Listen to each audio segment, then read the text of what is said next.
Hello, hello. Can you guys hear me? Can you guys hear me now? If you will, can I get a if you will? Hey, bro, get some sleep. Not enough, Jerome. Not enough. I'm probably running about right now about 4 hours of sleep. If you will, yum, yum, yum. So I'm only gonna be on for maybe about maybe 2 hours, and then I gotta go back and get some more sleep because it's gonna be a long night tonight. If you will. Let me see. Thank you, Jerome. Thank you. Appreciate you guys. Let me go ahead and get the chat up on the wall, if you will. Let me see. So this one has it. I don't think it started yet. He went into this one. He hasn't been seen yet, if you will. We're doing Minnesota today. As a matter of fact, we are. Minnesota's gonna start in about 45 minutes, but I'm not gonna stream Minnesota here on YT. I'm gonna stream it on. I get bored without you. I'm gonna start it. I'm gonna do a Minnesota on YT, if you will. Hi from Scotland. Where is this? It's gonna be Connecticut, the Board of Parole. Hey, what's up, Lonnie? How's it going? Let me see here. Activate source. Activate source. Select the live. Just started the live. Now, this live has been going on for about 2 that look like me in the in the field that I currently work in. His warranty is in for a blue folder, if you will. The other guy got denied. Hey, what up? What up, Mac? How's it going? All good, all good. Yeah, but I'll tell you this much: what I do has nothing to do with what I do right here in my real life, if you will. As a Connecticut resident, keep all of them in prison. That's right, Bree. What up, John? How's it going? What's up, London, Ontario, Canada? What the what? The Mexican all over LA. The Mexicans are all over LA with a stash. You're good. Are you a beauty therapist? Uh, that was a good guess, though. That would New Haven, Connecticut. Sheesh, but I heard about New Haven. They're letting everybody out to New Haven, if you will. I wonder what the holdup is over here. Good morning. My name is Paul Officer Bedard. Today is Friday, April 11th, 2025, and this is a hearing of the Connecticut Board of Paroles. The following board members are present this morning, and by stating their names on the record, certifying they reviewed all statutorily required documents and available pertinent information in preparation of this hearing. Nancy Turner, good morning. Good morning, Deborah Smith Palmieri. Good morning, panel member Rodriguez. Please state your name and inmate number for the record. Troy Harris, 388-655.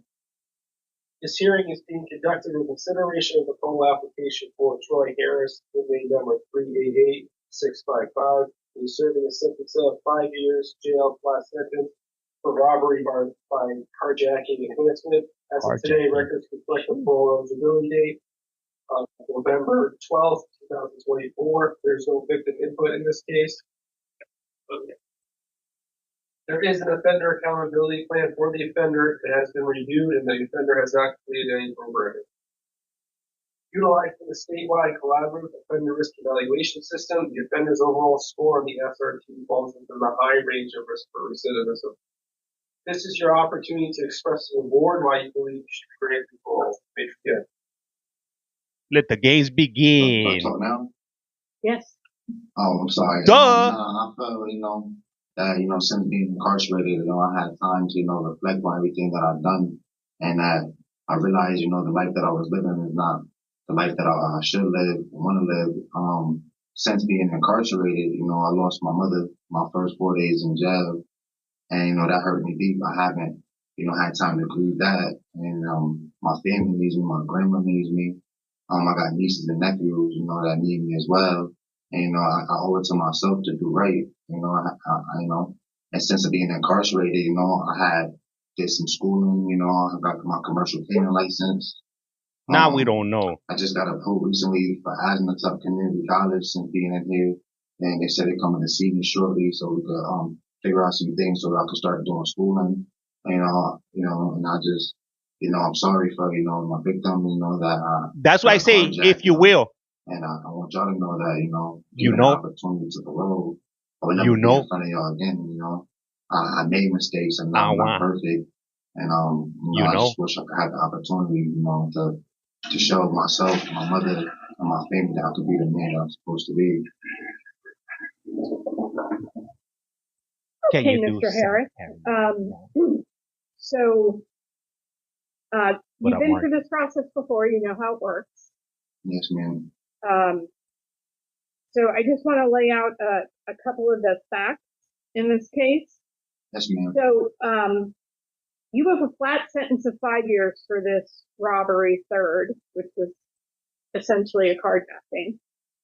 And, you have special parole running because you got a 10-year special parole sentence for a 2016 robbery first and burglary third. Yes, So ma'am. that period of special parole is running till June of 2031. Damn. Yes, ma'am. You'll be done with the sentence you're currently serving for this new crime in approximately February of 2027. Yes, ma'am. Okay. You have been afforded 3 opportunities at community release and you've never been successful.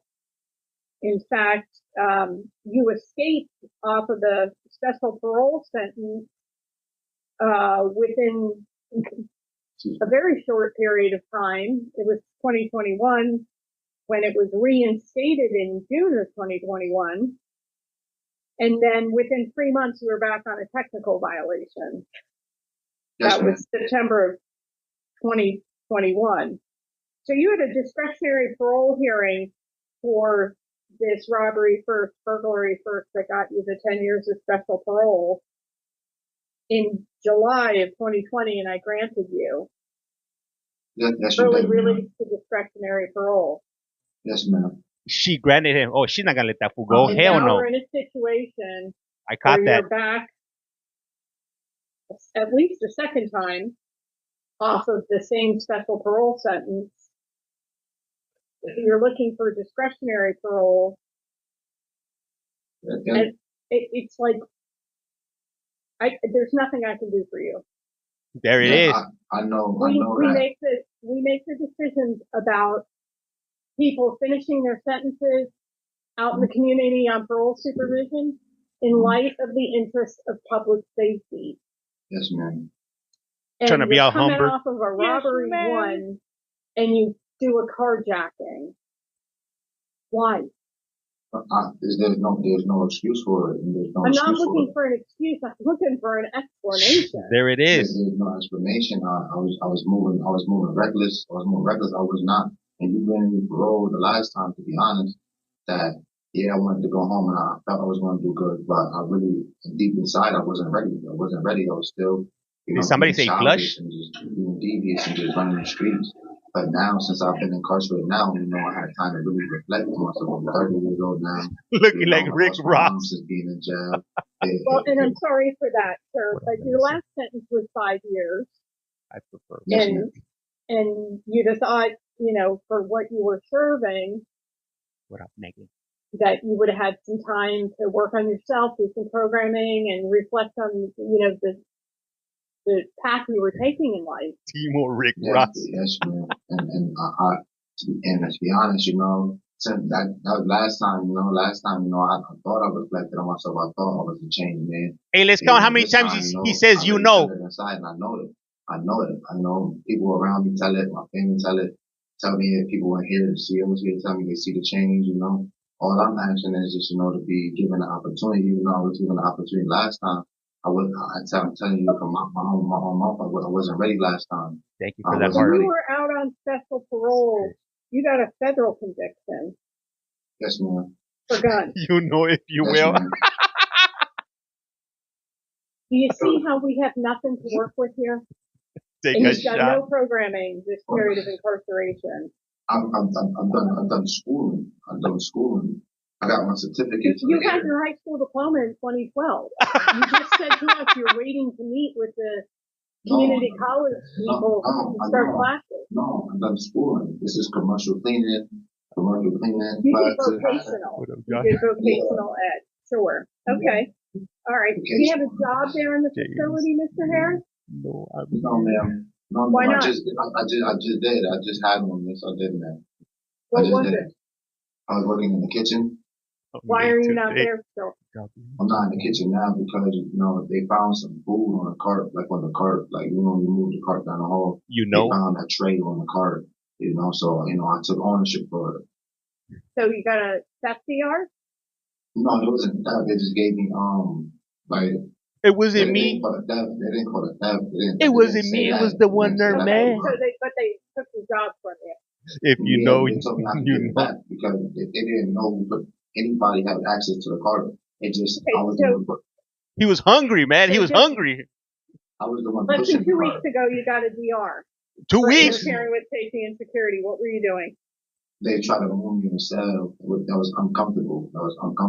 Uncomfortable cell, you say? I don't think. See, I didn't have tickets prior to that. I didn't have no tickets for years prior to that. Yeah, they tried to move me.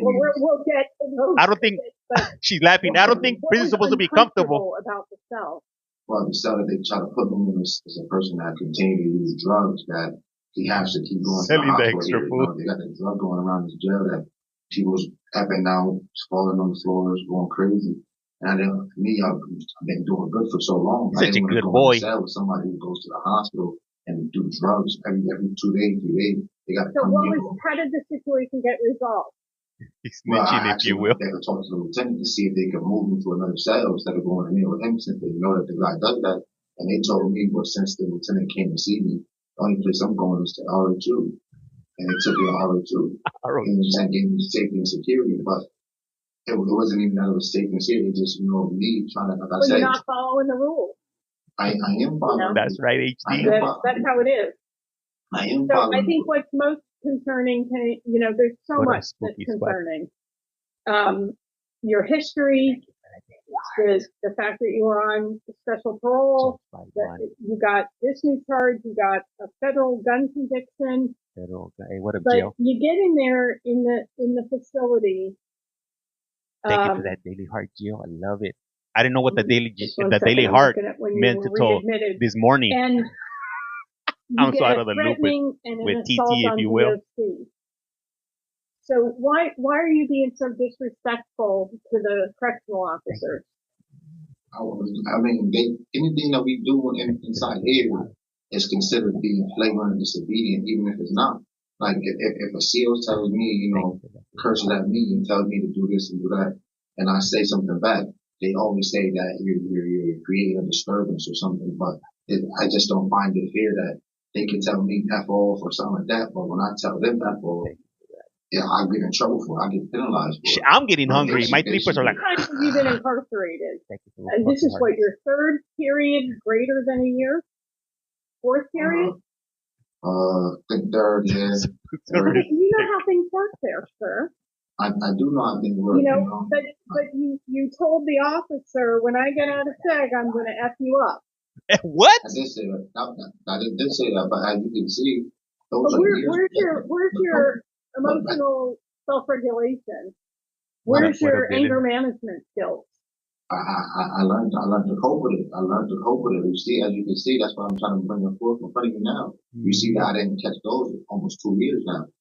Almost 2 years I've been doing good. Well, it's true. It's been about a year and a half without a DR. Yeah, I've been doing but still, I mean, it bothers me that you're in a structured environment. You know the rules, and you're so resistant to abiding by them that you would threaten physical violence against a correctional officer. I did do that, and I'm sorry for that. And me and him talked about it while I was in SAG. We both exchanged words, and we both said that. Why to begin with? Why aren't you able to regulate your own emotions and decision making such that you're not pointing guns at people and taking them out of vehicles, that you're not assaulting and then threatening correctional officers? I mean, I have. I mean, that's why I was lately, the last almost 2 years, I've been doing good. You can see from the record, from my last time being incarcerated to now, it's a change. It's a big change. Right. I'm going to say to you, these DRs, aside from the one last month, hey, Rich, for October of 2023, by my count, thank you for that Daily Heart. We're now in April. That's a year and a half. That's what I'm saying. A year and a half. No, is you're no sitting there good. saying 2 years. I mean, let's be No, accurate. no, I said almost 3 years. I said almost 3 years. I didn't say A year 2 and a years. half and 2 years is a 6 month difference. That's all I'm His saying. math is not mathing, So, if you will. You have another round of being on the state's deadly weapon offender registry. You're aware of that? That's part of the sentence for this robbery third. Yes, man. Thank you for that daily heart, Annie. Yes, man. She's eating that fool up. Hey, she don't play around. Mr. Rodriguez, any questions for Mr. Harris? Bro, he's cooked. His goose is cooked as good as cooked. If you will, I think you covered a lot of the areas. might as well put a fork in him because he's done. Girl, man. Mr. Harris, were you in federal custody for a while?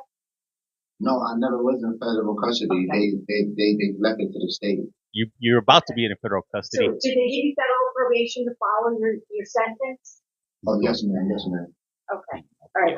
But you were not in federal custody, so you didn't do any programs while you were in. No, ma'am. Okay. All right. What up, Thank Kayla? you. I have nothing further. Okay. So, Get ready with them eyes, guys. Okay, we're done with the questions. We're going to discuss. So it looks like if Mr. Harris goes out in this sentence, he will have about 4 years of special parole remaining to serve. So that sounds. Do you guys right think he's gonna be me. paroled? Your thoughts, Mr. Rodriguez? Fine with that as well, man. Sure, I think. It's I agree. entirely too much. If Mr. Harris needs to continue schooling, if that's being made available to him. I'd love to have seen new thoughts on his OAP, but certainly voices in anger management and addiction services are all beneficial as well. Yeah, I think anger management especially, based on the nature of the DRs. He ain't going nowhere. I have criminal history, offense on special parole, inadequate program participation, and poor institutional adjustment. All four? Those work for me. Okay, so we need to set his conditions for the special parole when he comes back out, and I have mental health evaluation treatment, halfway house placement, and no alcohol. Connecticut Board of Parole, if you will. Anything to There add? was a co-defendant on the original, the co-defendant, a Joshua, a chair, Echeverria? Okay, so he would be a general no contact. Okay. Joshua. Hey, so have you guys ever seen the Timu DJ Khaled video on my main account? If you haven't, you gotta check it out. It's hilarious. Hilarious with a capital H, if you will. Okay, Mr. Harris. I couldn't believe my in the eyes. matter of Troy Harris, inmate number 388655, there is a motion to deny parole for the following reasons. Your criminal history, the offense you committed while you were on special parole, you have inadequate program participation and poor institutional adjustment. Do I have a second? Second. I got my stickers. All in favor? Aye. Okay, so we need to set your conditions for your special parole when you are released at end of sentence. So I make a motion in the matter of Troy Harris to set the following conditions for your special parole supervision. You are not to consume any alcoholic beverages. You're to be placed in a halfway house. You're to have a mental health evaluation and treatment as being necessary, and you're to have no contact with Joshua Echevarria. Do I have a second? Second. All in favor? Aye. All right, Mr. Harris, we were not able to see our way to a discretionary parole release on this robbery third sentence. So you will go out end of sentence to your special parole, which is running through the year 2031. And your 5 years on the state's deadly weapon offender registry. We wish you much success, sir. I don't think you're making fun of inmates. One moment. This is the hearing for Troy Harris, who did number 3865. What's your question, sir? If Yeah. I just want to know why at the end, if I get into my sentence, I have to go to a halfway house if I have a house to go to. Well, I've been in halfways already so many times, like you said, and they haven't worked. So why would just send me back to some place that it doesn't work? if you want to propose a sponsor, they can do a home visit and see if that's a viable situation for you. The halfway house is in case you need it. We don't want you to be homeless. So I won't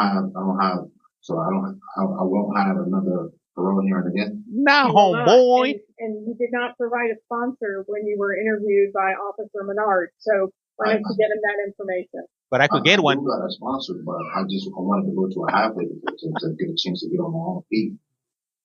So we just gave you that.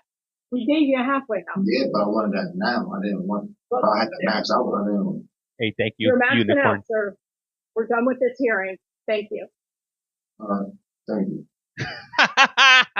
Hey, is that what you do around here, James? You make fun of inmates? Hey, I think it's more of an educational seminar here, if you will, bringing awareness to the general public as far as what happens in these Board of Parole hearings. Hey, he wasn't ready, and it is what it is. It's not my fault. I'm not the one that was supposed to get him ready. He's supposed to get himself ready. Now he came ready. We would have definitely recognized that. But hey, as you can see right there, clear as day, even a blind man could see that he wasn't ready, and that's what he got coming his way. Hey, if you don't like it, scroll up, if you will. It ain't nothing. Let me see, my boy got the CL20s. You know what I'm saying? Show! All right, up next, what do you guys think this guy did right here? Man, you know what? He did it to himself. Hey, thank you for that Daily Heart. Hey, I barely found out what the Daily Heart is for. Yes, this morning when I was on a live, I had no idea what the Daily Heart was.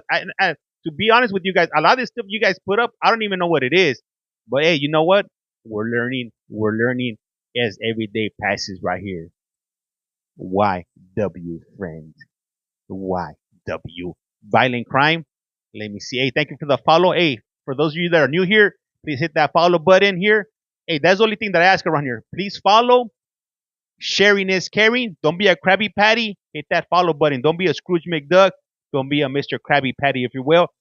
There is no pressure on gifts. I know it's rough out there. I know personally, a dozen eggs cost about $20 over here where I live. So it's all good. I'm not trying to take money out of your pockets, out of your family's mouths or whatnot. Good morning. My name is Paul Officer Menard. Today is April 11th, 2025, and this is hearing What up, Christy? of the Connecticut Board of Parole. WTF? What up, my boy? Following board members are present this morning, and by stating their names on the record, certify they reviewed all statutorily required documents and available pertinent information. Hey, can you guys do me a favor? My boy right there, Lost Angel in Barcelona, the one that I just pinned his message. Can you guys give him a follow? I'm trying to get him up. He's a really good artist, and he needs a little bit of motivation, a little bit of confidence, if you will. If you guys could help him out, I highly appreciate that. And with that, I'll put the volume back up. Inmate number 407-471 is serving a sentence of 8 years execution suspended after 3 years jail with 5 years probation for possession with intent to sell/distribute narcotics and criminal possession of a firearm. As of today, records reflect the parole eligibility date, July 15th, 2025. There's no victim input in this case. The offender accountability plan for the offender has been reviewed and shows the offender has completed the following programs. He has completed Tier 2, Voices, Smart Recovery, CCAR, and Personal Finance. Utilizing the statewide collaborative offender risk evaluation system, the offender's overall score on the SRT falls within the moderate range of risk for recidivism. This is your opportunity to express to the board why you believe you should be granted parole. You may begin. All right, good morning. My name is David Heredia. I would like to start off by saying I take full accountability for horrible decisions I made in my past. I would also like to apologize to all the people who were affected by my past decisions. I apologize to my community, the city of New Britain, the state of Connecticut, the Board of Parole, and to everybody who I victimized in my past. It was selfish of me. I also want to apologize to my family and loved ones, now realizing they fell victim to the bad decisions I made in the past. I lost time with my loved ones that I cannot get back. I lost my mother during this incarceration on December 28th of last year. I also lost my aunt on January 31st of this year. My son turned 8 in February, and I missed that experience with him because of my previous actions. This is my longest incarceration and first time seeing the Board of Parole. I have no write-ups or DR tickets, and I've held a job this whole incarceration, and I've completed all my programs. I completed Tier 2, Voices, Smart Recovery, C-Card, and Personal Finance. During my past incarcerations, I completed all programs while on TS and never gave them any issues. I have a job waiting for me making $28 an hour. I was working at Mid-State Abatement removing asbestos after my arrest but before my incarceration. Granting me parole would be a great head start to better my life and to move forward from my past. I have learned to not make bad decisions, to think before I act, and to not be selfish. When I am released, I will be working on doing volunteer work to give back to my community. And here I have a couple references from the counselors that, from the programs I completed. This one is from Counselor Collins of Voices. She stated, Mr. Heredia has completed all the components of the Voices program. All of the classroom and homework assignments were completed in a timely fashion. Mr. Heredia took the initiative to engage the class in discussion and express interest in the group material. Mr. Heredia participated at a high level and contributed valuable information to his peers.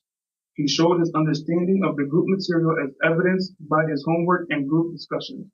During group, Mr. Heredia spoke on his growth and maturity and how his actions affected those around him. He showed his willingness to be a better person in addition to his growth while being accountable for his actions. She gave me all excellence. I have another one from Counselor Komet of Smart Recovery. I'm gonna stop you there, Mr. Harita. Oh, that's talking about yourself in the third person? No this bueno. This is your opportunity to tell us why you believe you deserve parole. We have many support letters and many positive evaluations that we've already read, but we want to hear from you. Okay. I have no doubt that you've done well in these programs, and I've read about it. All right. Well, I feel like, I should be granted parole. My incarceration, I've learned a lot, from my past. I was young, and like I said, this incarceration, I've lost a lot. My mother, my aunt. But those are not reasons that you deserve parole. Those are reasons that you want parole. Could you focus on why you believe you deserve? So you've done all these programs. How has it helped you? She must be hungry. Well, C-Card, I've learned addiction is a disease. I want to go out there and help and volunteer with C-Card. I was very interested in that. I completed that. Voices, I've learned, there's plenty of victims out there, not just the person on the other side. It's my family and stuff like that. And I feel like I've grown from all the information that I've got. Well, I took this incarceration. I took, good skills and techniques and basically, took it for granted. It's just all the things I could learn to help me out when I am released and to stay away from incarceration, and I want to, eventually get a pardon, and I don't want my name and inmate or convict in the same sentence no more. I want to go out there and be better for my family, for my, for me, most importantly, and do what I got to do. I got my life set up. I got, family that loves me. I have a job waiting for me. I got support everywhere. It's just, we read about all of that. He sounds humble, but I'm not going to judge it. Myself and, and I took this time and I've you guys remember what happened with the warranty guy? It's not a place, I want to be anymore. At the end, we found out what he really did. 30 and I'm trying to. 3 times is enough, isn't it? Yeah. I'm about to be 30 in, 2 weeks, a week and a half. And my son's 8 years old. As a parent, a father figure right now is very crucial to him. But you haven't taken a fatherhood program, correct? You didn't take any parenting programs? I did it, yes, after my last incarceration. I did child guidance. Out in the community? Yeah, I did child guidance. Okay, but since then, your son watched you get arrested. And you're gonna come home and he's gonna have a lot of questions for you. So, you aren't eligible for discretionary parole until July.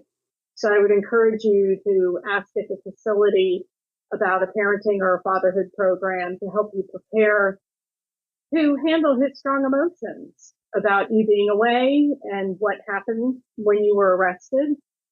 Yeah. And, you have to be in a position where you can accept his feelings, validate them. And, so that's something you could still do with the time remaining. Perhaps we should move into the questions that we've prepared for you based on the documents that were available to us. Good luck to Yeah, no him. problem. Okay, so we're going to begin with my colleague, Mr. Rodriguez. Thank you, I could Madam Chair. imagine what they were Sure, saying. yeah. Like you got her on her. You're on her board. Thank you for your opening statement. Give him Like a my chance. colleague mentioned to you, what we want to know is what's going to make you a suitable candidate for being released today. And you've done some good things, and some very positive programming. I still Give her a haven't really Snickers bar. heard what you've really gained from these programs, or even if you've been able to utilize any of the skills already that you've learned since you've been there. The creep So can you creeper just, takes the what was the best program for you? What was the most helpful program you took? They probably don't like me because most of that. helpful, to me, I liked Smart Recovery and Voices. Smart Recovery is the acronym for self-management and addiction recovery techniques.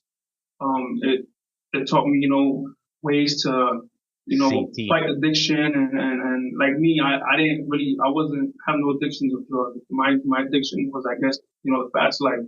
That's why I was, got incarcerated for selling drugs.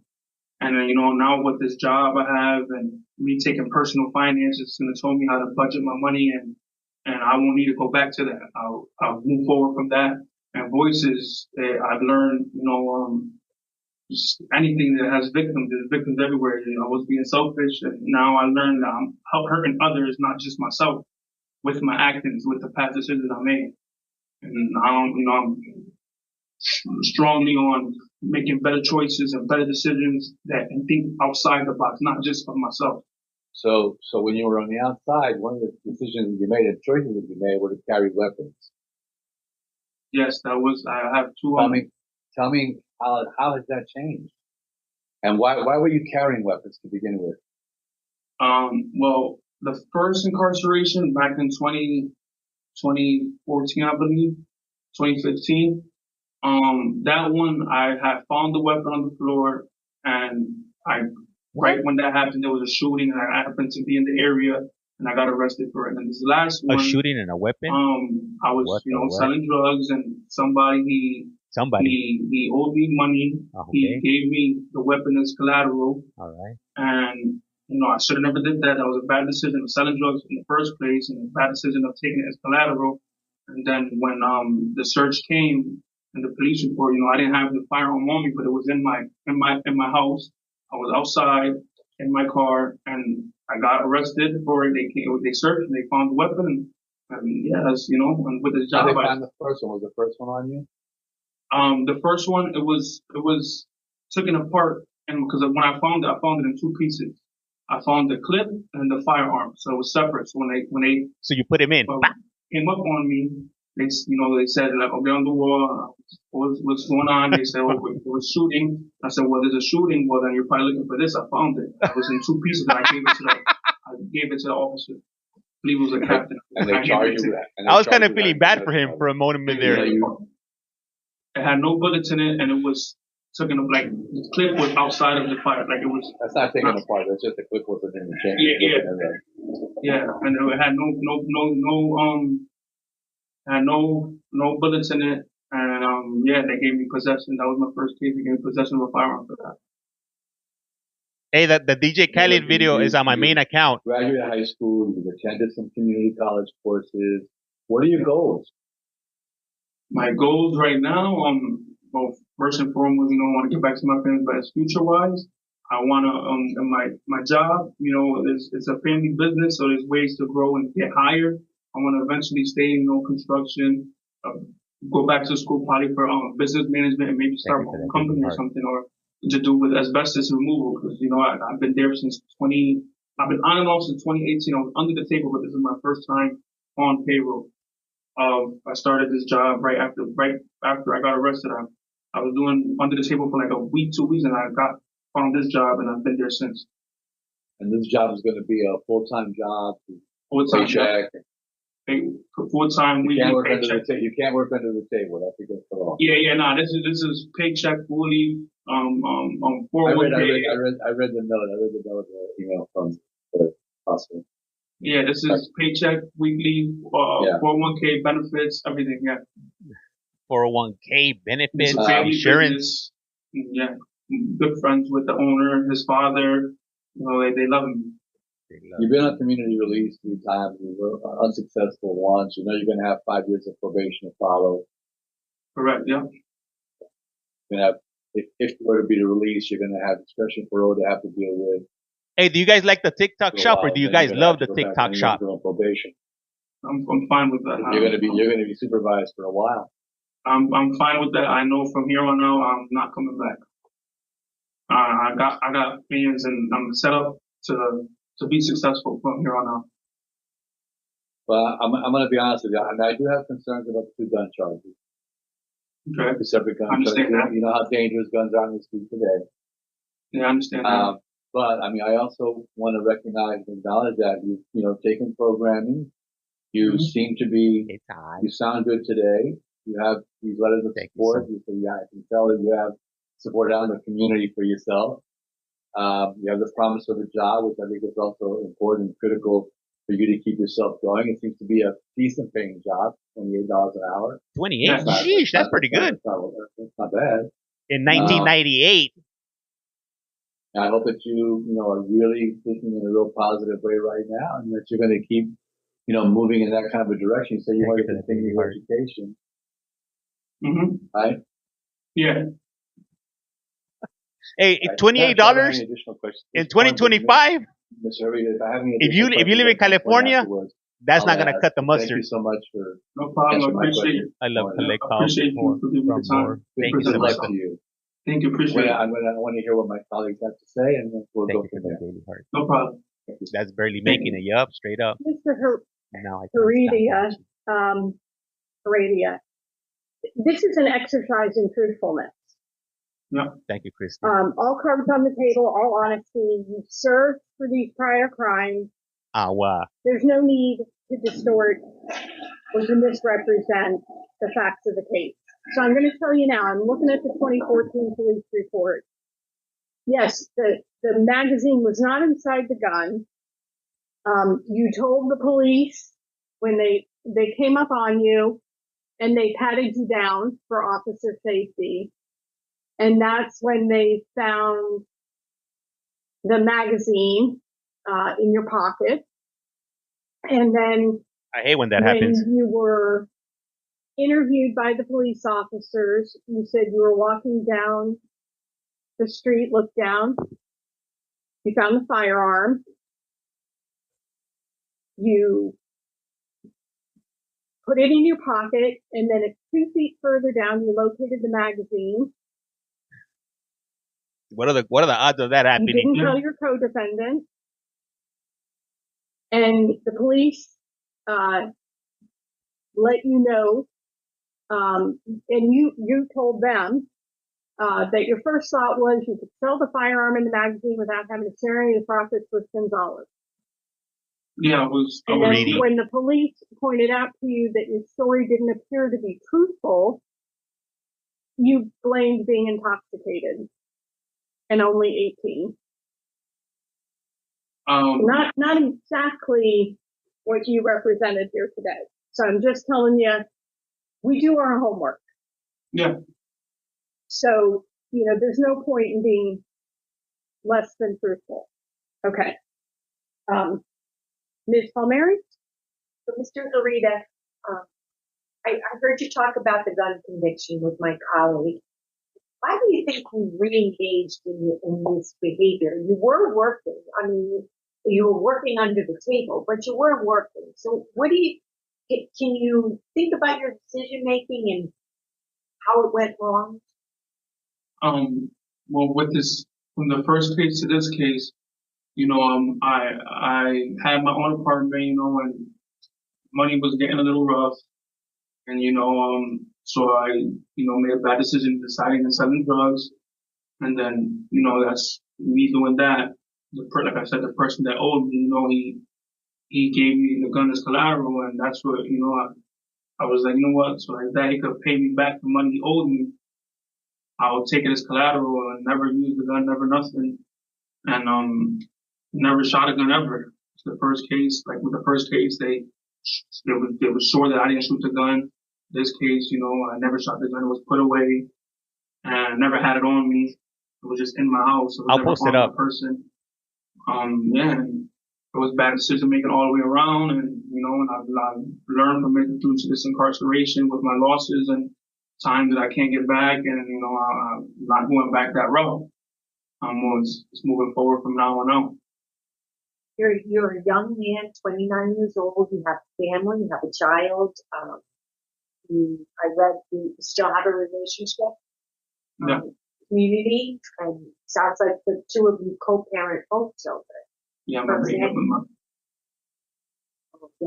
Looks like you had an issue with the risk of injury. Sounds, but I got the sense that you worked with DCF and you did programs to learn better parenting.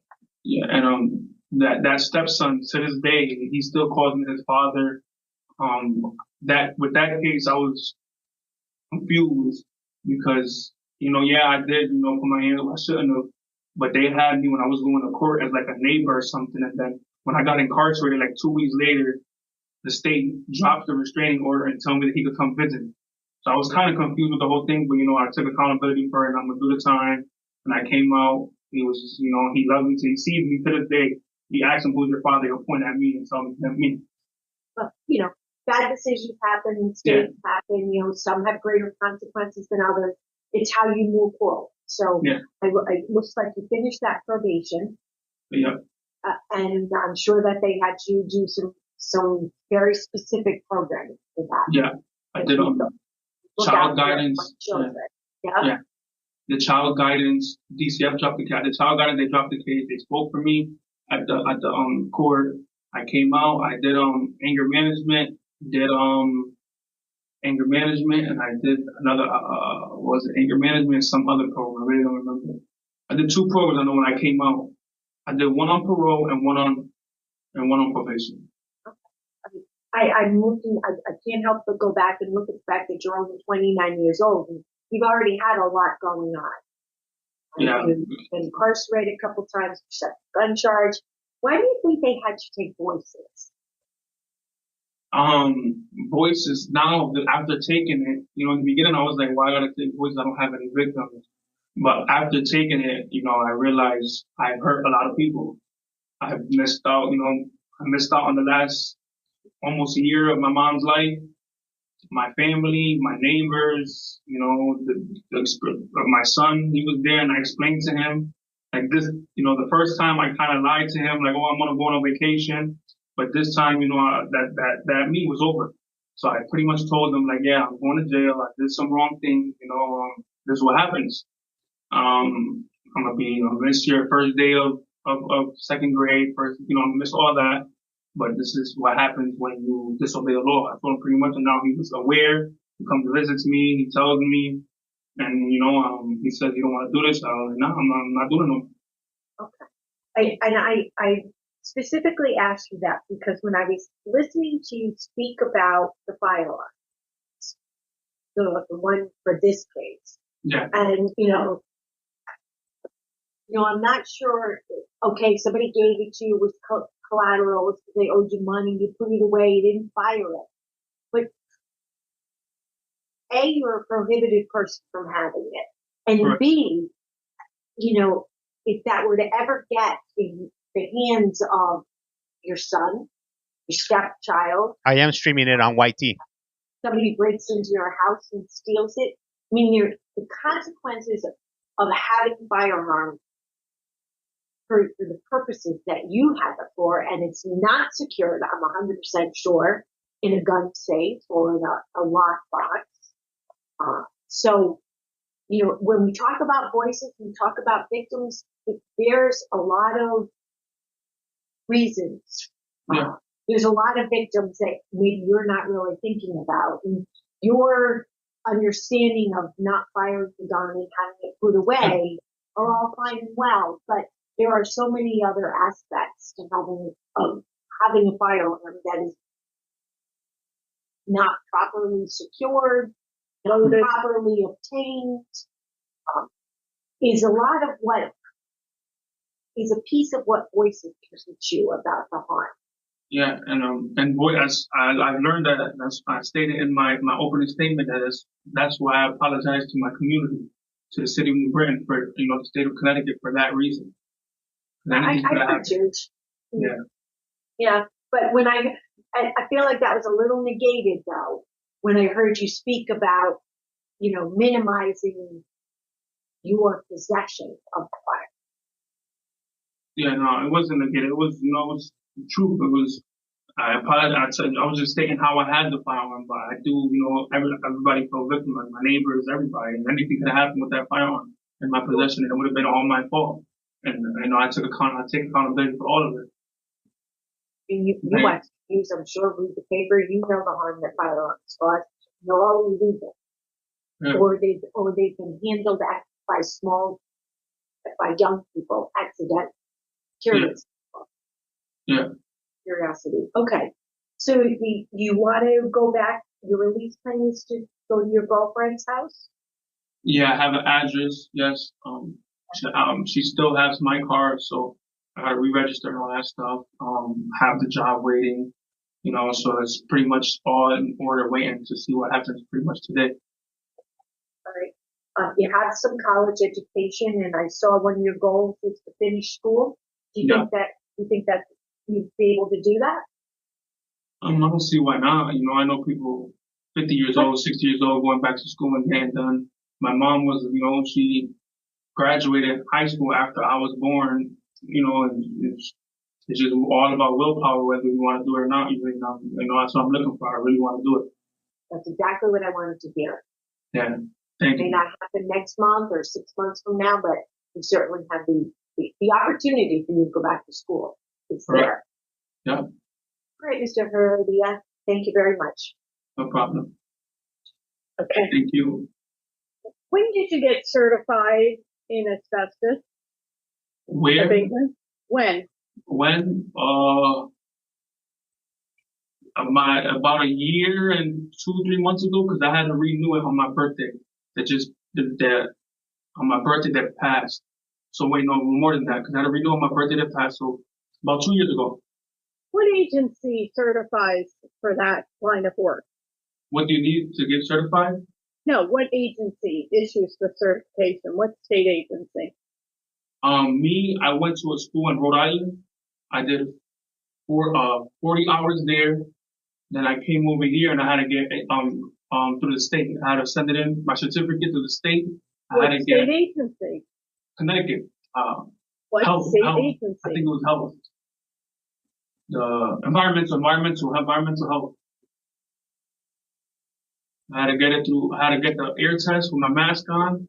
I had to get a physical, and I had to get the certification and send it all in.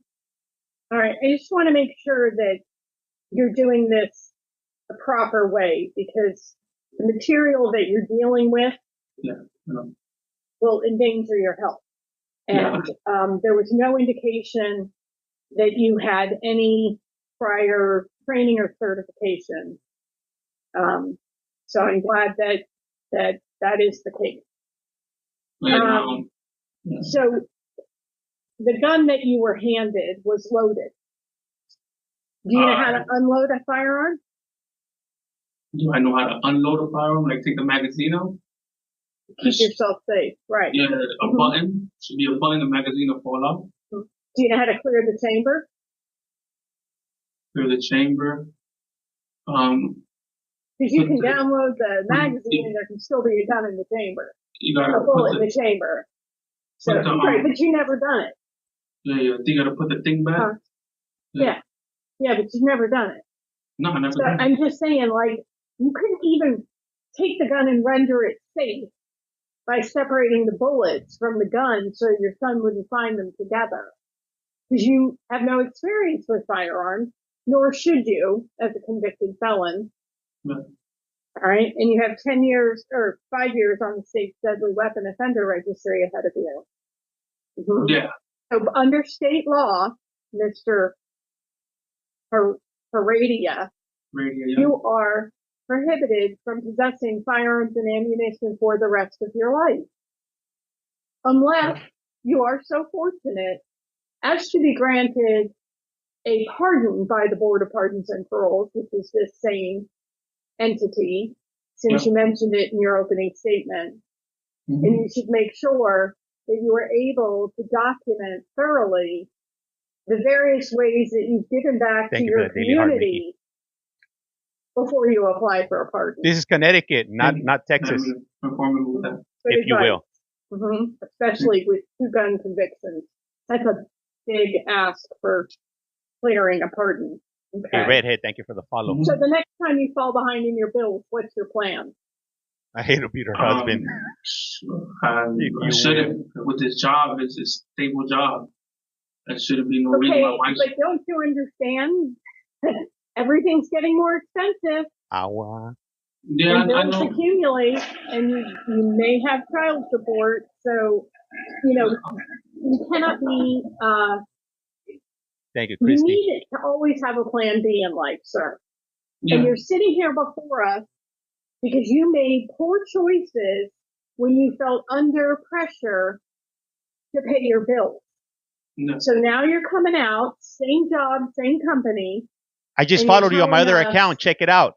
That you don't have a plan B if you fall behind in your bills. Have you ever considered that some people work more than one job? Is this live court or replay? Okay. Yeah, That would be an appropriate plan B, picking up a part-time job. Yeah. To pay your bills. Yeah. Because it is not an option for you to go back to drug sales. Because you do that, sir, and you will miss your son's high school graduation. Correct. You understand that? Yeah, I know. Because these sentences only get longer. Thank you, Carrie. Because they're expecting you to get it the first time. And you didn't. And now you're back. You see where it's going? Yeah, I was, I was young and with this job, before I got arrested. My entire tech team is watching. You, young is no longer an excuse for you. You are 29 years old. You are the father of an 8-year-old. You always need a plan B in life. Thank you. And you may choose to pick up another part-time job before you run into financial trouble. There's something to consider. Thank you for the information. Well, especially because you're talking about going to school. Well, that costs money. Yeah. And so, but if you're going to prioritize your school, then you're going to need to make sure you live within your means. Otherwise, you need to prioritize more employment and more paychecks to cover your expenses before you prioritize your education or your advanced education. Thank you, Christy. Just some guidance. Thank you. Appreciate it. All right. So that's it. Oh, wait a minute. Do you have any questions, Mr. Rodriguez? Not any follow-up questions. Thank you for the follow. I lost track there. My apologies. Thank you for the get on my soapbox. Okay. So we're gonna talk about the case. So just give us a few minutes. Hey, they could. So they could. Okay. He could hear them when they're talking right now. He could hear them. I mean, early on, I think struggled a little bit with some of the truthfulness, as you pointed out. It could have been a little bit more truthful, but he ended up, kind of sharing with, I think, what some of the reality was for him. I obviously had concern about his 2 gun charges. They're very serious, and we take those very seriously. So I did have some concerns about that. Thank you, Christy. That he had no worries. One of his releases coming out, he did violate, and this is his 3rd incarceration already that he's had. And he's a young man. He's only 29 years old. On the positive end of all of this, he's completed his programming that really dealt with some of the risk factors. He's has a support system set up for himself on the outside. He has a verifiable employment that was given to us in a letter. He named a sponsor for his release, which is his girlfriend. So he has a place to go to. Unverified. Unverified. Damn it. Yeah. As of yesterday. I thought it was that. Okay. Well, as of yesterday. Yeah, no, I thought I read something here. Right. Well, anyway, he's taken educational courses, and he's also talked about wanting to continue his education, which I think is very, very positive. He had no DRs. during this incarceration was also very positive. He talked about wanting to volunteer. Across all of his. Yeah, across all of them. It's not. And he said he wants to volunteer in the community when he gets out. And he did sound good today. Miracle, thank you for that. So I am going to highly be supporting appreciate his discretionary parole today, based on those findings. Ooh. Ms. Palmieri. I'm also in support of discretionary parole today. I agree with everything Mr. Rodriguez has already pointed out. Things are looking good for him. Here, offender change, some understanding of what's expected in the community, some realistic perspectives too. He does have a job, does have a place to go, and does have support in the community. He did have a letter from his aunt, his brother. Hey, back to the street pharmacist. It's unfortunate that his mother and his aunt have passed away. Has He an looked like opportunity Kanye. to move forward. And he does kind of look like Kanye. Get ready with the eyes. I am as well.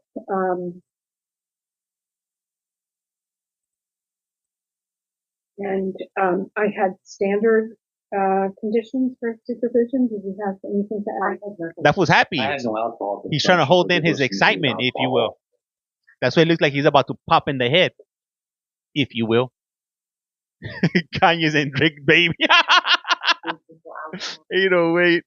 I think we could You ain't lying. leave it for a graduated sanction from the field. Okay. Yeah, this is a parole hearing. So Somebody in the said matter of Kanye eats. David Heredia, sorry. Inmate number 407471. There is a motion to grant parole on or after your eligibility date of July 15th, 2025 with the standard conditions for your parole supervision. I can't with you Do guys. I have a second? Second. All in favor? Aye. Motion carries. Congratulations, sir. What I want to say to you is that your parole officer is somebody who's on your support team. They're there not just for supervision, but to help you be successful. So enter that relationship with a real positive mindset that this is somebody that can help you if you stay in communication and let them know how you're doing, especially if you're starting to feel stressed about your bills, or if the housing situation isn't quite working out like you'd hoped. Talk to your parole officer. Yeah. They have access to Thank you, programs Miracle. and services to help you. Yeah. But you have to talk to them before you make poor choices that have consequences that have to be imposed. Thank you. So consider this another person in your support network.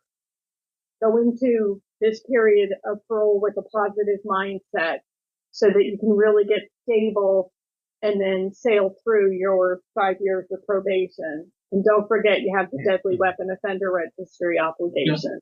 Yeah. Okay. Thank you. Appreciate you. All you. Wish you much success, sir. Good luck. And you can take a fatherhood program out in the community, but ask for what they have there in the facility. I will do so. You're all set, sir. Thank you very much. Have a good day. Shoo! Hey, and I'll be the first to say, I can't stand that lady. I can't stand her. But the parole board, that's something they do. They challenge the individuals to check how they're gonna react under pressure. Good morning. They already know what they're gonna do before they go in there, and they're just verifying by how he's responding to the questions, if he's remaining cool, because they don't want to let some hothead out to the street. If that fool blows up, then it's on them. They gotta make sure that these individuals are suitable, to be out in the community. And once again, I want to go ahead and reiterate myself. I can't stand her, and I know she don't like me either, because I'm pretty sure she'd be watching my streams and whatnot, because they're trying to prevent us from streaming these hearings and whatnot.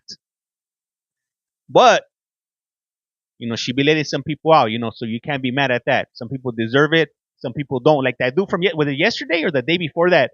The guy that he got his warranty extended, if you will.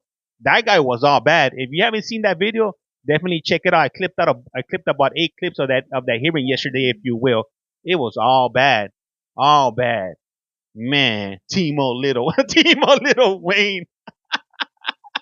Hey, and if you haven't done so, please do so. Hit that follow button. It's free 99. Also, sharing is caring. You know, share with the ones you love, share with the ones you don't love. I don't care. Just share it if you will. Hey, what up, Miss Carrie 412? Highly appreciate you guys. Appreciate you guys. Hey, and like I say around here, hey, gives. I'm not tripping off the gives, but what I am tripping is the follows. Hey, what's up, Jose? That's what I'm more interested in. I'm interested in the follows and I'm interested in the shares, if you will. All that extra stuff, if you guys that you guys send on over, I'm not tripping, but I do highly appreciate it. Hey, thank you for that daily heart. I just found out what that was yesterday. And if you're new here, these are AI generated. This is not real. I'm not real. He's not real. It's not real at all. Okay, this is being generated within the matrix, if you will. If you love the matrix, hit them hearts. Let's go ahead and get up to 100K, if you will. That's all I want. I just want the tap. If you're not tapping, you must be napping. If somebody comes in here and ask if this is live, just tell them it's the AI matrix generated, if you will.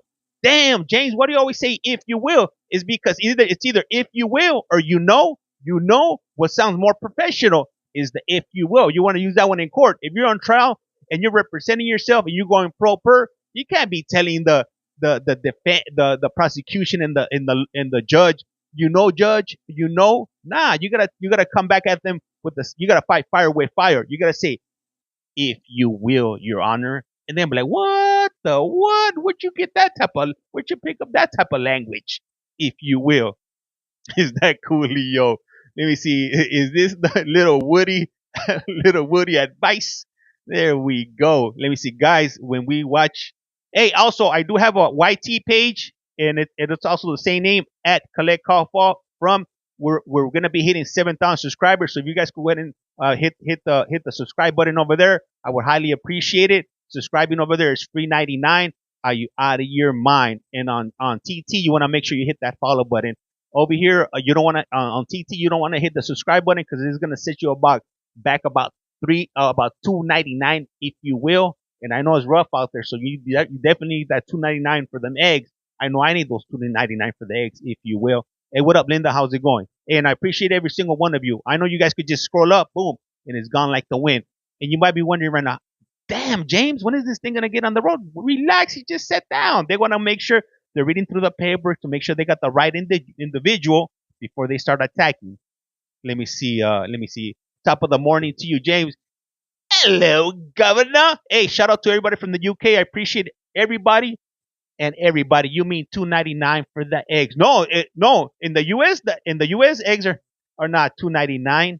Hell nah. Well, maybe one egg is 2.99, but if you want to get a dozen, man, you're looking at about between $10 to $20, if you will. Hey, from Australia. Hey, I appreciate you guys too from Australia. Hey, what's up, Murph? Did you get your stickers yet, Murph?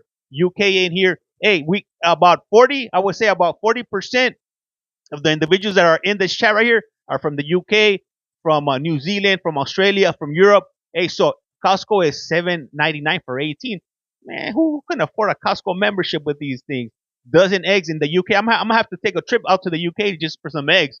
I'm gonna tell my wife, hey, I'll be back. I'm gonna go get some eggs, catch a direct flight on British Airlines, British Aerolíneas, and then when my wife hits me up when I land 12 hours later, because I'm probably gonna have like a million phone calls, like, hey, what happened to you? I think you went to get eggs. I'm like, yeah, I went to Britain to get some eggs. I heard they were $2.99 for a dozen. Let me see, James. Why are you trying to restrict you for showing the hearings? It's yeah. You know what? They've restricted from a few states. They booted me off of Oregon. They restricted Oregon, and then this one was next right here. They ended up putting a notice up on their website, but then they ended up taking it down within a day. And I'm guessing maybe their counsel told me, hey, you can't do that. It's public information. It's covered under the First Amendment. You know what I'm saying? Let me see. $1.30 and Aldi's in the UK. Oh shit! I'm about to book my flight right now on British Aerolíneas. My name is Paul Austin Bernard. Today is Friday, April 11th, 2045. And this is the hearing of the Connecticut Board of Parole. The following board members are present this afternoon by stating their names on the record, certifying that you all statutorily required documents and available pertinent information in preparation of this hearing. Nancy Turner, good afternoon. Dr. Dean Deborah Smith Palmieri. Good afternoon, in Ireland. Rodriguez. Oh, shit, Good afternoon. Dublin. Please state your name and inmate number for the record. Andy Mitchell Maynard, Oh, okay. Hey, thank you. Thank you. 417024. This hearing is being conducted in consideration of the parole application for Andy Mitchell Maynard, inmate number 417024. He is serving a sentence of 54 months jail plus sentence and 2 counts of forgery second and failure to appear in the first degree. As of today, records reflect the parole eligibility date of October 4th. This is Connecticut. There is no victim input in this case. There is an offender accountability plan for the offender. It has been reviewed and shows the offender has completed the tier 2 program. Hey, thank you. Utilizing the Send that on over. Send that rooster over. offender risk evaluation system, the offender's overall score on the SRT falls within the high range of risk for recidivism. Hey, thank you, Dave. This is your opportunity You're good, to Dave. express to the board why you believe you should grant parole. Dave is good with the Twitter fingers. And for us Americans, that equals check. CHE. I would like to thank the Board of Pardons and Paroles for affording me this opportunity to benefit from being granted parole. I feel I deserve to be granted parole today because I am taking accountability for my mistakes and I realize my poor choices are what led me here. Don't be the last time I stood before this panel, I was given a second date a year away to complete tier 2, find a job and reapply. I was able to successfully comply by these 3 demands, even though I admit I have struggled, as you can imagine, by my ticket history.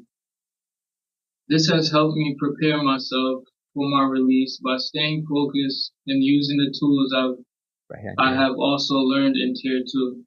I have learned how to identify my triggers. How many soups? How many zooms and wham whams? Do you guys think he paid for that? So I may continue my sobriety and be a productive member of society. What does being sober have to do with being a productive member of society? Well, these are one of the poor choices I have made in the past that distorted my focus and morals, which led me to making poor choices. I value family, my friends, my freedom, time, and money now more than I once did. I'm ready to earn money legally and accomplishing goals that I have. I'm confident I can achieve goals because I regret some of my choices and I am aware where it leads.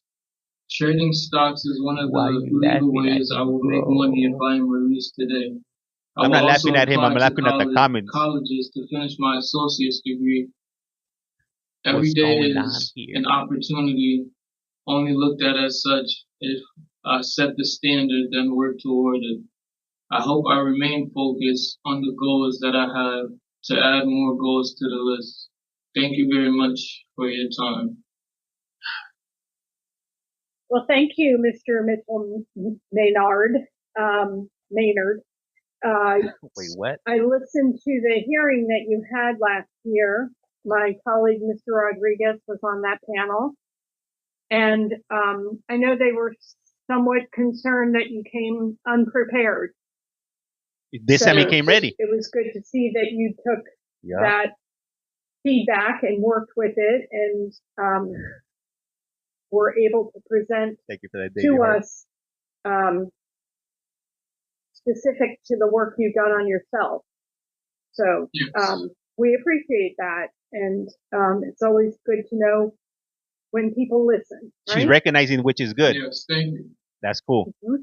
So you know how this works? I still don't like her though. We're going to begin the questioning Can't this stand afternoon. You were on this panel She too. gets under my skin. My mistake. Ms. Palmieri was on your panel as well. She's so like, she will begin with the questions. What up, Joey? This afternoon. Thank you. I got a pic. You guys want to see what she looks like? I also appreciate you putting together an open statement. I got my information from your last hearing. All right, let me. I got a picture somewhere on here. We could look at the progress that you've made. Do you think you've made progress since that last hearing? Yes. What do you think is the most significant step forward that you've learned or taken? She's going to say that this is the reason she wants to take the streams down because I'm showing her picture. I guess I want to say my. Oh no, I don't think I got a picture of her. Hold on. more so just, my want. I want to be a productive member of society. I want to earn money legally. So just little things that I never really took the time to look at before. What does it mean to be a productive person in society? I was confusing it with somebody else. Being a productive member of society means being gainfully employed,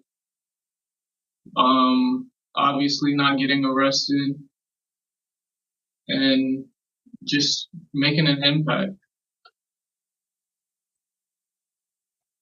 I would agree with all of those. Anything else you can think of?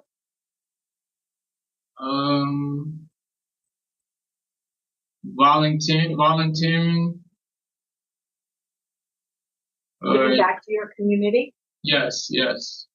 Giving back to my community as well. That's all I have for right now. So when I looked at your your first hearing, you had only completed the Voices program, and you really had some difficulty talking about what you learned. You got a fair evaluation from the facilitator, but then you really, I have a note in my notes from the meeting, it says that you really didn't know what was the purpose of the Voices program. Do you know now maybe what the purpose of the Voices program is, or how you should have thought of that differently? Well, first, I'd like to apologize because I wasn't being as participating as much as I should have. But now looking back at it, I feel like it was a program that would have helped if I was participating more. Some of the things that I did learn was mainly like choices, making the right decisions, and also where the wrong decisions leads. I learned in Tier 2 how to behave, self-control, being goal-oriented. Some of the stuff that I also learned in Voices, where Tier 2 is a little more, I participated more in that class, so I was a little more attentive and able to learn more than I was. But why were you a better participant in Tier 2 than Voices? Because I didn't do well in Voices, so I just wanted to make sure that I could make a change in the next class that I had to take. When you were interviewed by Parole Officer Bernard, and he asked you about how your criminal behavior has changed from, what you learned change as a result of taking the programs, and you stated, I don't know. Have you given any more thought to that?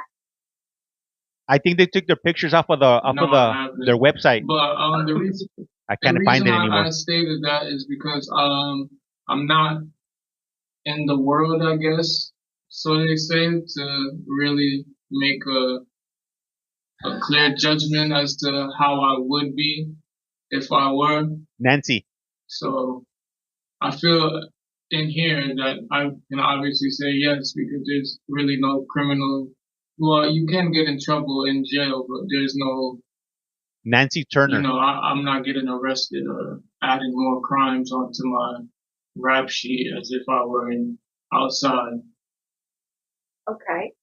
Thank you, Chris. But while you're in jail, really the goal, I would think your goal should be to follow the rules, correct, to practice making good decisions, so you don't have any problems in the facility. A lot of people there, so lots of rules so that everybody, is safe. Yes.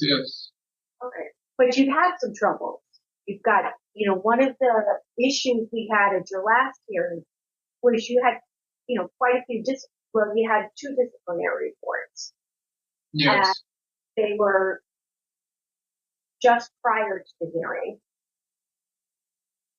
You know, just a couple of months before the hearing. And now you've got 4 more.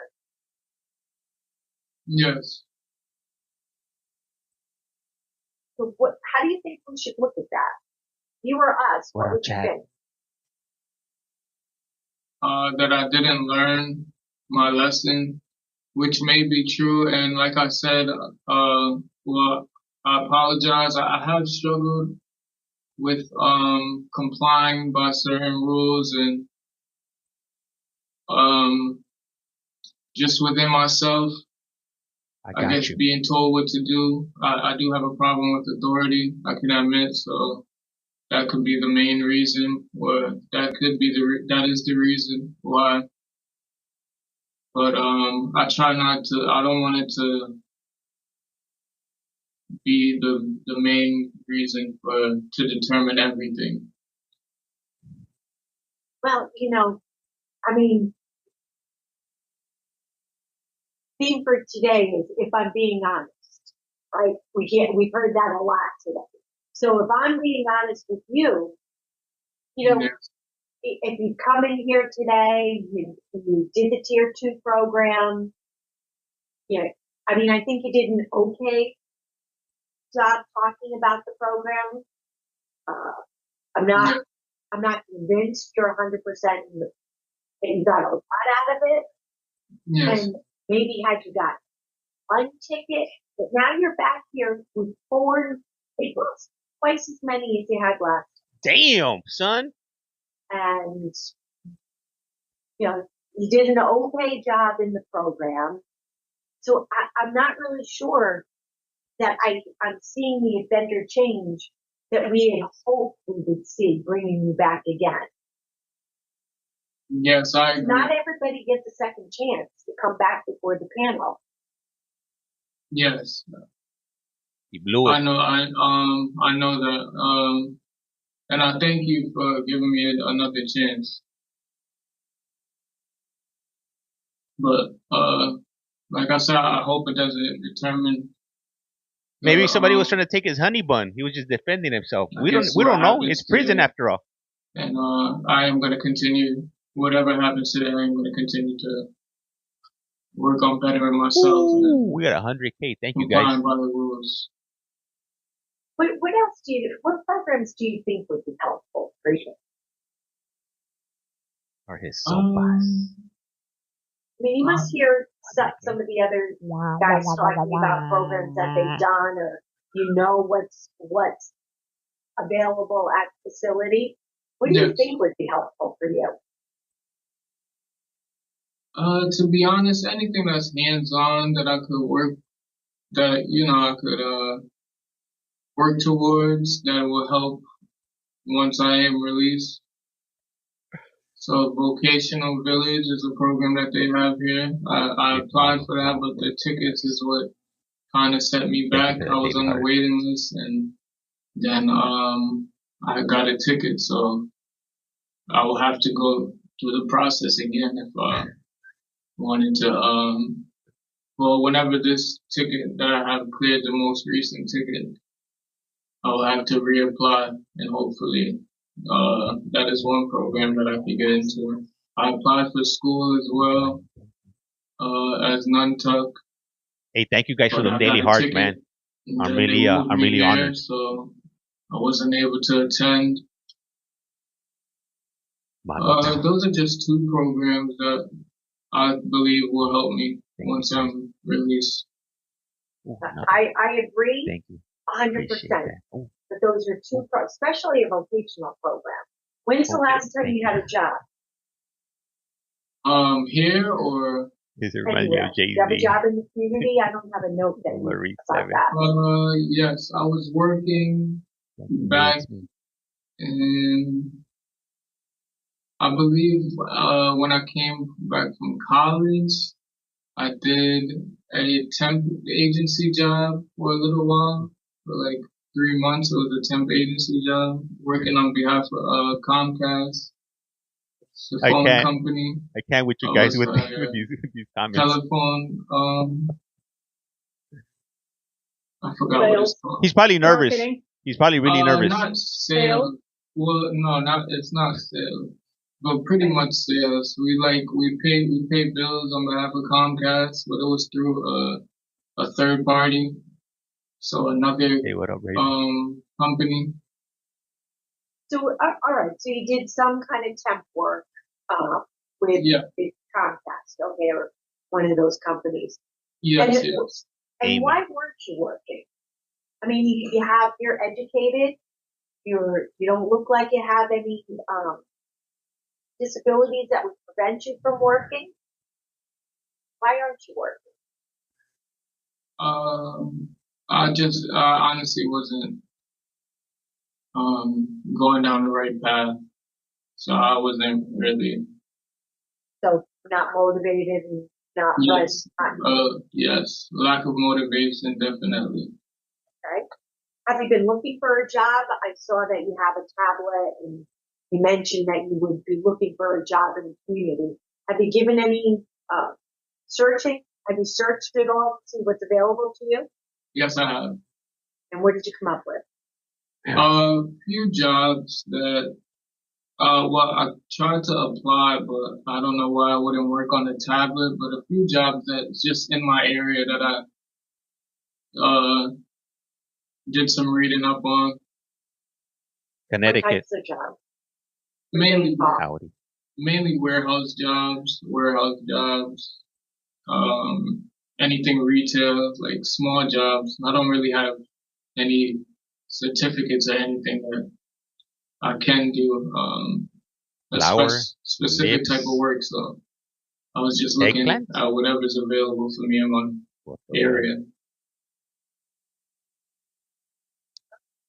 Mr. Mitchell Maynard, I do not have any other questions for you. Thank you. What does that mean? I'm confused. So I didn't meet you last time.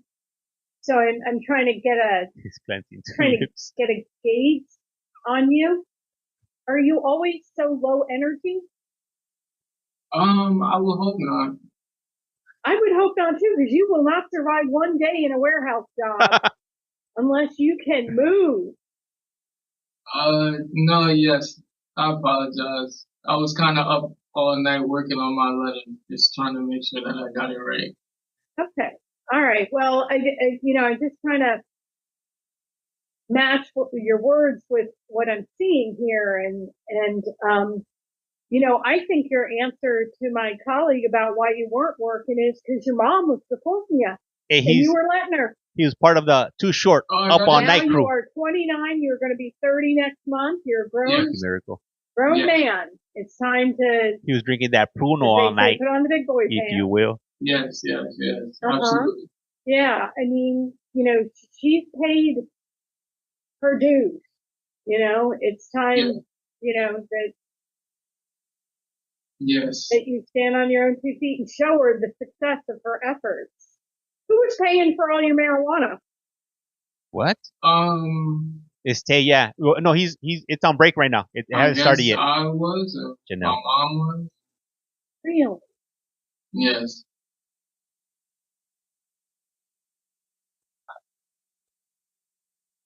Yeah, I'll let you guys know for sure. What's your plan regarding marijuana when you get back out? I would like to remain sober, and I don't really have a plan. Just remain sober. I had a medical card, but I don't know if I'm gonna renew it once I get out, just to, keep my sobriety where it is or continue on, keep going. There'll be no point in me going back towards old habits. No, it would actually set you back, I would imagine. I'm concerned about the response, like to remain sober. Anybody living in recovery knows that is work. It's a commitment every day that you make to yourself, sometimes every hour of every day, to remain clean and sober. It's not just a wish and a prayer. you kind of got to put in the effort. So where are you with a commitment to your sobriety? I'm committed. That would be one of the first steps. I guess not renewing my med card and just staying away from certain crowds that would lead me back into you know mishaps or any relapse, because I really do want to remain sober so I can find a job. And I guess sobriety isn't what you don't do, it's what you do. right. So if you choose your friends wisely, Yes, you choose environments where that's not the activity that's underlying the interactions with your friends. yes, I So agree. it's about the making positive choices, not just refraining from. Yes, You yes. know, so when you were in tier 2, did you go to any AA or NA meetings? You can watch it Yes, here. I attended a couple AA and NA meetings. Links are in my profile. Were they helpful? Did you like it? Yeah, they were pretty helpful. Just getting to hear other people's stories, people that's just like me, that's in the same position that I am. So that Mr. helped. Maynard, what do you get excited about? Family. The same as here. The name on my channel. Spending time with my family. Pretty simple. Okay. Probably been a while. I would encourage you to think of, there's people set goals of 90 and 90. Don't where forget they the go to at. 90 meetings in their first 90 days back out in the community. Doesn't mean one meeting every day. You could go to 4 meetings in one day. No worry. But, immersing yourself in the recovery community, trying different meetings at different locations. Some are all male meetings, some are step meetings, some are speaker meetings. Finding what works for you, finding a home group that you want to, show up regularly to. That's recovery. It's making that commitment to yourself. And I'm not hearing it from you, especially having completed tier 2. So I think you said in your opening that you know your triggers. What are your triggers? Smoking is one. Cigarettes? Or no, marijuana. Smoking marijuana is one. But the trigger is what brings you to smoking. Yes. Also, I guess, well, not I guess, I do have problems with being more enthusiastic about certain things. Being disciplined is another one. I have problems with being disciplined with certain things and committing. Do you guys love the TikTok shop? What kind of things do you have trouble being disciplined about? Everything. What up, cat? So, what do you do about that? Well, I'm trying to continue to be disciplined. Like you said, it's a matter of doing, and I'm aware of it. I just have to apply it to my everyday practices. So when you don't have a schedule and you don't have structure in your days, that's when you just waste them with smoking pot. Is that pretty much sums it up? Pretty much. Or I'm just very, very lazy about things. I'm getting that your spirit animal is a sloth. Sloth. I say that to my niece all the time. She's clowning that fool. But I want you to find your spark. I want you to find what you're passionate about. And Nancy's a cold piece. Like, zest for life out of you, and I'm hoping it's there. So yes. So I'm going to suggest to you, and this is wandering far afield of what we're supposed to be doing. She's doing a little bit too much, if You you need will. a schedule. You need to bring structure to your life. And you can do that by setting a schedule for yourself, the same wake up time, the same routines around your food and your exercise and your social time and your job and your, and a bedtime. Like you need Pobrecito. to, and you're 30 now for all intents and purposes. This is Connecticut. So that's got to come from you. Because, it can be in the blink of an eye, sir, and you're going to be sitting here turning 40. Yes, very true. Life is just going to happen to you. And I want you to find a way to take charge of it. Yes. It's so much better when you're, pursuing your goals and your dreams and having experiences and growing as a person. Yes, yes. Yeah. So I appreciate I thank you. So when you were in the day room at the end of January, I think he is medicated. That came into the day room a woman? Yes. Mm-hmm. And that's why you flashed your genitals at her? What?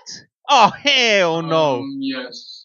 Okay. So I'm going to talk to you about that. Denied. Because Cancel. you have out the window to sexually harass the correctional officers in that facility. They are hardworking individuals, and it is hard enough for a female CO to be in a male prison and does not deserve the disrespect that you showed her by pulling your pants down. Jesus. Did you honestly think she wanted to see that? That's it. It's over. It's a wrap. Okay. So you rely on your mom for everything. Yes. How do you think she'd feel knowing that you were there in the prison disrespecting a female correctional officer? Because you felt like it. You wouldn't be happy about it. Right. She about to find out. We're going to make this go viral. The choice that you made. And I hope at some point you will find an opportunity to apologize to that correctional officer. Because what you did amounts to sexual harassment in the workplace. Yep. And because you targeted her because she was female, that's sexism.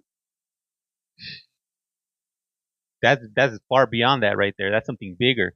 I apologize. Apologize. You need to find her and apologize to her. That cop don't want nothing to do with this fool. 10 feet away, please, por favor. You're a grown man. Why are you doing stuff like that in a prison? You think it was funny? No. Yeah. No. Did you laugh afterwards? Yeah. No, I did not. Yeah, he did. Yeah, because you were getting a DR for it. Please. Everybody is deserving of respect. That job is hard enough. All right, Mr. Rodriguez. I don't have a whole lot. Hey, who does something like that? Why would you do something like that? I would see a different change. To a stranger? When I saw the 4 additional DRs, that just really took me off. I mean, you were really given an opportunity at that last hearing, and I'm just not. We're doing a job interview right now. I don't think he's going to get the job, though. He's not the right man, if you will. I don't really have any questions for you. Okay. So, disciplinary report. Maynard, please give us just a minute. What do you guys think? We're going to discuss your case. It was sick. Palmieri? Should we give him the job or turn him down? Hush, man, we're trying to listen. Come on, man. How are you going to come to my stream and tell me what to do? You could get a step in, if you will. Thank you for that heart. Are the other disciplinary reports from you? We know it's difficult in there, but it has only been 1 year. It includes 4 new disciplinary reports for that one month after his hearing. Yeah, for basically not being willing to comply with the rules of the facility. I'm not sure that he has gained any insight from either one of the two programs that he's been able to take. It goes back to his original charges, which include a failure to appear, so not going to court after he's arrested and released. I am the show. All of that growing up, maturation. He's 29 years old. He's got a flat sentence, so he won't have community supervision, but they have to say that he can advocate for himself and seek out help with employment and schooling. He scores high for risk recidivate. He hasn't really addressed the substance abuse piece of his Christian youth assessment, but it doesn't seem that he's addressed many of the other elements that were identified. And he also doesn't have a relapse prevention plan because I don't know that he's completely on board with recovery. Right, I agree with that. As was stated in his first interview. So, I think for me, the bottom line is I don't see evidence or much of evidence of offender change. And the poor institutional adjustment make it very difficult to find him suitable for discretionary parole today. Is that Smoke Your And Friday? Mr. Rodriguez? I'm in the same place now. I do not find support for discussion. Get ready with the mice. Mr. Get ready with the mice. Knows that the reentry centers that are all across the state support everybody coming out of incarceration. You don't have to be on parole, probation, supervision to get help at a reentry center. They're connected with employers who hire the formerly incarcerated. So you don't have to do it on your own on a tablet. You can go, you can get vocational skills and support through the reentry centers around our state. He does have a sponsor. Thank you, Hogan. We'll be homeless, and that's a good thing. So I have inadequate program participation, I have poor institutional adjustment, inadequate evidence of offender change, and the offense committed while on probation. Did you want to add anything else? All right, sir. In the matter of Andy Mitchell Menard, inmate number 417, Maynard. I'm sorry, Maynard. Maynard. Start over.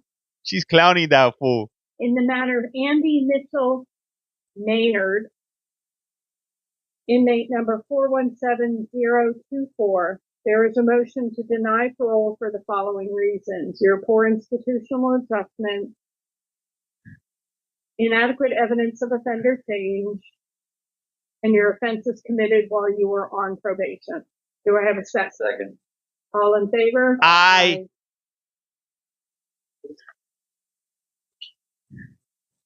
Fuera. Ay, ay, ay. We wish you much success.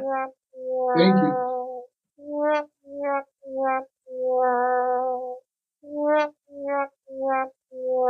And up next on The Price is Wrong, let's see what's behind door numero uno. Hey, and for those of you that don't want to hear me making comments, I would suggest for you guys to move over to our YT channel at Collect Call From. I do have a stream over there that's running with no commentary, if you will. So you do have options if you do want to continue watching and whatnot. Like I keep one stream clean with no commentary. If that's what you want to do, go for it.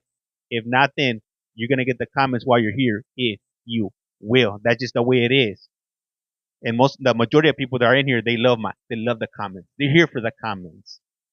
Is the trial on? Not yet. It hasn't come on yet. Today is Friday. They're still on break. 11th, 2025. This is the hearing of Connecticut Board of Parole. Following board members are present this afternoon, and by stating their names on the record, they include all statutorily required documents and available permanent information. Connecticut. Here. Nancy Turner, good afternoon. Deborah Smith Palmieri. And Member Rodriguez, good morning. Good afternoon. Take 47. Please state your inmate number for the record. 404677. I'm Brandon Shilly. Good afternoon. This hearing is being conducted in consideration of the parole application for Brendan Shealy, who is number 44677. He is serving a sentence of 15 years execution, suspended after 4 years jail, 5 years probation, for manslaughter first and larceny third. As of today, records reflect the parole eligibility date, May 30th, 2025. There's no victim input in this case. There is an offender accountability plan for the offender. It has been reviewed and shows the offender has completed good intentions, bad choices. Utilizing the statewide collaborative offender risk evaluation system, the offender's overall score on the SRT falls within the moderate range of risk for recidivism. I love the This TikTok is your shop. opportunity to express to the board why you believe you should be granted parole. I'm Luis Harvey. Luis Harvey, get it right. You have something written? Huh? You wrote something down you'd like to read? Yes, I have a couple of things I'm trying to present to you. Oh, he came ready. All right. Go right ahead. I have my offender work performance, my program with voices, my criteria attendance was good, my initiative. Oh, no. We have an evaluation for your participation in both voices and good intentions. So Yes. you do not need to read that to us. Okay, and I have Snap. another David. one dealing with my tier 2. My tier 2. Okay, what did you get? Were you excellent? Were you good? What were the ratings? Thank you, Dave, for the information. I finished 21 classes when I was in Cyboski, and it was 28 classes I posted did, but I did the other 7 here at Osborne. Hey, David's good with the Twitter fingers. Appreciate so I you. finished 28 sessions. I did 21 at Cyboski, and I did the other Thank 7 you, here at Osborne. And yeah, I have a letter I want to present. Please do. I'm starting by saying my name, Brandon. I'm Brandon David Shealy. Since I've been incarcerated, I have completed my OAP program. I also had gotten a job, and I was attending school at McDougal CI and Cyboski CI. I have already had my high school diploma, but I still went to school to get my mind right mentality. I recently got into a situation that led me to go to SED. The COs and LT did a shakedown, and they found Bruno near my bunk. Bruno! Somebody placed there while I was working out near the bubble. What up, Shay? I told them it wasn't mine. I told them to check the camera to show I wasn't the one that put it there. But does he have a GPA of 4.0? I stayed in RHU for 8 days. The whole time, they never gave me a ticket or the 2 others that was with me. No ticket or no sanctions. I got released out of SEG after being in there for 8 days, and that's how I'm here in Osborne, CI. Once I got out of SEG, I immediately wrote to be placed back in Tier 2 so I could finish my group. I only had 7 classes to finish, which I finished here at Osborne, CI. I would have finished before my last parole date, which was March 26, 2025. I believe this, before this, I received 3 tickets at McDougal CI, and I take full responsibility for it. One of the tickets was disobeying a direct order for not getting out of the shower. One so far. One person got approved. Ticket just to make no matters worse. I didn't hear them tell me get out the shower. The second ticket, I refused the urine. I didn't take the urine because I knew I was dirty from marijuana. He got denied. The third ticket was a pipe with crumbs of marijuana. Oh, not Since the I reefer. came to Cyboski and here at Osborne, CI, Not the devil's I've lettuce. been away from the trouble. I've been down for a while, and I still feel awful what had happened in the car accident that put me here. I lost a real close friend that I called my big brother. What makes me feel worse that I cannot recall what had happened, how everything started or took place. I just know I lost one of my loved ones that I love very much. I don't know how it feels to lose a son but I'm giving his parents, his family, my deepest apology and Who is it? condolences for what has happened. The parents lost their son, and I lost my big brother. Once I was told what had happened, I was in my second hospital. I wanted and tried to kill myself then and a few times after. I can cry thinking about these deep thoughts I have did this and everything happened. I'm deeply hurt and I'm sad. I lost you, brother. Big bro, I love you and I miss you. Not a day go by, I don't think about you, brother. I'm always asking myself, how did all of this happen? I have pains in my body and I suffer from memory loss. I have a TBI. Traumatic brain injury. God, please bless and strengthen his family and minds to get through this. I pray every day and night to God, asking him to give me the strength to do better in life. I have been given a second chance in life to show I'm trying to live differently. I'm not trying to go back to anything that is negative or wrong to put me back in jail. Thank you, Carol. I'm trying to move forward in life, and by doing that, I'm going to start by looking for a job, which my family is helping me to get an Amazon. My cousin been here for 4 years, and my aunt in at Yale, my aunt and my mother that's been here for more than 20 years, also my sister. But my preferences are really anything that has hands-on work, like warehouses, restaurants, or anything I'm capable of doing. I'm also going to enroll myself into a program to keep my sobriety. I also have family support and God. I'm also returning back to my 6-year-old son. He is my junior. My nephew that's also look up to me. He is 10 years old. My nieces that I haven't been around since I've been incarcerated. My mother, Trina Shirley, a single hard working woman that's been on my side ever since and before this problem. So she also took care of me and my two older sisters when we was young. I believe in our God. He will strengthen Rello family and minds to get through this tragic loss that we both have taken. I'm sincerely sorry for what had happened. Big bro Rello, I love you and I truly miss you. And you will always be in my heart. Much love. One love, if you will. What do you guys think about that? All right, How many soups did he pay for that?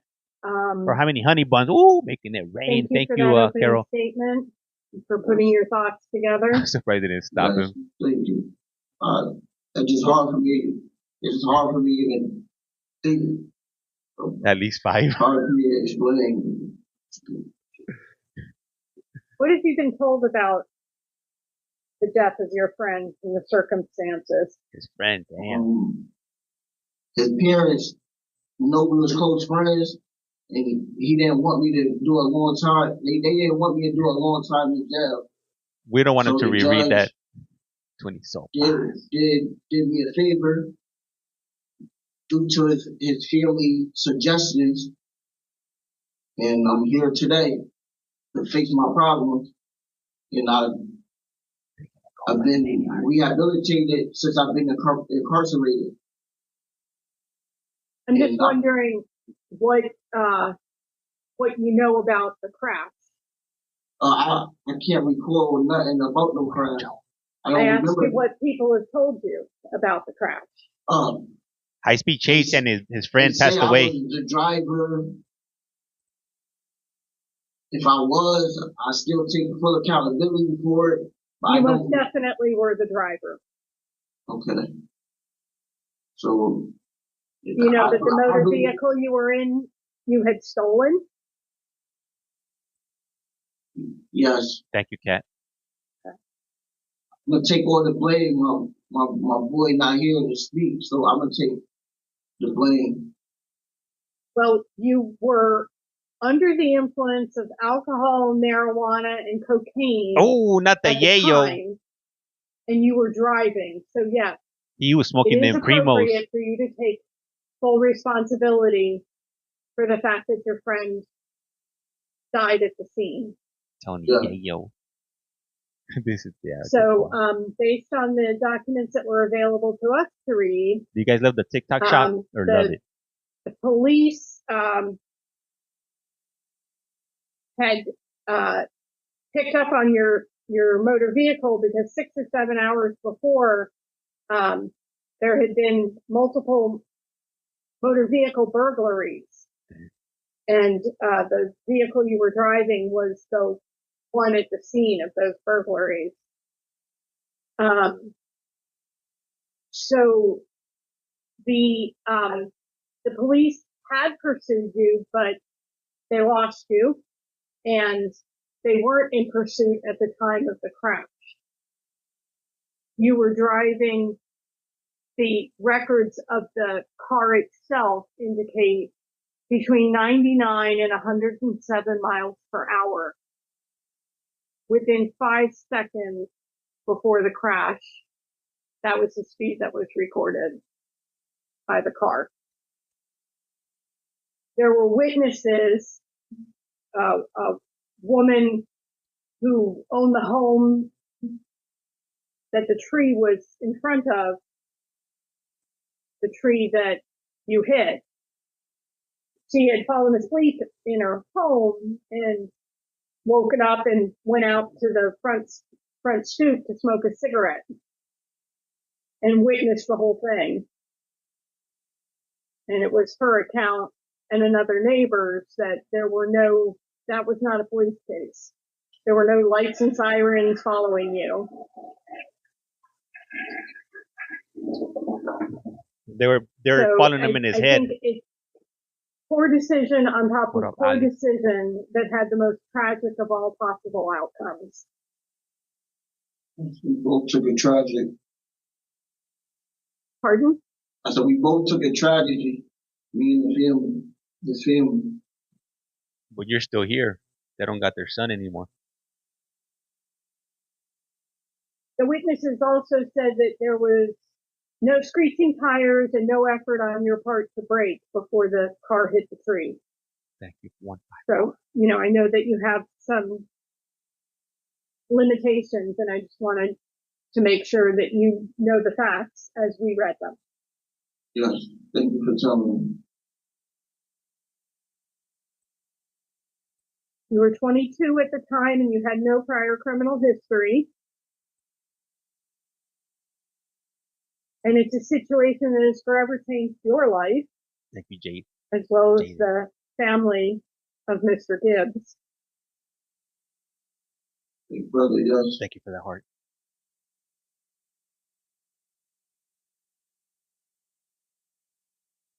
If for anybody that's followed, highly appreciate you guys. You've never had a valid driver's license, have you? No. Don't need no stinking driver license. So you have no training, you've not passed the exam, you don't know the motor vehicle laws in our state because you never studied to take the test. Thank you. I took the 8-hour test before. I had the yellow slip. As I remember, it was like a yellow slip that say I'm working on getting my license. Your permit? As I recall, I'm not really, I don't remember as much. What do you guys think? Do you guys think that he should be paroled? So, what I read was suitable? From your interview with Officer Menard that you felt like your sentence is fair.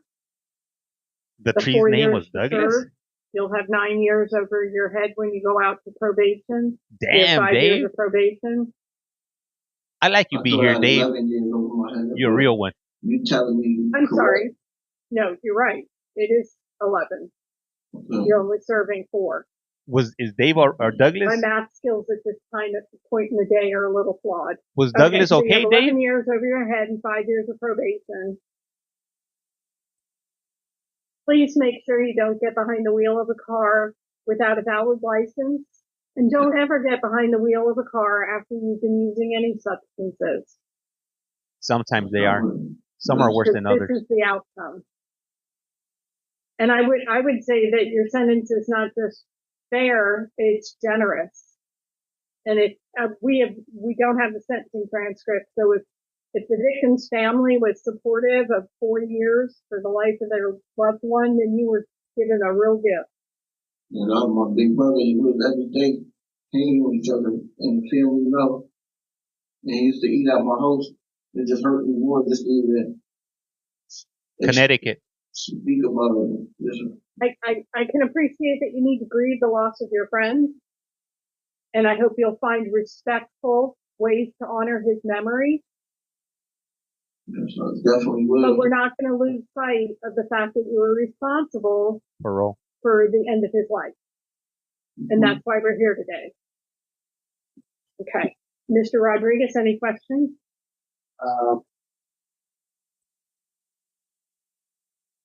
No, I don't have any questions, actually. Okay.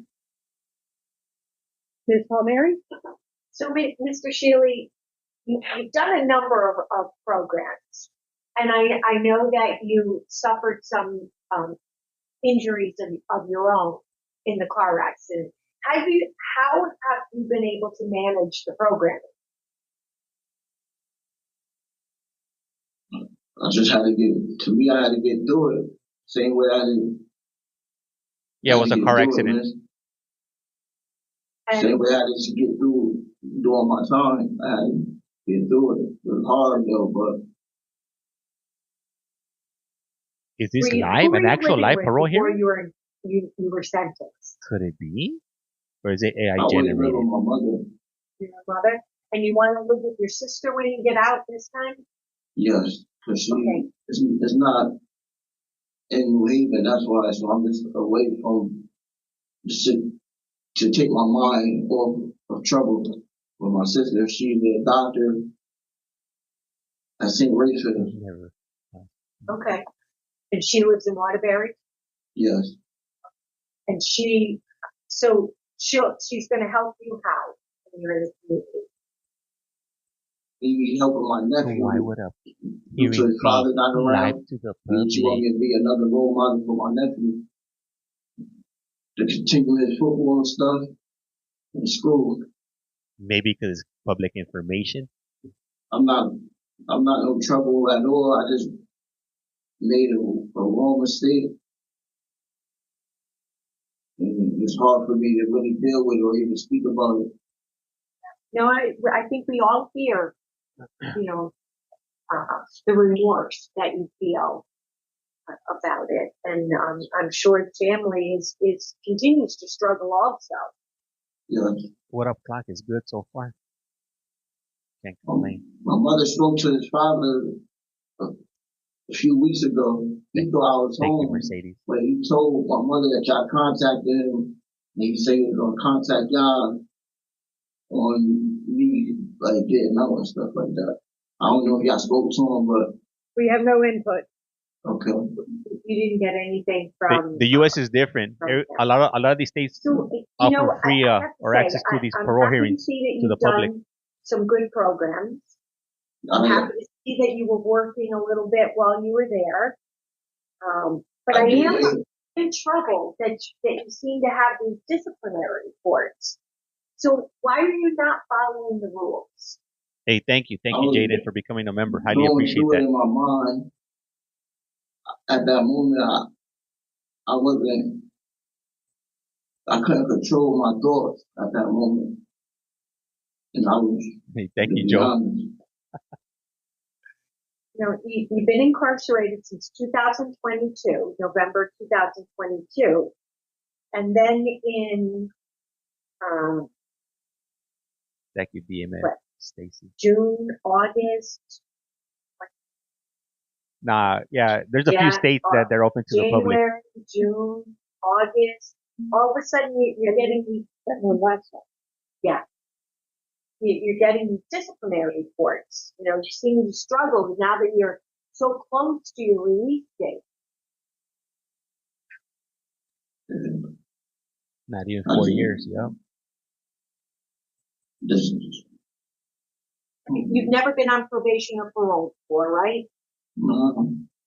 His warranty's gonna get extended. Mercedes. I've just been correcting my wrongs. If you will. To be honest, that's what I've been doing, is correcting my wrongs and staying focused. Donnie, thank you for the follow. To my family and being back in the community. Right, Mr. Shealy, thank you for answering my questions. So, Mr. Shealy, in your opening, when you talked about the Pruno and going to restricted housing for 8 days, that's the one from last month? It was a stolen The car, ticket? so Yes. that's a good question. Okay. I wonder if But the they- insurance they- cover. No, I don't they- think so. Do they cover it if it was involved in a crime? Normally, if it's involved in a crime, they don't cover, right? Well, if they put you in restrictive housing, you must have gotten a Oregon. ticket. We have it in the system as a DR. Oregon kicked me out. They So, banned me from Oregon for some reason. And I think what my colleague was alluding to is, you came in pretty young, and oftentimes we see DRs at the beginning of the incarceration is, you're learning the rules and you're settling in and you're sort of disciplinary accepting report the situation. But yours came a bit later because you've been you were sentenced in November of 2022. They banned me from Oregon even though from streaming. This crash happened in 2018. And, Gap insurance covers stolen. But what about if somebody if somebody passes away? okay. Do they cover the medical bills for the person that passes away? Just one Or quick. the So, Mr. Shealy, funeral costs? I know you're talking about finding a job when you get out. Have you or your sister or your mother reached out to any other programs that you might need assistance from in the community? Yes, New Haven Workshop downtown. Okay. Downtown New Haven on Grand Avenue. What's on Grand Ave? Do you know? Hey guys, let's get up to 150K. Ocean 10 license. Okay. How about anything like Easter seals or any other programs that will help you develop some vocational skills? Thank you, program to keep me focused and hands-on things for a job. Right. Okay. Well, that's similar to what Mr. Seals might help you with, some vocational. I don't think they'll let me assistance. in Oregon if I Okay. show up at their door. And what was the first program you told me? Not the one on Grand Avenue. The other one? New Haven Workshop. New Haven Workshop. Yeah. And what is that? You know? They help you with being in programs, and they help you with a summer job. Okay. Mr. Rodriguez seems to be familiar with it. He says it is like a vocational training program. Yes. All right, we got a poll going. All right, that's probably a good avenue for you. Okay. All right. Thank you, Mr. Shealy. I am a little concerned that you're identifying resources in New Haven, but you want to live in Waterbury. That's a long stretch. I know. They probably got a picture of me at the Is gate. that because your sister It's not gonna works happen. in New Haven? Yes. My sister lived in New Haven, but Thank you, She Joey. lives in Waterbury. She lives in Waterbury, but she works at St. Raphael. yeah, confusing me, but yes. Okay. Okay, that hospital's in New Haven? Oh, all right, so she's used to that commute. Yeah. Okay. And I have family in New Haven too, though, if anything, but I'm gonna live with my sister, Thank you, Sugar Girl. which is better for me. Or Surgery Girl. Cause she's doing everything correct. I feel like I should have took her steps. Hey, thank you, Chad. So, Mr. Healy, Yeah. your eligibility date is at the end of May.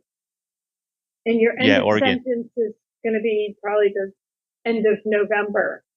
It's So we're Central really in the talking about, house. a 5-6 month difference, in when you get out. So, whatever the decision is today, just keep that perspective. We're not talking about a whole year. We're talking about a 6-month difference. Yes. I have. Okay. All right. Does your mother still live in New Haven too? Yes.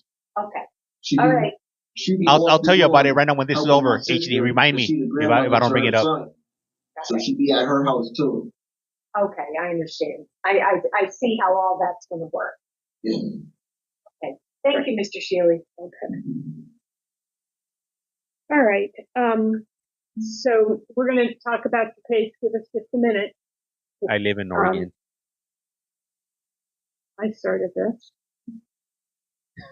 Thank you, Joe. So I'll tell you right now. I'll tell you about the Jeremiah also. the facts of the crash couldn't be worse. We have an unlicensed But a parole hearing is not a court. driver under the influence of multiple substances in a stolen motor vehicle. So, you don't have the experience of having driven the car in all kinds of circumstances. Not yet.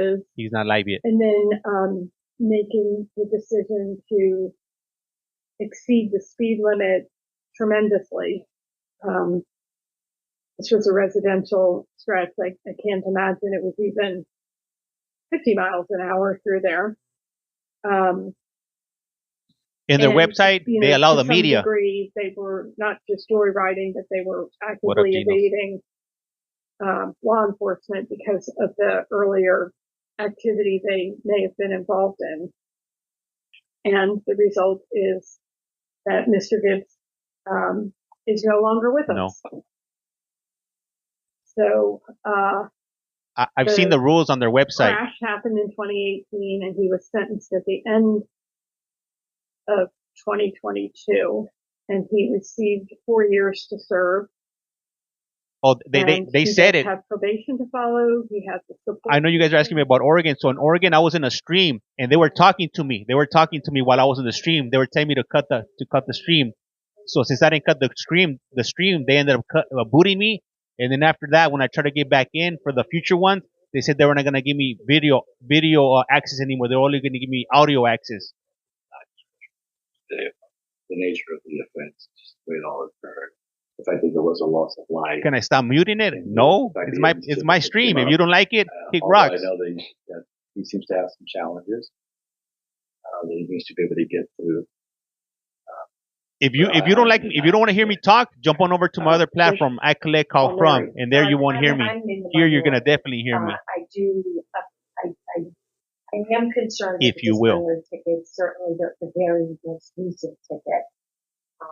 I do Courtesy think flush. that Mr. Shealy has done some good programming to address his criminal thinking, to address his behaviors. He was 22 years old when the incident actually occurred. 29, I'm down. Well, we know how old you are now. We're talking about how old you were when the accident happened. Thank you for the follow. Please don't interrupt. Okay. He has managed to do some good Like the nerve of programming. some people coming over here and telling me how to run my stream. Come on some now, of what he that's learned not from cool. the program. He's been participating in services there. He's, as was pointed out, he does have good support in the community. He does have a good release plan. Sounds like he's going to need his family to help him with that release plan. From what through our questioning, it does look like they have. Nah, they just don't. They don't want me to stream that. Whatever they're doing, they want to keep it private. In order to live. They don't want to be transparent. He has no criminal history. So I was willing to grant his discretionary parole today. As you said, it is not a very long to end a sentence. But I did think that the program. Thank you guys for the taps. Be warranted the couple extra months. I will make note of that. They're the ones that gave me the access. So the reasons I have are nature and circumstance and for institutional adjustment. Anything else? So in the matter of Brandon Healy, inmate number 404677, there is a motion to deny parole for the following reasons: the nature and circumstance of your crime and your poor institutional adjustment. Do I have a second? All in favor? Aye. All opposed? Aye. So, Mr. Healy, you will finish your sentence and go out to probation. We wish you much success and hope that you'll be able to find ways to honor your friend's life and perhaps even support his family if they're open to it. I will.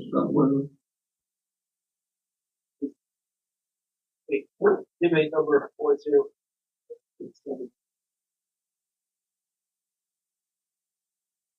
You're all set, sir.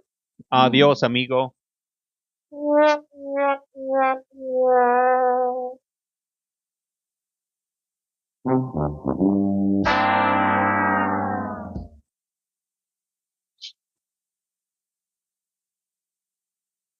a good weekend. Hey, who wants to see the video from Oregon when they kicked me out? Who wants to see it? I'll put it up and then we could switch over to another live stream. Our next live stream is going to be in about 15 minutes or so. We're going to go to court. We're going to go over to, sure, okay, let me pull it up. Obviously, this one's not going to be live because this happened back in January. Let me pull it up right now and I'll let you guys check it out right now. Hold up, if you will. Hold up, let me pull it up really quick. All right, and if you haven't done so, please do so. Hit that follow button. It's free, doesn't cost you anything. And like I said, hey, for those of you that don't like my commentary, it's probably best you guys jump over to another platform, my other platform on YT, or just get off and from it all. This is the way I run things. For the most part, I've been really cool when people get in here and they start making comments like that. But at the end of the day, this is my platform. I don't like to be like that, but I mean, it's getting to a point where everybody just keeps on, people come in here and they think they're gonna, tell me how to run things. Nah, you're not gonna run things over here. Not today, if you will. And I'm not that type of person where that likes to talk down to people or come at them wrong, but it's just it's getting to a point where just leave. Leave if you don't like it. Leave if you don't like it. Hey, thank you, Inky. Highly appreciate you. Your streams, your rules. Tell him, James. Tell him, eh? Tell him. Nah, bro, is your account and they can scroll. There it is. The public has spoken. The public has spoken. Let me see here. I'm looking for the stream right now, so we could go ahead and check it out. Let me see. Gotta get it good. What?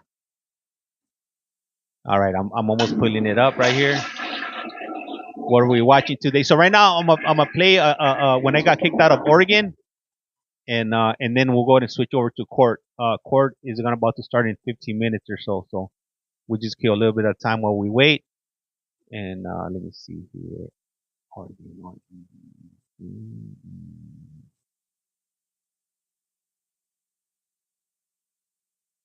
Let me see here. Let me see here. Let me see. Oh, here it is. I got it. I just found it, guys. I just found it.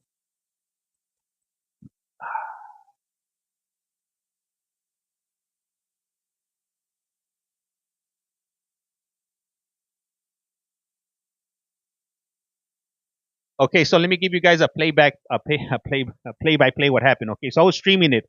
There was this dude that he was in prison, like I think at that time like over 40 years. Okay, and he was in prison for doing some despicable things to a little girl. All right, so I had been streaming at this point for about 7 hours at this period, and nothing had gone off. So then all of a sudden, one of the board members says that they're gonna take a break. They're gonna take a 5 minute break, and that's where I'm gonna start it off, where they take the 5 minute break, if you will. So I'm just trying to find the spot where they take the 5 minute break.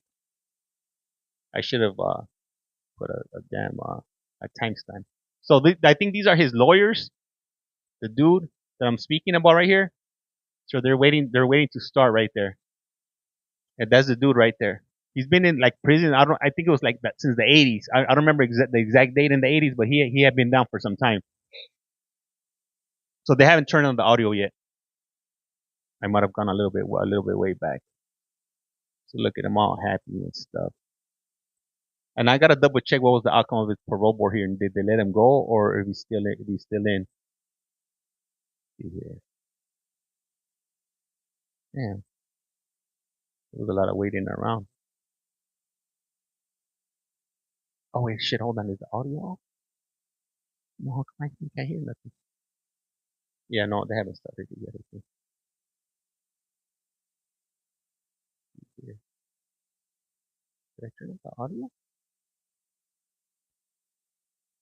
Okay, what the hell is happening? I can't hear anything. Okay, yeah. Okay. To see him at age to you to have your I think I went a little. resources out here to help. I went a little bit before. You know what I mean? Me having siblings from. So I'm trying to find the spot. Okay, so I think they muted it there. Hold on. on the phone. I was almost 15 when I was able to go into the prison with my daughter that I just had to visit him. Get and it together, after that, James. it's just been video visits, phone calls, and letters. I'm putting it up right now. Okay, well that's terrific. I mean, maintaining a relationship with someone in a correctional facility like that What's up, bro? is so important. What up, so kid? I know that's been important for your dad, and I know he appreciates that. Let me. There's a technical issue not related to That's the me right facts there. of this case in any way, but there is a technical issue that the board needs to have a recess in order to address. So council, appreciate your patience on this. We're going to take a 5-minute recess, and then we'll come back and I'll check with my fellow board members to see if they have any follow-up questions from this witness. 5 minutes, that'll be 2:15. If you guys want to help out, Thank you. I could give you an email address that you guys could reach out to and email them to let them know that you guys want to have access to these Board of Parole hearings, that you guys want me to stream them for you guys. If you guys want the address, just let me know and I'll post it up. I don't think they're gonna be too happy. Let me see. I'll pull up the address right now so you guys will go ahead and email them if you will. Let me see here. Let me pull it up here. I don't think they're gonna be too happy either, but we'll see. We'll see right now. We shall see. Let me see what the name of the person. Let me see. I'm pulling it up, and right now we're just waiting. I'll speed it up right now. Let me just find the email address, and then we'll go ahead and I'm just looking for the email address. Oh shit, I forgot. I gotta remove my gift. Okay, so the email address is gonna be this. All right.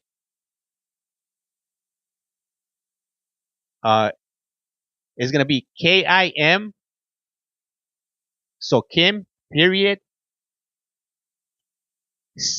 COONS Coons at parole board period Oregon.gov.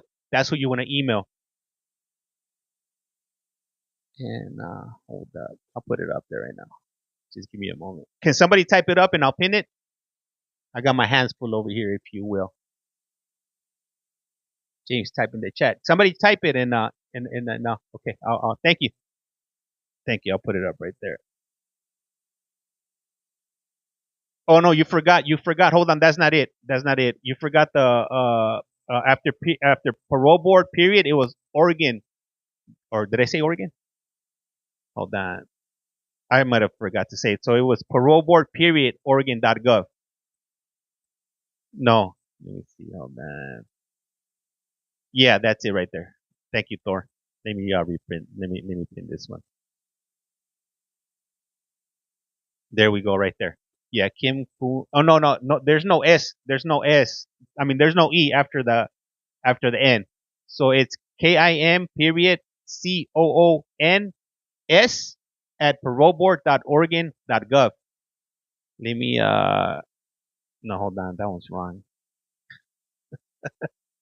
So you're gonna take off the E before the S. Yeah, you got it right there, Rachel. Thank you, Rachel. All right. How many people does it take to screw in a light bulb, if you will? All right, so let me speed it up. So we're waiting. They said 5 minutes.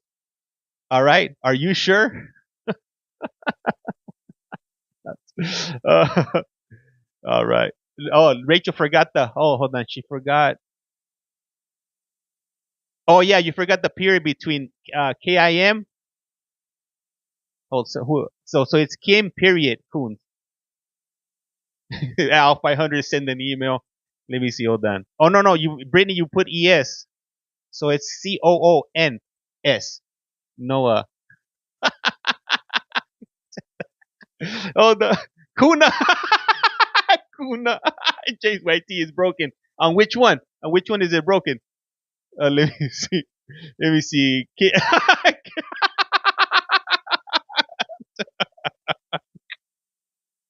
I'm just gonna type it myself, man. I'll just type it on myself. Yeah. Let me type it in. Hold on. I'll type it in right now. Yeah. Let me see. Kim that was wrong. Board dot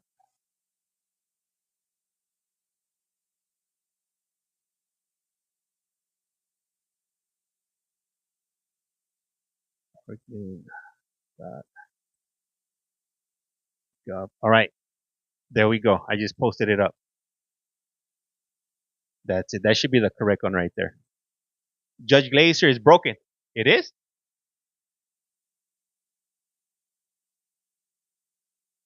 Okay, I fix it.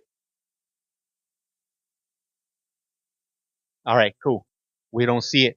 You didn't see it? I've been posting it for you, bro. Let me see.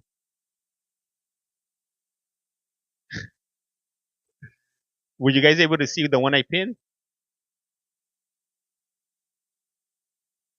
Oh no, they're taking it off. They're not allowing to post it up. Oh, the pin. Yeah, I'm trying to pin it, but it's erasing it. Damn. He's. Let me see. No, it's not pinned. Let me jump on my other account and see. Ain't nobody gonna get anywhere with that, Kim. She's actually rude as heck. Hey, she used to be my friend. We were friends at first. So she found out I was streaming them. Put it under your bio, bro. Okay,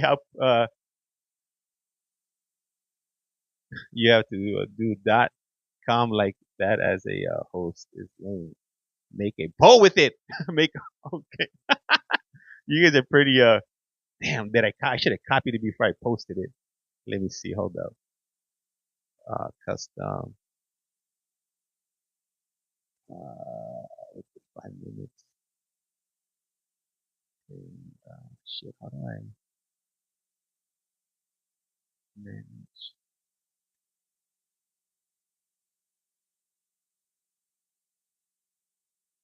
And they still haven't turned on the audio yet over there. So as soon as I finish putting the email, I'll go ahead and I'll turn it back on.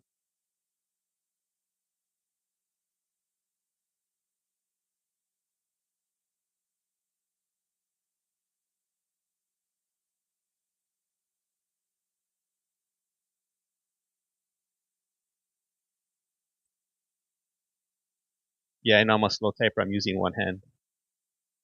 It ain't easy.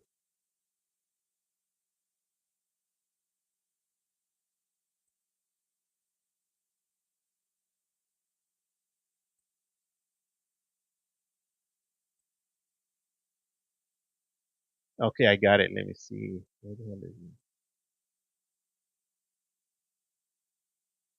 Oh no, it didn't save it either on the poll. Oh no, yeah, it did. It did. Here, I got it. Yeah. It won't. I'm trying to select it. Gotta make this thing easy.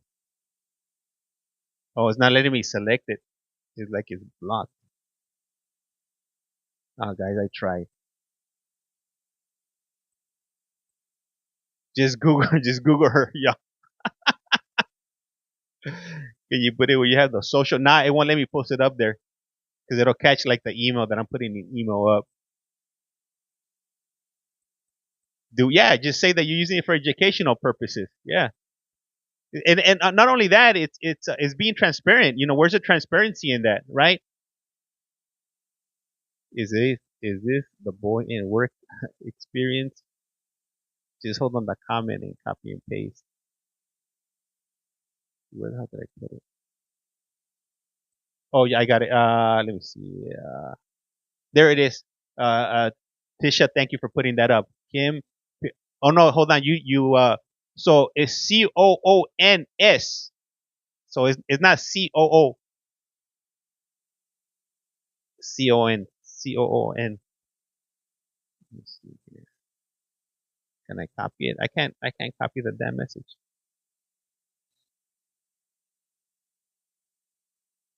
Read mine. Let me see, where's yours at? Dear Kim, we are emailing you on behalf of your friend Jim. Still wrong. It's no C instead of. Let's see. Man.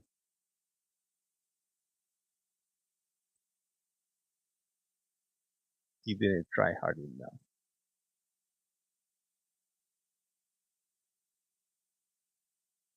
Okay, I think we got a winner right here with K. K got it.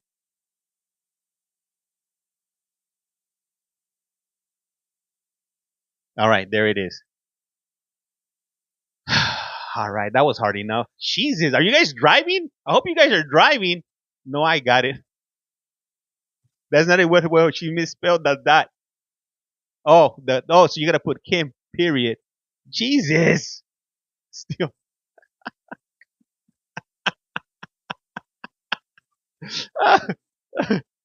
I'll put the dot with it. No excuses, Jay. Who's driving? Are you guys driving and typing, if you will? I'm gonna speed it up a little bit here, so while we're waiting.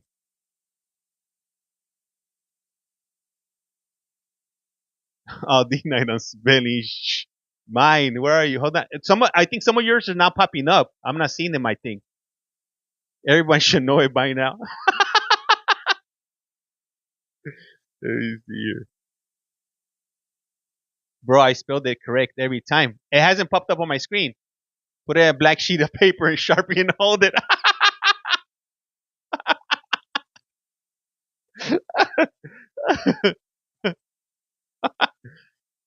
I've done it every time. Yeah, it's not popping up on my screen. I think the chat's blocking it.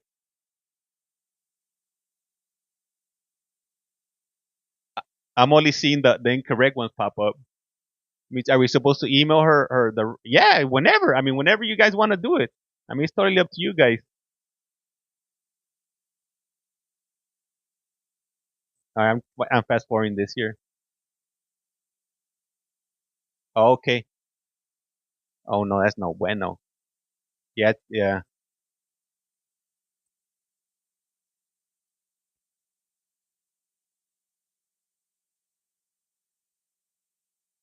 So right here, it's they got it on mute still. So by this time, it's already maybe 20 minutes in from the initial point that they said that it was only gonna be 5 minutes.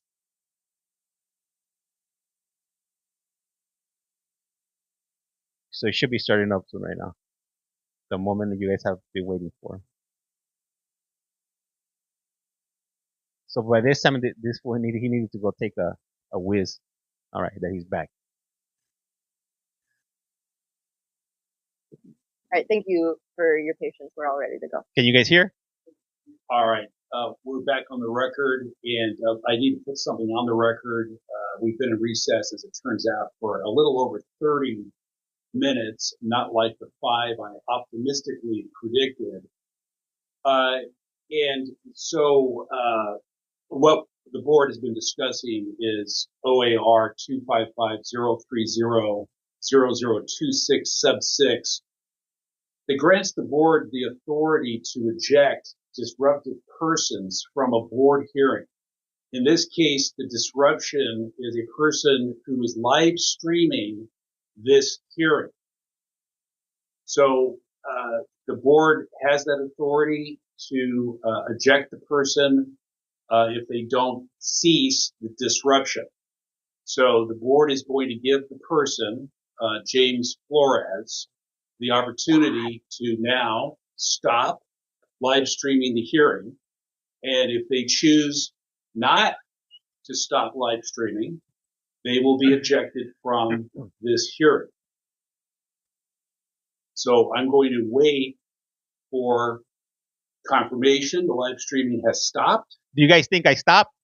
If it does not stop Did I fold immediately, then that person will be ejected. Did I fold like a piece of paper, if you will? Did I give in to their demands? No, no, I wasn't doing anything. I wasn't even on like I am right now. I wasn't even doing any commentary. I wasn't doing anything. I was just straight up streaming it. I wasn't doing anything, like straight up. Like I don't like how am I gonna disrupt their hearing if I'm not even participating in it? I always have my microphone off. I always got my camera off. I don't do anything. I'm innocent. I'm innocent, guys. I'm telling you, I didn't do nothing. Let me see. You giving permissions to what the heck? Look at them looking at you. Let me see. You fool. You folded like a taco. What? Say what? TikTok Karens. All they know is your full name. Oh, they know. They're the ones that give me the access. Like, how wouldn't they know? Let me see. They protect you up. Just get All right, off I'm of it. understanding that the live streaming is continuing. So, Ms. Coons, I'll ask you to please eject the disruptive person uh, from the meeting. Thank you. And they kicked me out. I didn't cave. Hell nah. Till the wheels fall off. Anyhow, with that being said, let's go ahead and get to the court here. We're gonna go to Maricopa, if you will. Maricopa County. Should be in session. Should be starting up. All right, cool. Perfect timing. Perfect timing. So hey, so that's what happened. Oh, for sure, for sure. I'm gonna clip it. Don't you worry. Disrupted by just watching. Wow. Yeah, they're hiding something. I mean, why wouldn't they want to be transparent? Right, Vicky? See, that's effed up. That was Oregon, if you will. Oregon, and I was it was Oregon James. They had you on trial. Absolutely, totally ridiculous. Ridiculous. Yeah, you didn't do anything. So I reached out to them maybe like a month ago, and they said that they were only going to give me access via audio. They weren't going to give me video access anymore. So the issue was the video part of it. Road to 200K. Thank you guys. You should have stopped. Let me see. You should have stopped the stream. Then when nah, you know what? I wasn't on my computer. I was out and about. Um, so I was kind of limited at whatever I could do. I could have made it private, but I was like, nah, screw that. I wanted to see what they were gonna do. Plus, it made for good. It made good for a good stream. Showing you guys this. Can't you sign in with a different name? This one's different. With this one, it's not like Connecticut. Connecticut, I could just go and click a link. Oregon is not like that. Oregon, you have to reach out to them. So they were the ones giving me access before that all that happened. So I have to reach out to them every time that I wanted to go or stream. They would provide me with a special code to get in. So this one's a lot harder. They're gatekeeping on that one. Can you stream in upstate New York? New York doesn't provide access to their Board of Parole hearings, if you will. Hey, what up, Sancho? Thank you for that. Thank you for those 5 TGIFs, if you will. Sent TikTok. Hey, gracias. Highly appreciate that, man. I appreciate all of you guys.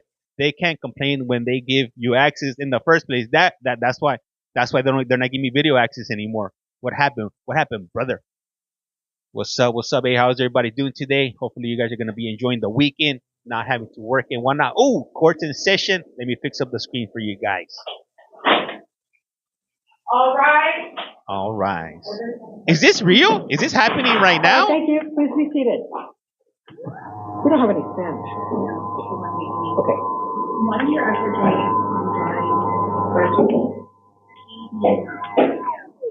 Oh, bringing him over? Somebody told on me. Somebody told. I'm not sure who told. Day 31 and then page 2. But somebody told. Yeah. Pretty sure it's the same guy. All right. I'm going to see if I can. The possibilities are endless on who told. Log back in. 1 second. Is this real? Is this really real? No way. What about the rapper? Oh, it hasn't. I don't think it started yet. Aren't they deliberating? Oh, they cut it. Oh no, hold on. Are they back on?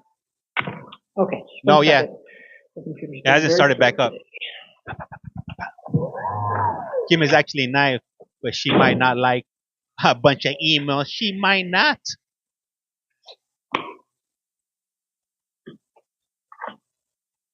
I just the video had to reduce like then F then just for it.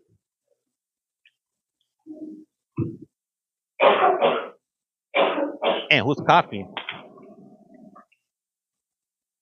Right. This is the 11 a.m. initial appearance calendar for April 11th, 2025. This court's orders for the taking of fingerprints and DNA samples made on the 2 a.m.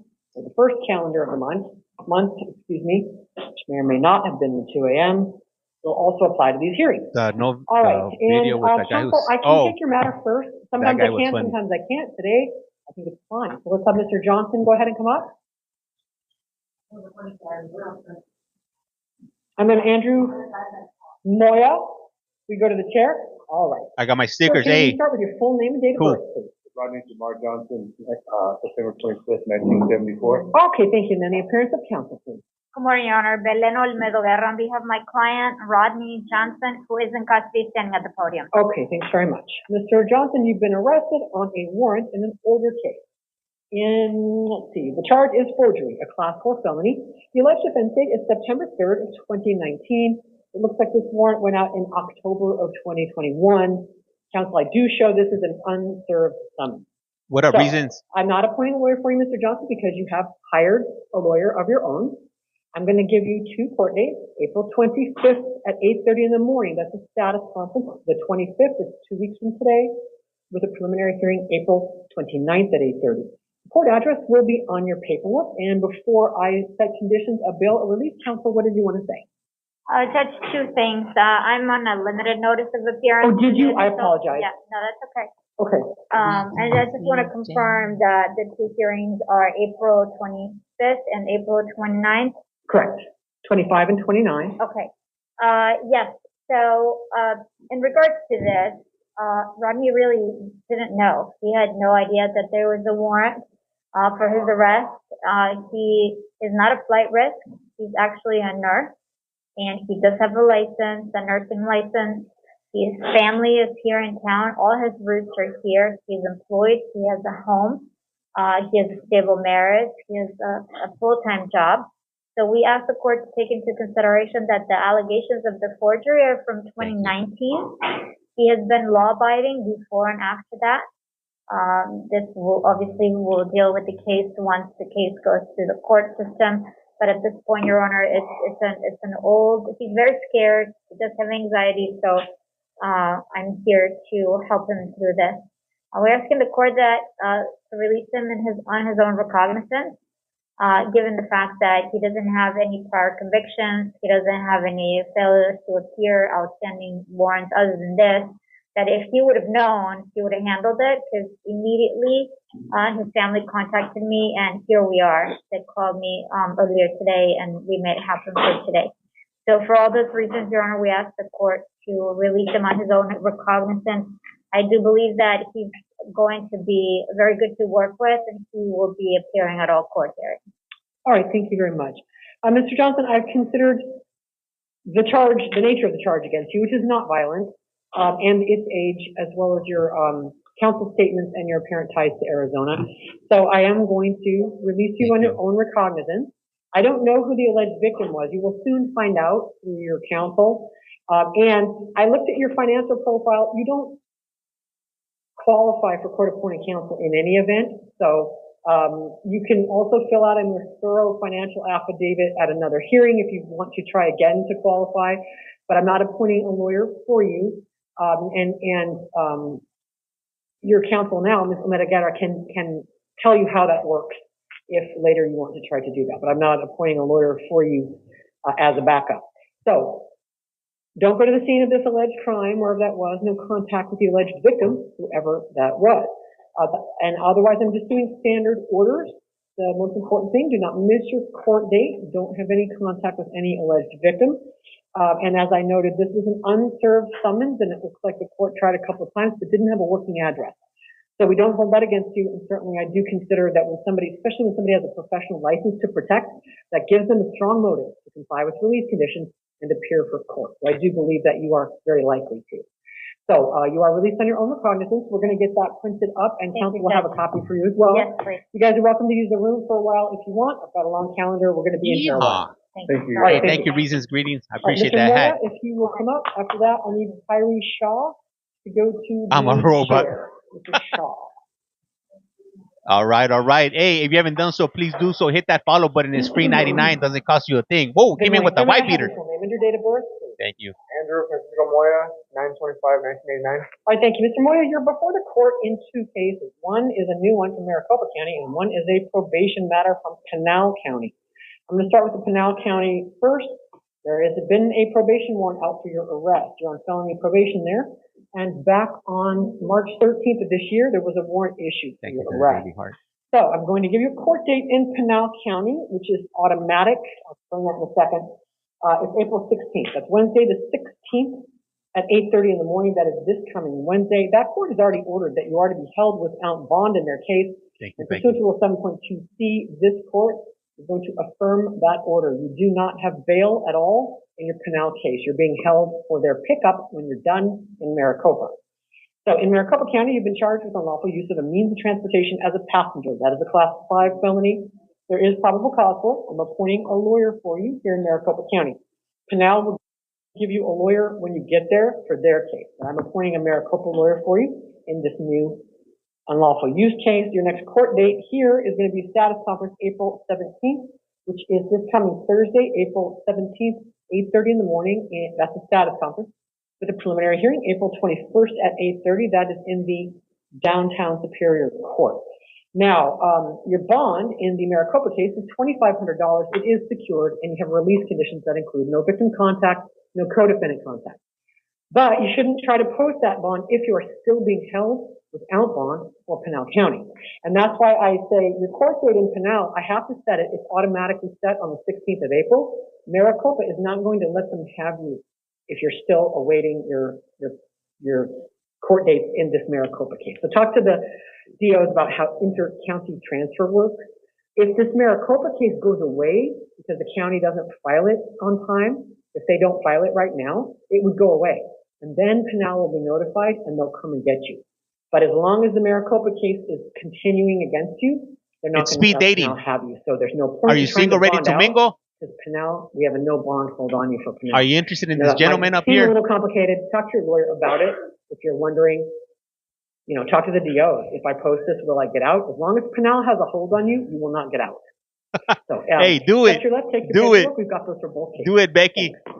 Shaw. Hey, thank you for the 200K. Show 200K. Thank you, guys.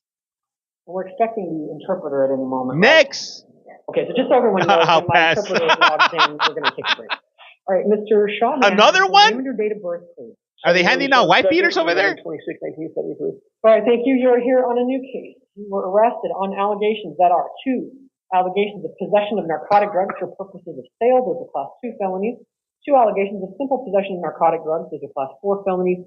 1 allegation of possession or use of a weapon during the commission of drug trafficking crimes, and that is a Class 4 felony.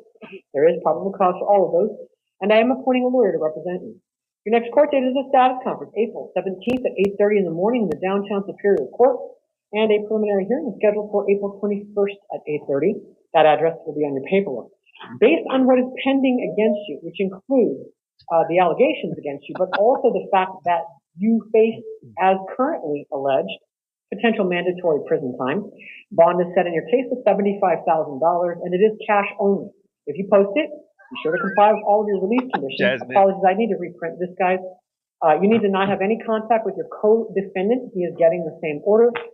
No weapons, no drugs without a valid prescription. And so, as of now, your co-defendant and you are ordered not to have any contact with one another. He's going to get the same order in a little while. Who's the co-defendant? Yours is, I forget. I had him on the same calendar. Chad. He might have gone to house call. James, you good? Small time street pharmacist. I was by myself. All right, let me double check. Well, it's a larger investigation. Oh. It's no bueno.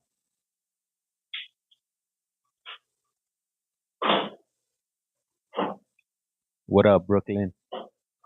What up, HBAM365? What up, Lexi? What up, Free Spirits? Dior bag, if you will. Why is the T case not on? I don't know. That's a good question. Maybe you don't know him, but it's Mario Redondo. Aren't they delivering or something? So I don't know. I'm not asking you whether you know him. That could incriminate you. So go ahead and take your paperwork, step out your left. Mr. Redondo, you can come in. Then Lauren Bagley, will you go to the chair? Hi, sir. Can I have your full name and your date of birth, please? Mario Jacob Redondo, 2487. All right, thank you. You are here on a new case. You were arrested for allegations of possessing narcotic drugs for sale and selling narcotic drugs. Those are class 2 felonies. Possession of use of a weapon during a drug trafficking crime, that's a class 4 felony. Illegally conducting a business enterprise, that's a class 3 felony. Possession of dangerous drugs and sale of dangerous drugs, those are possession is a class 4, sale is a class 2. And conspiracy to do all of those things, which is a class 2 felony. There is probable cause for all of those, and I am appointing. James, I can't see nothing. The next court date is a status conference. Move the camera. Which is this Thursday at 8:30 in the morning in the downtown Superior Court. And your preliminary hearing is April 21st at 8:30 in the same court. Your bond is also $75,000, and it is cash only. If you post it, do not go to the scenes of the alleged crime. No James, contact. we can't see his face. The mute button's on his face. Or the arresting officer. Or unmute. No weapons, no drugs, without a valid prescription. If you step to your left, we're going to give you a copy of that paperwork. Thank you. James, press the unmute button, please. Well, it's not a break, but the next defendant stays seated. I need Mr. Lee, Mr. Nut Lee, to please come to the podium. Your Honor, this is the interpreter. May I? Yes, please. Thank you so much. Okay. Dạ, mời anh Thành Nhật Lê cho anh tiến đến nhận cái bộ. I'm going to ask you to close the door. When you get a chance, can you shut the door to kill the echo? Thank you. It'll just take them a second for the interpreter. When we get the door shut, it won't echo so badly. Okay, thank you. Oh, okay, sir. Please wait for the interpreter and then tell me your full name and your date of birth. Xin hãy chờ cho thông tin viên dịch cho anh. Bây giờ anh nói cho tôi biết tên họ và cái ngày tháng năm sinh của anh. Lê Thanh Nhật, 3 tháng 11, 1971. Thanh Nhật Lê, March 11, 1971. All right, is your first name San? Tên của anh là Thanh hay là Nhật? Lê Thanh Nhật. Lê is the last name. Thanh, T-H-A-N-H, Nhật, N-H-U-T. So it's a 2-word first name? Tên của anh gồm có 2 tên nó ghép vô Thanh Nhật. Đó là tên tên của anh là Thanh hay cái họ là cái họ Lê. Là tên lót là tên Thanh, Lê Thanh Nhật. Okay. Con Lê Thanh đâu? My last name is Lê L-E, and then my last name is Thanh, T-H-A-N-H. First name is Nhật, N-H-U-T. All right, let me ask if the interpreter can help me. I'm lost. All right, so your family name is Lê, is that correct? Có phải họ của anh là Lê không? Họ Lê Thanh Nhật. Yes. Okay, Nhật là tên phải không? Đúng rồi, là tên. Và Thanh là tên đó. Okay, so Lê is the last name. Thanh is middle name. First name is Nhật, N-H-U-T. All right, thank you very much. I just wanted to be sure I had that clear. Cảm ơn rất rõ. Tôi muốn biết cho rõ ràng khi tôi ghi chép tiếng. Okay. All right, and I apologize that I don't think I got your date of birth. 3 tháng Anh cho 11. tôi biết lại ngày tháng năm sinh. Ngày 3 tháng 11, 1971. Yes, November 3rd, 1971. All right, thank you. You have been arrested on the following allegations. Okay, thì anh đã bị bắt giữ vì những cái cáo buộc sau đây. Possession of dangerous drugs, which is a class 4 felony. Đây là một cái tội đại hình cấp 4 là tại vì anh đã có sở hữu và trữ những cái thuốc độc. And passively, sorry. Hút thuốc thôi. One second, sorry. Anh chờ một chút đừng nói gì cả. I will give you a chance to speak at the end. Cuối cùng tôi sẽ cho anh cái cơ hội để nói. Yeah. And I am planning to release you. So right now I just want you to listen, please. Tôi tính là sẽ cho anh ra tù đó, nhưng mà bây giờ làm ơn anh hãy nghe tôi chứ. Yes. Okay. The allegations are possession of dangerous drugs, a class 4 felony. Ok, những cái cáo buộc của anh là anh có sở hữu và oai trị những cái thuốc mà nó nguy hiểm. Ở đó là một cái tội đại hình cấp 4. And passively resisting arrest, which is a class 1 misdemeanor. Như vậy, đây là một cái tội điều hình cấp 1 là tại vì anh đã chống cự khi bị bắt giữ.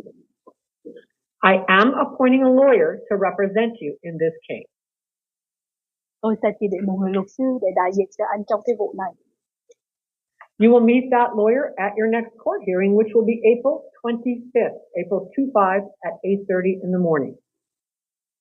Như vậy, trong cái phiên tòa tới đây, vào ngày 25 tháng 4 lúc 8 giờ rưỡi sáng, anh sẽ gặp với cái người luật sư mà chúng tôi chỉ định cho anh ngày hôm nay. That is 2 weeks from today. Đó là 2 tuần, tính từ ngày hôm nay là 2 tuần sau. We are scheduling your preliminary hearing for April 29th at 8:30 in the morning. Như vậy đó, chúng tôi cũng có sẽ lên để cho anh có một cái phiên tòa sơ thẩm, đó là ngày 29 tháng 4, 8 giờ rưỡi sáng. And the court address is going to be on the paperwork that we give you today. Và cái địa chỉ của tòa sẽ được ghi ở trên cái giấy tờ mà chúng tôi đưa cho anh. You don't have any prior felony convictions. Anh đã không có những cái tiền án trước đây về tội đại hình cả. So I'm going to release you and let you come to court on your own. Như vậy tôi sẽ cho thả anh ra và anh có thể hứa danh dự là phải trở lại ra tòa. You are not to go to the place where you were arrested. Anh không có được đến cái nơi mà anh đã bị bắt giữ. You are not to initiate any contact with the officers who arrested you. Và anh không có được tự động mà anh đi để nói chuyện với cái người cảnh sát mà đã bắt giữ anh. You may not possess any weapons while the case is pending. Trong cái thời gian đang chờ, cái vụ này đang chờ để được xét xử đó, anh không có thể nào sở hữu bất kỳ cái vũ khí nào cả. Nor any drugs without a valid prescription. Và không có được sở hữu bất kỳ một cái thứ thuốc nào, chất độc nào cả, nếu mà không có một cái tòa hợp lệ của bác sĩ. If you miss a court date, there will be a warrant issued for your arrest. Và nếu anh không có hiện diện cho cái phiên tòa mà đã lên lịch cho anh rồi và anh cũng có tới đó, họ sẽ có một cái charge để bắt giữ anh. And you would likely have to pay money to be released again from the jail. Và có thể là anh sẽ phải trả thêm lệ phí tiền để anh có thể trả cái tiền mà người ta cho anh ra tù. So don't lose your paperwork. It tells you where to go in 2 weeks. Như vậy đừng có làm mất cái giấy tờ mà ở trong đó đã ghi cho anh trong 2 tuần anh sẽ phải đi ra tòa ngày nào. Will you do those things and come to court? Và anh có thể làm được hết những cái điều đó và sẽ hiện diện ở ngoài tòa vào đúng ngày không anh? It's Vietnamese. Will you comply with those orders and come to court? Anh có thể tuân thủ theo đúng những cái lệnh mà tôi vừa mới đọc cho anh nghe và anh phải hiện diện ra tòa ngày hôm đó. Được không? Gặp tòa là ở đâu? Ở đây hay đâu? Appearing in court. Where's the court? Is it right here? You know it. It's downtown and the street address is on the paperwork we are about to give you. Nó ở dưới downtown đó. Cái địa chỉ sẽ được ghi trên cái tờ giấy mà chúng tôi sắp sửa trao cho anh đây. And you have 2 weeks to figure out how you will get to court on that day. Và anh có 2 tuần cái thời gian để anh có thể tìm hiểu xem cách nào anh có thể tới tòa ngày hôm đó. Will you come? Maybe. Anh tới không? Anh... Sir, did you just say maybe? Nhưng mà cái vấn đề tòa đó để hay sao là nói về cái vấn đề gì? Okay, so I want to know what is the nature of that court appearance. It's called a status conference. It's so that the state has an opportunity to make you a plea offer. Okay, ngày hôm đó là một cái ngày mà để họp mặt để cho biết cái tình trạng, cập nhật cái tình trạng cái vụ của anh đến đâu. Tức là ở bên tiểu bang đó, họ sẽ có người và nói chuyện với anh, họ đưa ra những cái offer cho anh. Với lại cái ý kiến như vậy, nếu mà nói là tàn trữ chất độc thì yêu cầu điều tra liên bang đăng ký. Okay, so if I am alleged to possess dangerous drug or toxic drug, please, I would like to have a federal investigation. Well, sir, what you're entitled to is a lawyer to help you defend yourself against that accusation. Và bây giờ đó anh có quyền có một cái người luật sư đó sẽ đại diện cho anh và biện hộ cho anh về những cái tội mà họ đã cáo buộc. Because you are not convicted of this crime, you are just accused. Bây giờ họ chỉ có cho như là anh bị như vậy thôi, chứ cái vụ này anh chưa có bị kết tội gì cả. So in 2 weeks. Rồi, đúng rồi. And this is the very beginning of your this is the beginning of your case.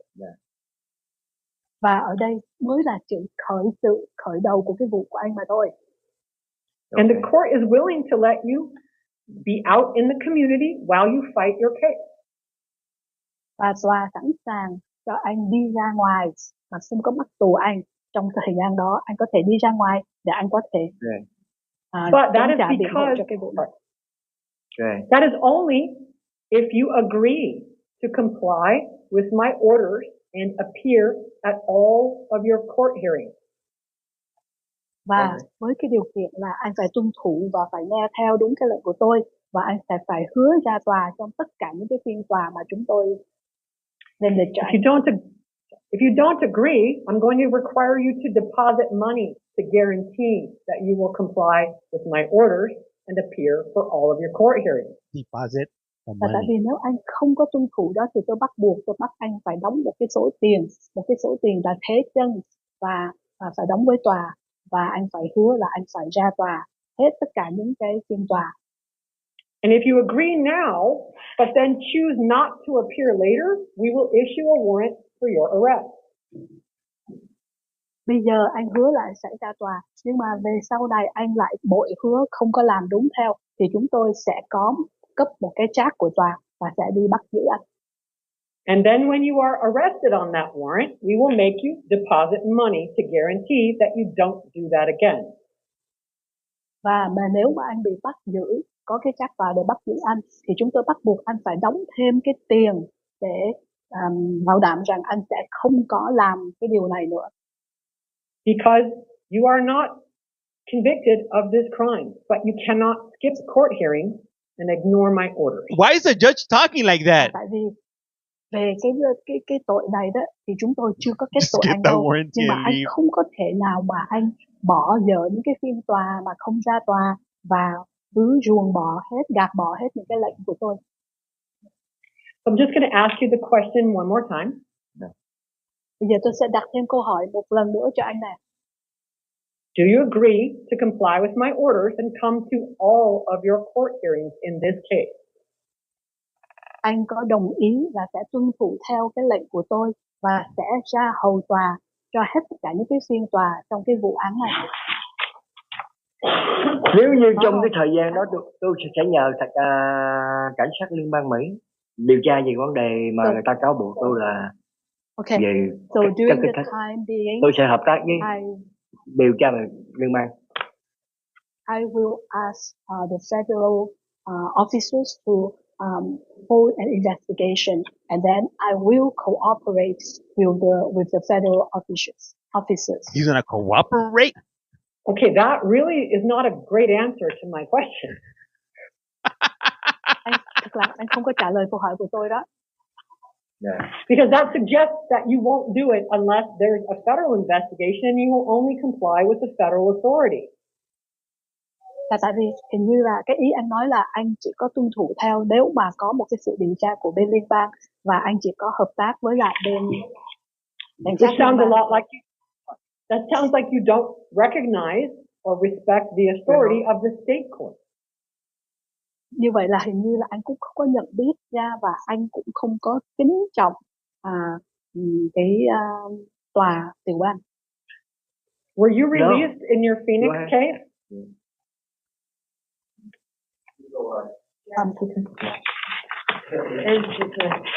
All right. So, Mr. Lay, I don't care. I don't care if you don't like the state authorities, as long as you will come to court, meet with your lawyer, and do what we tell you, which includes not committing new crimes, which should be easy to do. I will release you, but you are making it sound like you have no intention of complying.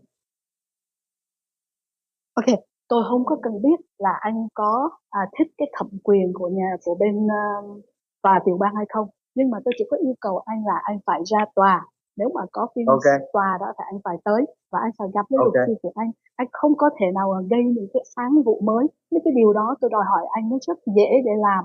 Thì anh làm như vậy. Tại bây giờ anh nói với tôi không có thể nào cho anh ra tù đâu. Tôi không có thể nào mà có thể cho anh như vậy đâu.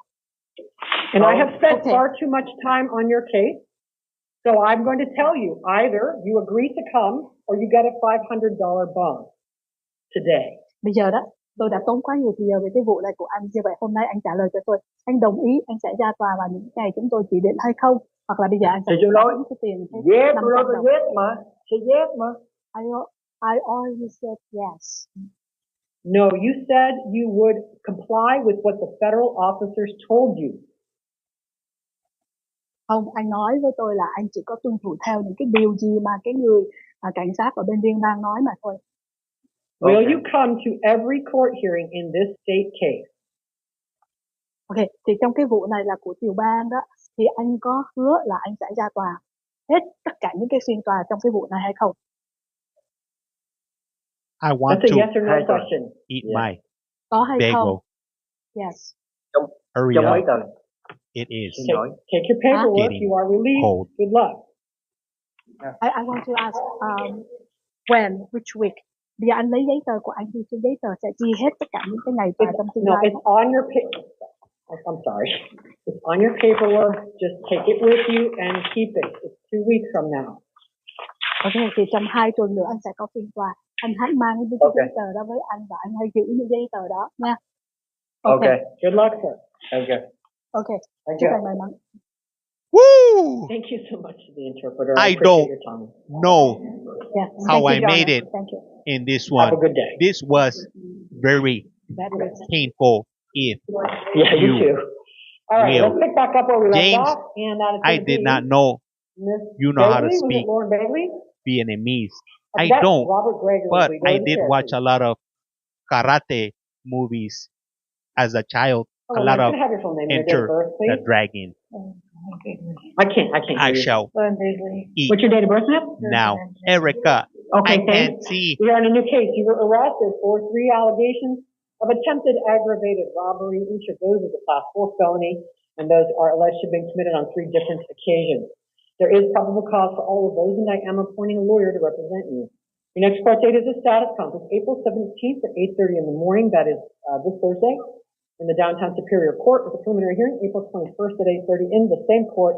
Your bond is $50,000. It is secure. That means you can use a bail bondsman. If you post it, you may not go to any of the scenes of the alleged crimes.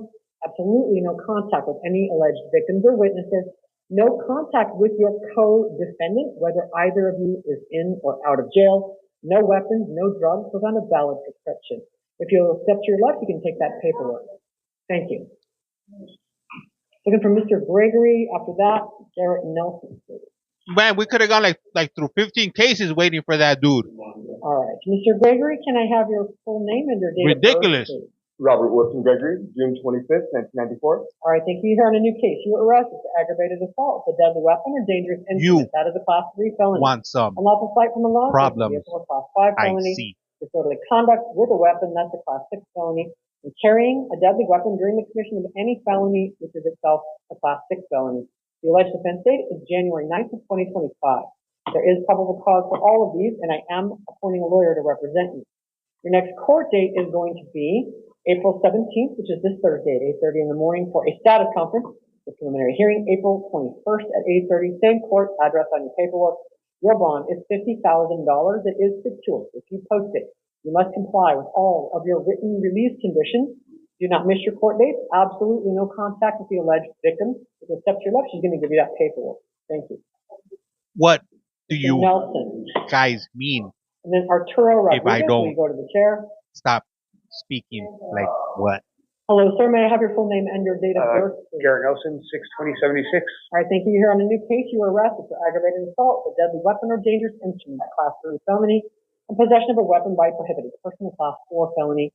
There is probable cause for those, and I am appointing a lawyer to represent you. Your next court date is the status conference this Thursday, April 17th at 8:30 in the morning in the downtown Superior Court, with a preliminary hearing April 21st at 8:30 in the same court. Your bond is $50,000. It is secure. If you post it, comply with all of your written conditions. That is, absolutely no contact with the alleged victim, whether you are in or out of jail. No weapons, no drugs, no alcohol. Everything else is on your paperwork. If you step to your left, she'll give you a copy. Thank you. Just one question here. Listen. The having the weapon without the restriction, like they're saying I had a DUI. That's the why police allege you are a prohibited possessor. Okay, they do allege that. And so, even though, and there, you apparently have criminal history under 2 different dates of birth, that is not entirely clear at this moment in time, but this is a probable cause standard. It's not even preponderant. It's definitely not beyond a reasonable doubt. The police allege they can see it. They also allege that the court, frankly, does take into account when somebody has criminal history under 2 different dates of birth, that tends to suggest things about them that aren't compatible with coming to court and complying with release. Thank you. That being said, Just I find only underscore probable cause that you're a prohibited possessor. Katie. The state underscore county attorney is going to want to nail that down before they go forward on that charge. Between now and your next court date, the county attorney has to bring formal charges. If they don't, they're going to get released. If they do, the county attorney is going to decide what goes into the formal charges. These are your booking charges, and so the allegation by the police, this court finds, is enough for probable cause. But that charge will go away if the county attorney doesn't think they can prove it. So talk to your lawyer about how my bond. Yes, I am factoring that in. Yes, I am. All right, step to your left, you get a copy of the paperwork. It's a small part, though, Mr. Nelson. It's a small part. Mr. Rodriguez, Arturo Rodriguez, will you go to the So for those of you that don't know, Peter Ubides, please go to the chair. this account is based out of the UK. Arturo Rodriguez, February 13th, 1992. Thank you. February 16th? 13th. 13th, thank you. You're here on one new case and a probation matter. In the new case, you were arrested for theft of a means of transportation. It is a class 3 felony. Dangerous drug possession, a class 4 felony, and drug paraphernalia possession, a class 6 felony. There is probable cause for all of those, and I am appointing a lawyer for you. I'm also appointing a lawyer for you in your probation case, because the probation department is going to file a petition to revoke your probation based on this new arrest. That will happen before your next court date, and you'll get a copy from your lawyer. All right. In the new case, you're going to have a status conference on the same day. In the probation case, it'll be a revocation arraignment hearing. Those will be set at the same time, which is April 17th at 8:30 in the morning. That is this coming Thursday, the 17th, 8:30. In the new case only, you will also have a preliminary hearing on the 21st, Monday the 21st of April, 8:30 in the morning. All of that is going to be on your paperwork. In your probation case, you have a $2,000 secured appearance bond. In your new case, you have a $50 secured appearance bond. We call it a placeholder bond to make you eligible for credit for time in custody.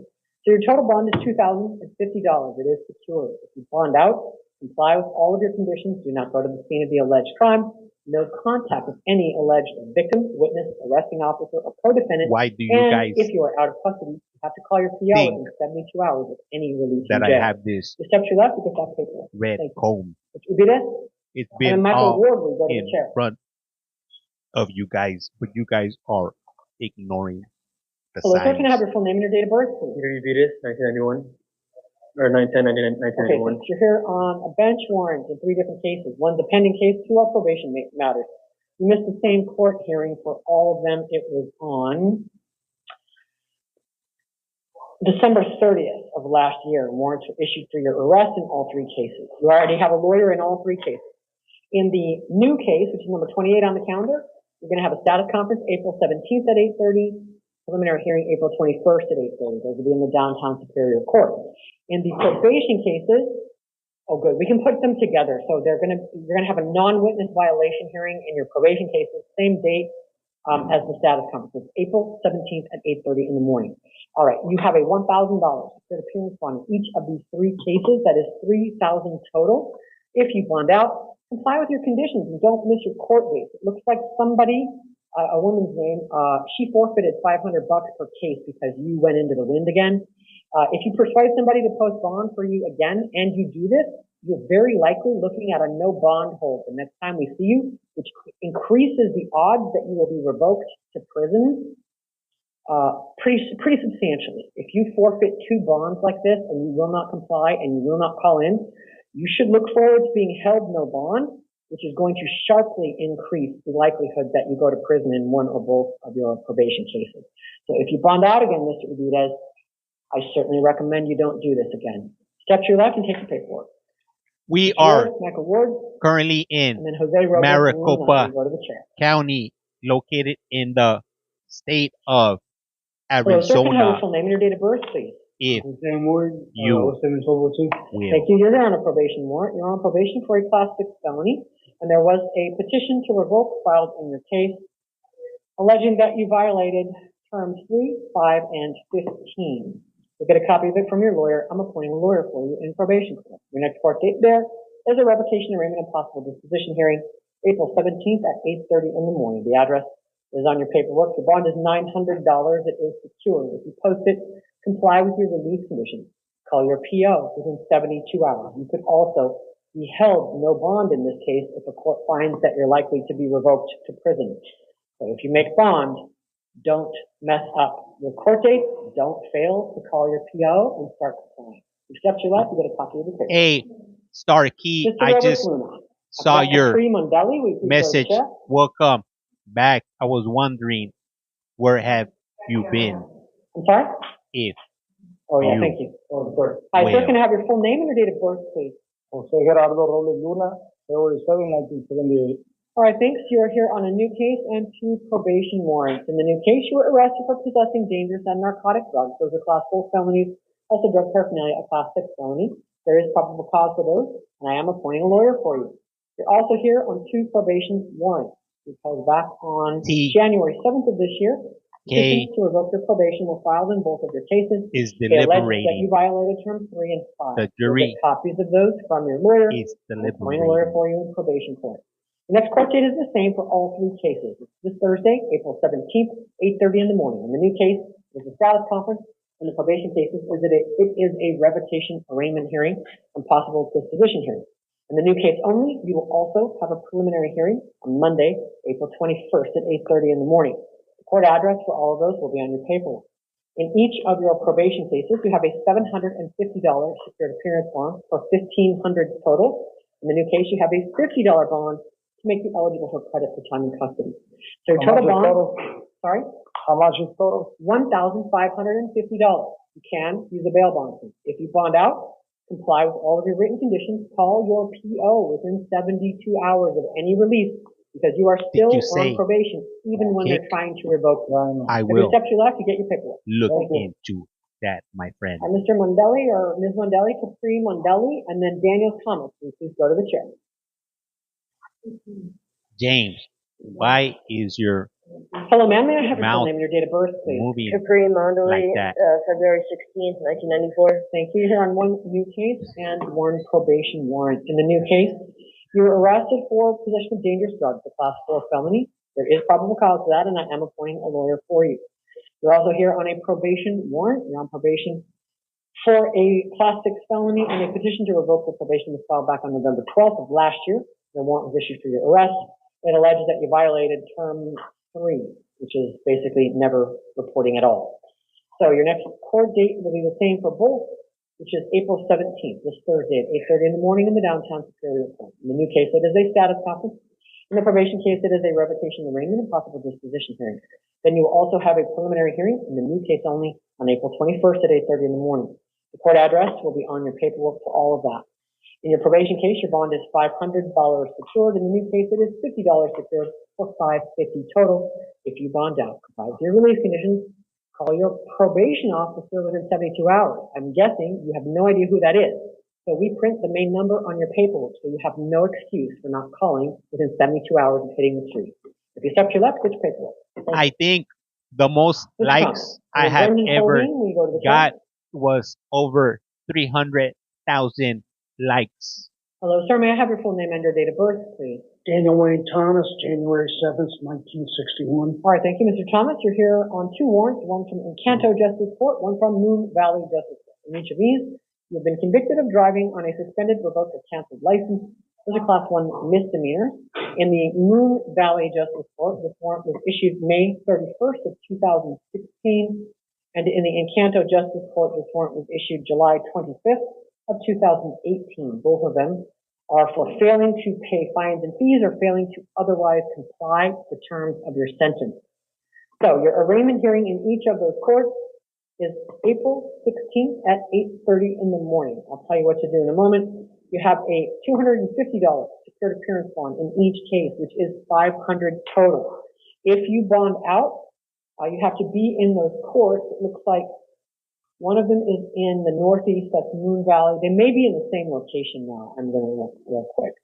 The other one is in Canto. That may be downtown. Ooh. Okay, they are in 2 different locations. So what you need to do is bond out, pick one of them, call them. Thank you, Reasons Greetings. Appreciate you. You need a new court date. We set them on the same day so that people can have video court from jail for every justice court case. So if you post bond, though, you're out of jail and you can't be in 2 places at once. That's why we warn you. If you bond out, call one of them, ask for it to be moved, or you'll catch a warrant in any court that you don't show up at. So it's up to you to call and get it moved. If you don't post bond, they will take you to court this coming Wednesday, which is 5 days from now, and you can address it with the judge there. Everything is on your paperwork. If you step to your left, you can get a your copy request. Thank you. Thank you. Hey, if you haven't done so, check out Reasons Greetings, or check out her channel, follow her. Man, I was watching her this morning. Could I have Felicia Baca please go to the chair? If you love that British accent, you're going to love Reasons Greetings. Have your full name and your date of birth, please.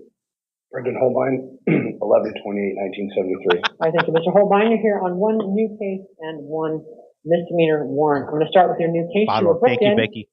For possession of dangerous drugs, a Class 4 felony. There is probable cause for that.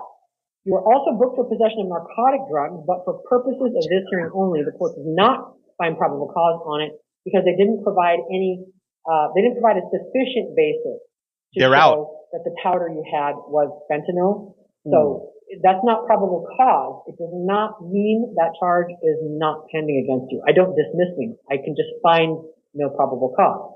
So I'm not setting release conditions on the alleged fentanyl powder. I am setting release conditions on the alleged Thank you for following her. You can talk to your lawyer about how that works, but the county attorney can still go forward on the narcotics charge. They have not to date, they're not right now, booked you on the allegations of identity theft. If they had, I would be giving you a bond. Because the identity theft, this court believes, is definitely more serious. Those are victim crimes. Hello. I think you should expect they're investigating it. Governor. That is not gone. It did not vanish into the air. The police have just decided not yet to submit the charges against you for that. And I'm telling you that to warn you to comply, to come to your court hearing, not to pick up new charges. You're already in a bad situation. You don't appear to have any prior felonies, though, and I'm about to release you. So that's why I'm telling you to get a clue and be very good while the case is pending, because you are already being looked at for more serious charges. And you will make your situation worse, and the odds of anyone being a successful fugitive and a drug addict at the same time are exactly 0. And so, in any event, talk to your lawyer about that. I don't like the large scale identity theft personally, and I think that it does increase the likelihood that people have access to illegitimate funds to try to flee. I also think you're very likely addicted to drugs, which again makes people extremely unsuccessful criminals in my over 20 years of experience. So, mostly what you need to do, Mr. Holbein, is fly right, come to court, talk to your lawyer about defending the case. You are presumed innocent in this case, and I am releasing you. I'm trying to give you a clue to try to help you avoid going to prison over this, because you've never even been convicted of a felony yet. So, in the San Marcos Justice Court, you had a DUI, No, I apologize. I'm not releasing you. You're getting a $300 bond, but it's small. Who's going to be impersonating me, Joey? All right. So the DUI case, that dates back to December of 2024. He's going to try to steal my identity? And that is for failure to comply with the order. So you do have, I'm affirming their $250 bond. In the new case, I'm going to give you a placeholder bond in case you can't post it. So apologies for not. It's 300 total. I assume you can probably post that. If you can't, you'll be back in court next week on both of those cases. So in San Marcos, your court date is April 16th at 10 in the morning. I would have released you in the drug case in the absence of the San Marcos case. But they also allege, and this is a community safety issue, they allege you're driving around with all these drugs and you're literally you're in warrant status on a DUI case. And I think there's a definite public safety aspect to what's happening. That's why I'm not lowering your bond on the Justice Court case. Because DUI is unbelievably dangerous. So, arraignment hearing, I don't think so, April Joey. 16th at 10 in the morning, San Marcos, $250 bond. And the new drug case, I'm giving you a placeholder bond to make you eligible for credit in case you can't post for San Marcos. That's 50. So it's 250 total with release conditions in both cases. If you bond out, comply with all of those. Do not miss your court date. Do not get picked up on new crimes. You could be held no bond if you pick up a new felony charge while a felony charge is pending. You can talk to your lawyer about that. If you step to your left, you get your paperwork. Thank you. Ms. Vaca. And then Quentin Glines, we go to the chair. Next! Governor. Jasmine, tap. Let's get to 500K. Woo! $500,000, if you will. Joe, 300K. Hell yeah. Can I have your full name and your date of birth? Felicia Renee Vaca, 8477. Thank you. You're on a warrant from the Country Meadows Justice Court for failing to appear in a case in which you've been charged with criminal trespass in the 3rd degree. That issued September 26th of 2022. Your next court date is going to be an arraignment hearing April 16th, which is this Wednesday, 8:30 in the morning in the Country Meadows Justice Court. That address will be in the paperwork. Your bond is $250. It is secured. If you post bail, do not miss your court date. I got you. I'm watching right here. Include no going back to where you were arrested there. And if you don't post bond, you will have a public defender at the next hearing to help you with the bond issue only. You're not otherwise entitled to a lawyer in this type of misdemeanor. Okay. Everything's on your paperwork. If you step to your left, she's going to give you a copy. Yeah, I don't have no new charges. Thank you. Not before this court. Check with the DOs to see if you got arrested for anything else. But that's all I have. Good luck. Her neck is causing her neck to stay up. And then Serena White, we go to the chair. No, not good body language so far. Hello, hey, sir, can I have your full name and your date of birth?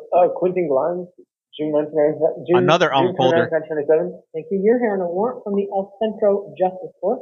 This is in a criminal trespassing case. It is a pre-conviction failure to appear. And this person's handwriting is terrible, but it appears it's issued on January 24th of 2025.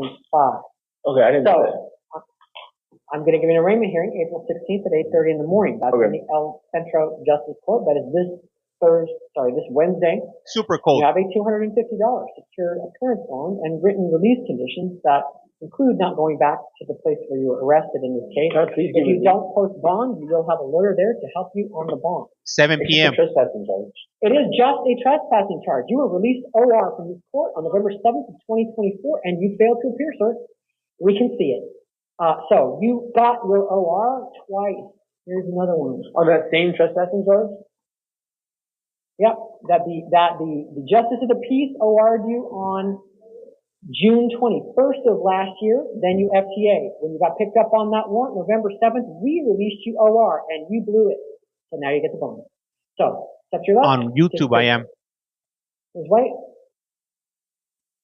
And then Landon Norris, we go to the chair. Hi, ma'am. Can I have your full name and date of birth, please? Yes, my name is Serena White, 81087, and I would just like to say... Not yet, ma'am. Orale, what up, babe? What up, Ruka? You got arrested for theft by control of stolen property as a Class 3 felony. Trafficking in stolen property in the 2nd degree, also a Class 3 felony. Ooh, unicorn. A Class 4 felony. There is probable cause for all of those things, and I am appointing a lawyer to represent you. Thank Your you, next Reasons court date Greedy. is going to be a status conference, April 25th at 8:30 in the morning. That is 2 weeks from today, with a preliminary hearing April 29th at 8:30 in the same court. Now, what did you want to say? I just wanted to share, ma'am, I'm really confused about what's going on. I am a mother of 8. I have 2 children that were Mother of by 8? a vehicle, pedestrian versus vehicle. I've just been trying to work these. Okay, I'm going to stop you right Sorry there. about that. Okay, I'm just I'm trying going to to stop you right elaborate there. that I have I'm going to stop you right there. Because none of those things affects the court's release decision in this case. I was already planning to release you, and right now you're just tailing off every possible excuse. I'm not saying they're not true, but none of those things would matter. Ain't nothing wrong with that. Already, right now, I'm willing to give you a try on a property crime in which they appear to have very good evidence against you. You would be incredibly foolish to ditch court because they have evidence against you. If they have what they say they have, you need a lawyer and you need to show up.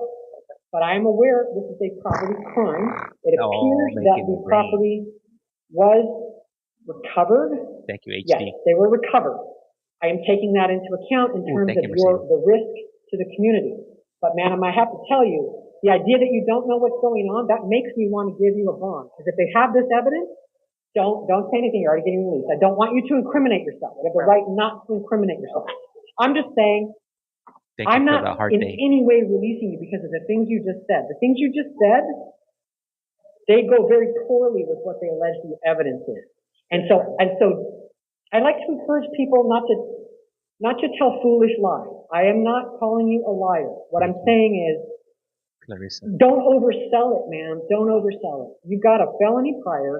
They appear, if they have this, they appear to have you dead to rights. I'm releasing you anyway. You know why? Because you might well get a probation offer. And with the age of your federal prior, my recollection is you got a federal prior, and it is for drug sales in 2014.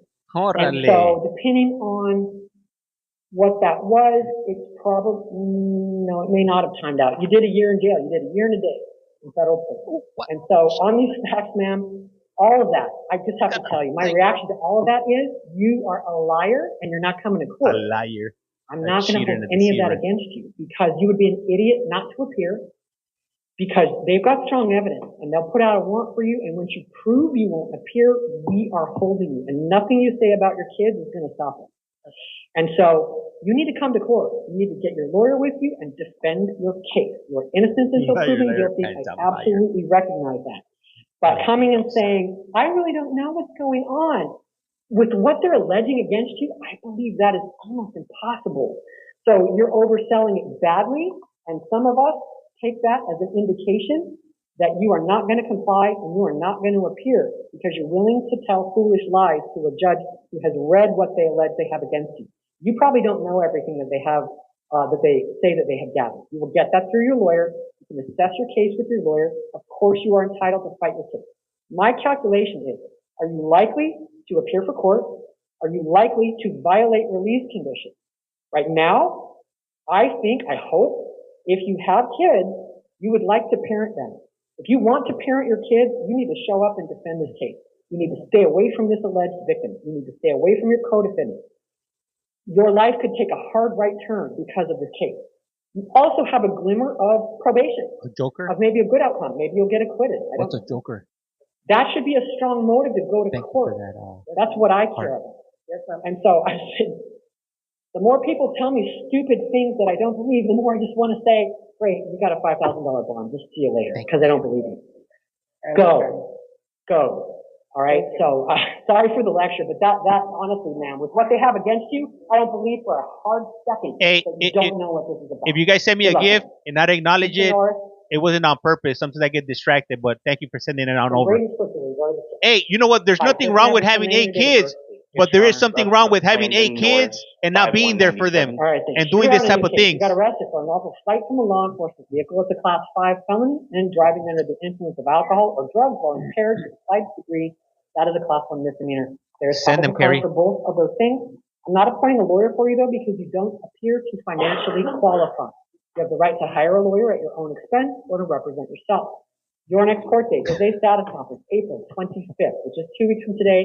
8:30 in the morning with a preliminary hearing April 29th. She's not doing a good job, H-BAM. In the downtown Superior Court. That will all be on your paperwork. We're going to release you to pretrial services with alcohol testing and monitoring. You have very little, if any, criminal history. Send me your address, Jaden. Concern is that you may be dangerous to people on the street. So that is why you will alcohol test to prove that you are not drinking while the case is pending. No drugs without a valid prescription. Do not drive unless you have a valid license. You need to start checking MVD's website regularly to see if and when they take action against your license, because that action is valid as long as they mail a notice to your last listed address. So it can be suspended and you don't know it. So I think you did cooperate with the testing, they say. As long as you did, then it may be a bit before anything happens to your license. And yeah, you did. You cooperated. Okay. All right. So, anyway, talk to your lawyer. The defense lawyers know more about how MVD operates than I do. They're not going to defend you in MVD court. Yeah, you have an administrative court, but the defense attorneys downtown know a lot about them. So the arresting officer gave me a lot of information. Good. Okay. So just look it up, assure yourself. It's not on yet. To comply with those release conditions and come to court. Will you do that? Yes, sure. All right. You are released. There you go. Mr. Twitchell? Thank you for that. Aaron King, we Danny Hardnickel. Next! This judge is harsh. Too much talking. I'll be fuming, if you will. Hello, sir. Can I have your full name and your date of birth? Brandon Twitchell, 10/19/2000. Okay, thanks. You're here on an arrest warrant for an older case. You got charged formally with possessing dangerous drugs, a class 4 felony, and 1 count of drug paraphernalia, possession of class 6 felony. The alleged offense date is back on February 8th of this year, and this comes out of the Maricopa County Sheriff's Office. You'll get a copy of those charges and police reports from your lawyer. I am appointing a lawyer for you. Your court dates are in 2 weeks. The first is the status conference, April 25th at 8:30. Preliminary hearing, April 29th at 8:30. The court address is on your paperwork. You also qualify for release to pretrial services. We're going to give you an envelope with instructions. When you get out, follow the instructions. You have to call in after you get out. Just follow those. All will be well. Do not miss your court date. Do you understand? Yes, all right, and I'm pretty sure for failing to appear to my last court dates.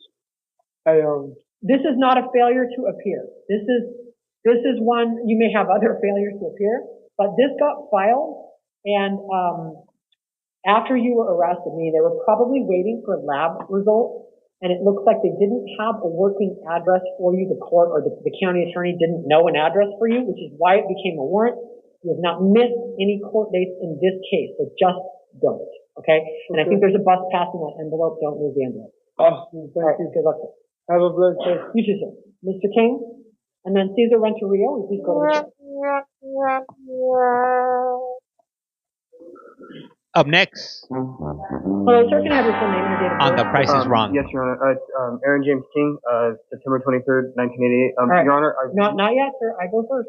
All right. You're here on 2 things. One is a warrant for East Mesa Justice Court. One is, well, they both are East Mesa. All right. And in one of the cases, number 6 on the calendar, this is for a disorderly conduct conviction. The other one is a interfering with judicial proceedings, class 1 misdemeanor conviction. These warrants issued on March 27th of 2025. So I'm going to give you a court date there. It is April 30th, which is about 3 weeks from now. April 30th, 9 in the morning. I am planning to release you because I looked carefully at the case history.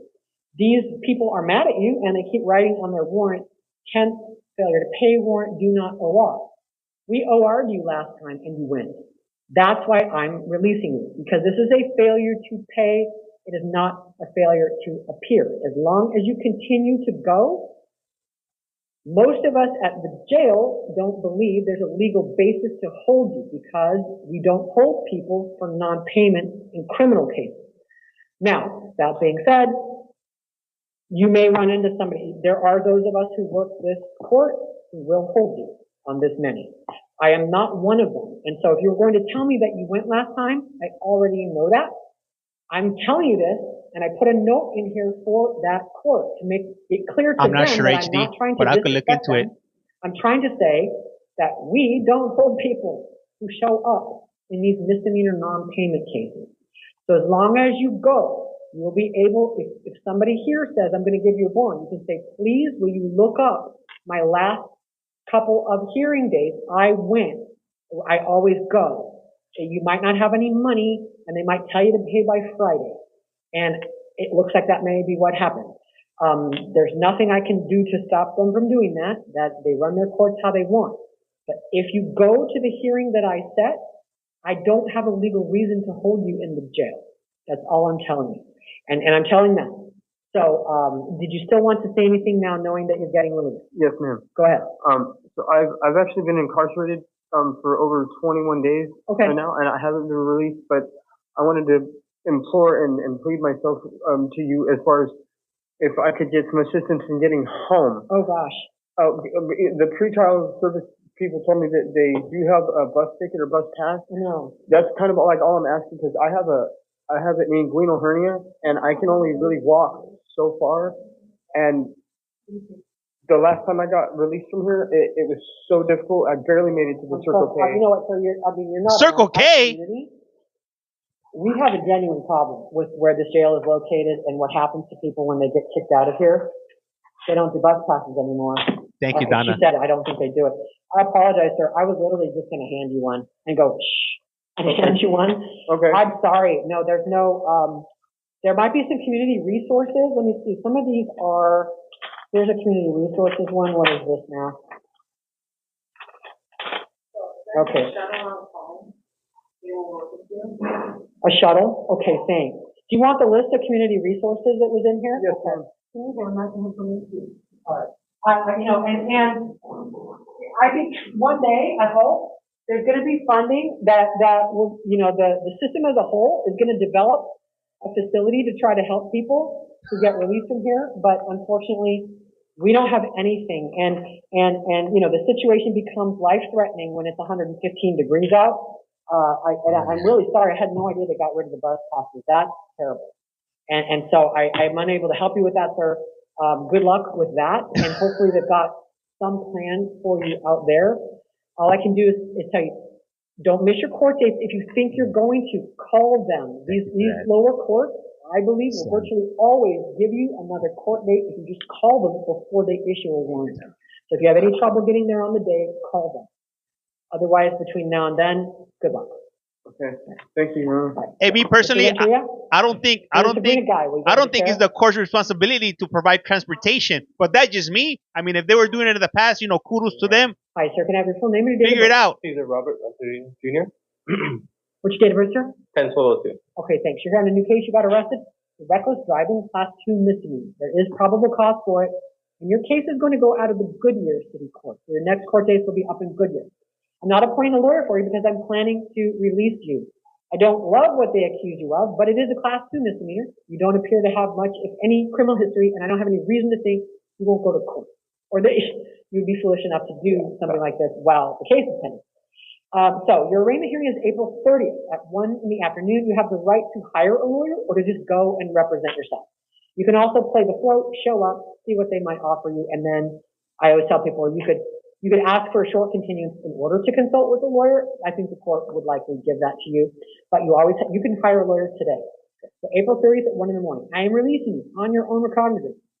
Don't drive unless you have a valid license. And you may want to check MVD for the status of your license because they can take action regardless of whether you are convicted. And everything else is on your paperwork. So just take that. Don't miss your court date. On a case like this, as long as you're going, you don't come in on new charges. We don't have a reason to hold you. This, we hope, is enough to convince you to be good while the case is pending and not miss your court date. Okay? All right, if you take the paperwork, you'll be all done. Thank you, Your Honor. You have a good day. You too. This guy, Lakeisha Ramos, you please go to the chair.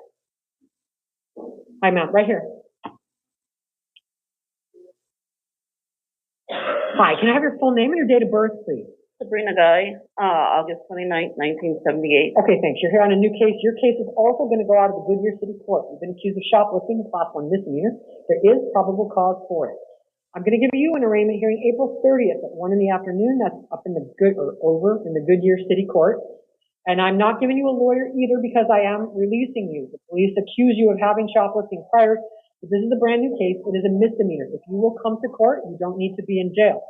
So I'm releasing you. Okay. No going to any target stores while the case is pending. You may have been trespassed nationwide as well. Either way, you don't go to any target while the case is pending. No contact with the witnesses there at that one. Everything else is on your paperwork. Will you come to court and comply with those conditions? Yes. All right, then you are released. If you step to your left, you get the paperwork. Thank you. Ms. Ramos?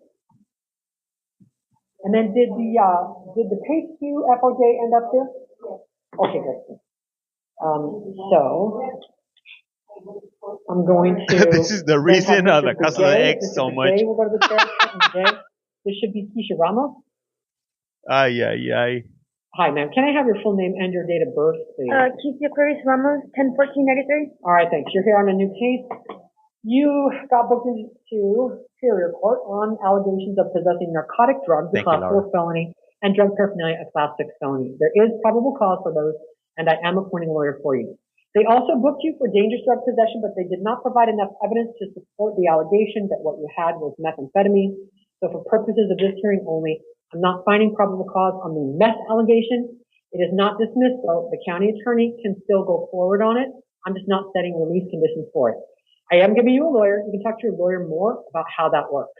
You're going to have 2 court dates coming up in about 2 weeks. The first one is the status conference, April 25th at 8:30 in the morning. And your preliminary hearing will be April 29th at 8:30. Those are in downtown Phoenix, and the address is going to be on your paperwork.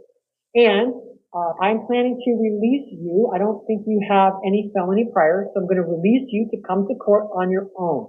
Will you come to court and comply with conditions? Okay, you are released. Accept your life, you get the paperwork. Thank you. All right, Mr. Begay. And after that, Mr. Randall Virgin, you go to the jail. Damn, it's nonstop today. We're going into Hello, OT sir. Can I have today. your full name and your date of birth? Tony Begay, 12/29/1991. All right, sir. You're here on 2 warrants from the state of New Mexico. I'm going to tell you what they are one at a time. Yes. All right. The first one, which we've numbered number 37 on the calendar, is the one from McKinley County.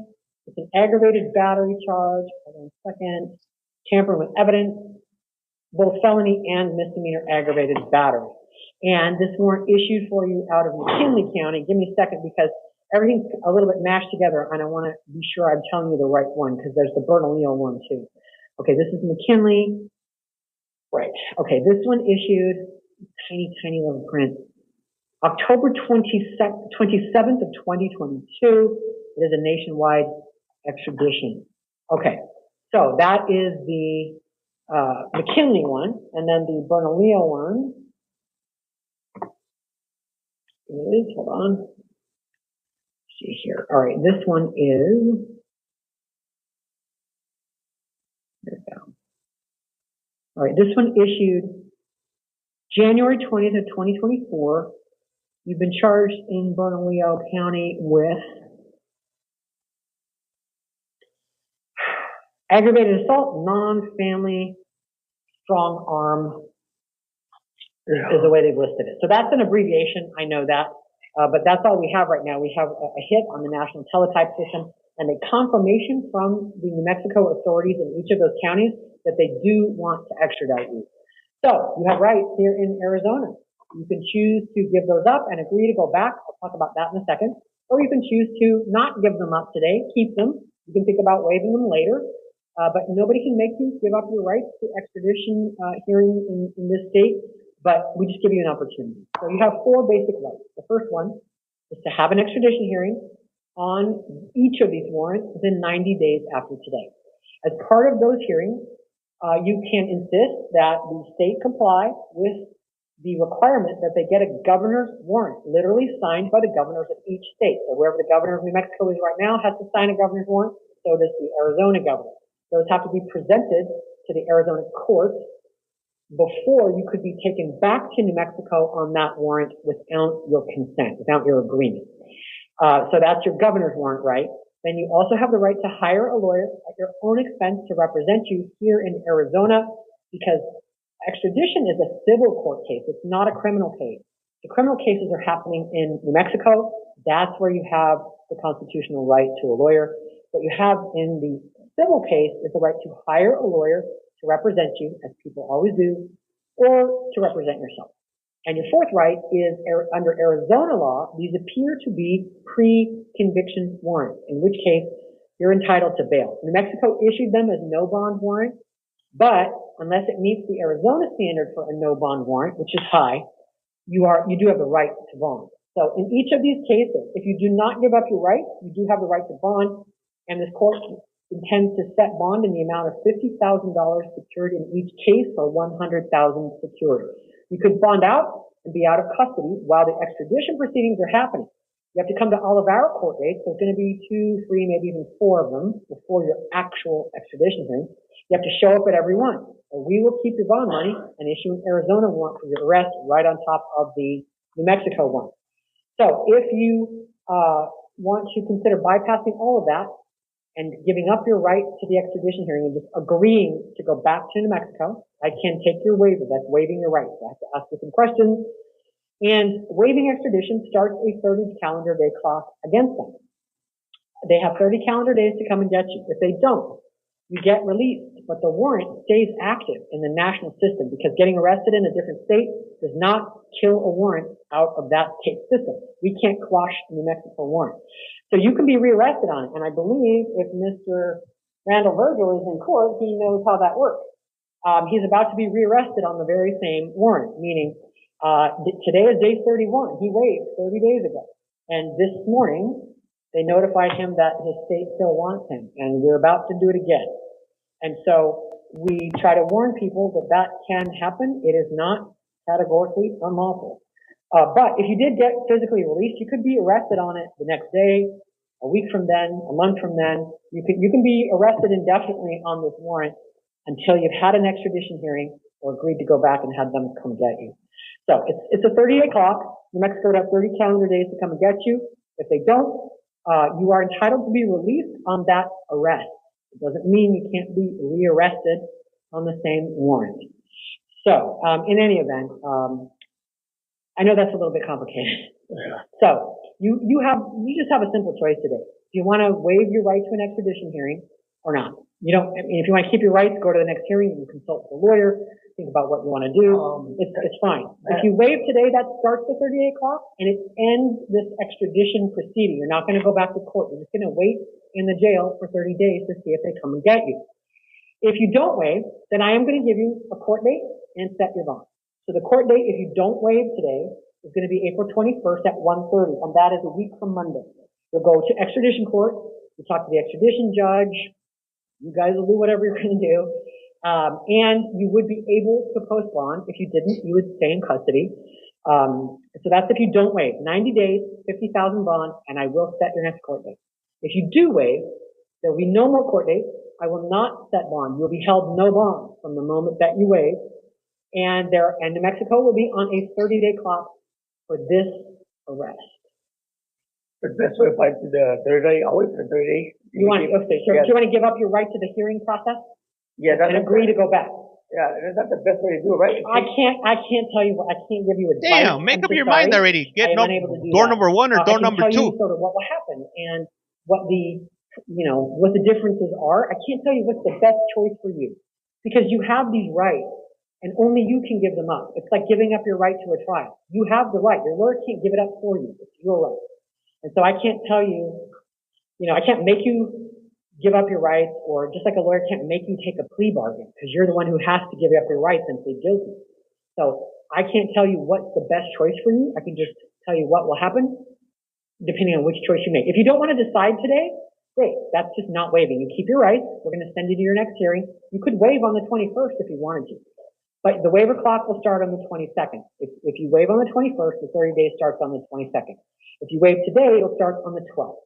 That's the essential difference. Is when you start the waiver clock. You don't ever have to waive though. You get to keep these rights the whole time. I'm trying to think, so say like if I were to just do the 10 days, then I can get released? No. What I'm saying is, if you don't waive today, you're automatically on the 90-day clock. The state of Arizona has to start working with New Mexico to get those governor's warrants because they're heading. I'll do the 30 days. I'll do that 30 days. Sounds like you want to. So we're clear. You want to give up your right to an extradition hearing on these warrants and agree to go back to New Mexico. Is that what you want to do? And if they don't give me 30 days, then I get released. Then you're entitled to be released. But as this gentleman knows, they can, and sometimes they do, tell our jurisdiction, will you please rearrest that guy for us? So that guy hit 30 days yesterday. Sometime around 4 o'clock this morning, they notified him that Tennessee still wants him. And so he's back here on a new arrest because he was in custody. It's an in custody arrest. So without belaboring that, you can get caught in that. I don't know how often it happens. I don't think it happens all that often. But the state could New Mexico could sort of cause this to happen again by having you rearrested on the 31st day. So it's just unusual. It doesn't happen very often, and it's just interesting that you're in here with a guy that, before they could process him for release, Tennessee asked our sheriff's office to arrest him again on the same warrant. That's messed up. But yes, you are entitled to be released if they don't come and get you. Many people are. You are entitled to that, but nothing would stop any police agency from arresting you on these New Mexico warrants before you really made it to the street. So just be aware of that. Although, New Mexico. I was looking at the black Ghostbuster. But I can't tell you. No wonder he was covering it. If you want to start the 38 clock, I'm going to hold you no bond. And if the clock starts when you waive, the day after you waive. Today is the 11th. If you give up your rights today, then the clock starts. Tomorrow is day 1. If they don't come get you by, I guess that'd be the 12th. So in April has 30 days. So it'd be May 12th. They don't come. May 12th will be your 30th day. Then on May 13th, you're entitled to be released. There is this outside possibility that what happened to the next guy. Hey, he wasn't all concerned when he was out there committing crimes. That's a chance. Now all of a sudden he's concerned. Now he is a concerned citizen. Okay. So I have to ask you if you understand your rights, and then I'm going to ask you if you want to give them up. That's why I use this, so I don't mess it up. Did you read the waiver of extradition paperwork we gave you? That's the cause. Yes? I need a yes or no. Yes. Okay, because we're doing a rights waiver. Okay. All right. Do you understand that you do not have to sign a waiver of extradition? Do you understand that you don't have to sign that? Yeah. Yes or no? Yeah. Okay. New Mexico's going to come get him. Because somebody has to transcribe it. Is it yes or no? Yes. Okay, thank you. All right. Do you understand that you have the right to have an He wasn't concerned when he bought that shirt. On each of these 2 warrants? Yes. All right. Do you understand that you have the right to hire a lawyer at your own expense to represent you in the extradition proceedings? Maricopa. Yes. Do you understand that you have the right to insist that a governor's warrant be signed by the governors of both states before you could be taken back to New Mexico? Yes. And do you understand that you have the right to bail if you don't waive today? I am going to set bail for you. You have the right to bail if you do not give up your rights. If you go on the 90-day clock, you have the right to bail. Do you understand that? Yeah. All right. Do you understand that if you waive, I'm going to order that you be held for 30 days without bond. Do you understand that? Yes. All right. So understanding all of those rights, you want to give them up and sign the waiver paperwork for the 2 cases. Stream daily. What do you mean? I said, understanding your rights, you want to give them up in order to sign the waiver paperwork. For the 30 days, right? Correct. Okay, but for my bond, it was just 50,000. No. If you waive, you are no bond. Thank you you don't for let people run around while the state is arranging to get them. So if you waive, you convert to no bond. If you want the bond, then don't waive. And then there'll be 90 days, and I will set the bond. Oh, no, I'll do the 30 days. I'll wait. Okay, so I'll just ask again so we're sure we're clear. Do you understand that if you waive, I'm going to hold you no bond? Do you understand that? For 30 days. For 30 days. Yes. It's like, what's so hard? So understanding either you got the money or you don't. Give them up in order to sign the paperwork. Yes. Okay. And has anyone threatened you or promised you anything to get you to sign the paperwork? No. And have you had any drugs, alcohol, or medication in the last 24 hours? No. All right. Then I find that you knowingly, intelligently, and voluntarily are waiving your right to an extradition hearing and signing the waiver paperwork. My orders will direct our sheriff's office to notify New Mexico that you're ready to return. New Mexico will have 30 calendar days starting tomorrow to come and get you. If they do not, you are entitled to be released, but please remember the warrant stays active in the national system and you could be rearrested on it. And I don't see, I forgot to tell you, I don't see any local charges or holds, and you can still change your mind if you want. If you have any Arizona cases, any criminal cases, the 30-day clock doesn't start until you're done with the Arizona cases. I don't see any. But if a warrant hits from like Flagstaff next week, then the clock would stop and you have to deal with your Arizona cases. And then New Mexico's clock will start over from day 1. Okay, yeah, I understand. Okay, yeah. all right. I got a misdemeanor, but he says I gotta do 10 days. That's it. Nobody cares. Okay, and are you doing those 10 days right now? Yeah. I don't care. She don't care. All right, so I just want to make clear. Do you want to change your mind about waiving? Does that change your mind at all? No, okay. All right, then you do have to step over and sign the waiver. It's the card we gave you. That's what you're signing electronically. We're going to give you a copy of what you signed. Okay. Or if you step over here, they'll tell you when to sign. All right, so that's it. All right, Mr. Randall Virgil.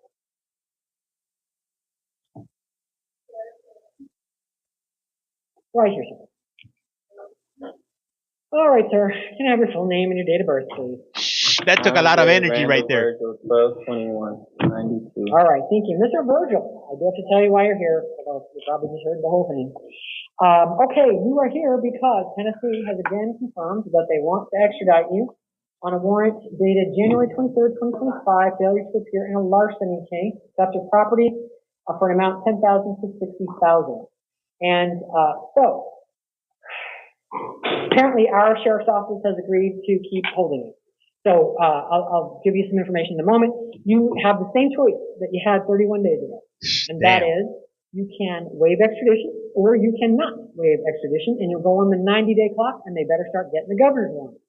If you do not waive today, then your next court date will be April 21st at 1:30 in the afternoon, and this court would set bond in the amount of $50,000 secured, because this does appear to be pre-conviction. I don't know what it was before. I did not look it up.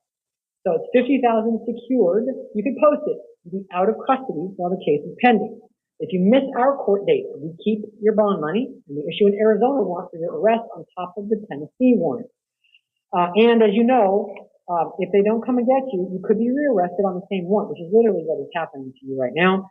And it's my limited understanding, if you're, that at some point, I've heard of it going 3 times, but that at some point, I'm guessing, I don't know for a fact, our sheriff's office starts to say to the other jurisdiction, stop it, we're paying money to house this person, come get them or not. But that when they do agree that, okay, we'll arrest them again for you and start this over, that they apparently believe Tennessee is making sufficient effort toward coming to get you, that they've agreed to keep holding you. Essentially your remedy for that is civil in terms of how that's being handled. They are legally allowed to do it under the interstate compact. Well, it is an interstate compact for fugitives, and under Arizona law. They're not prevented from doing it this way. I can understand why you might be unhappy about it.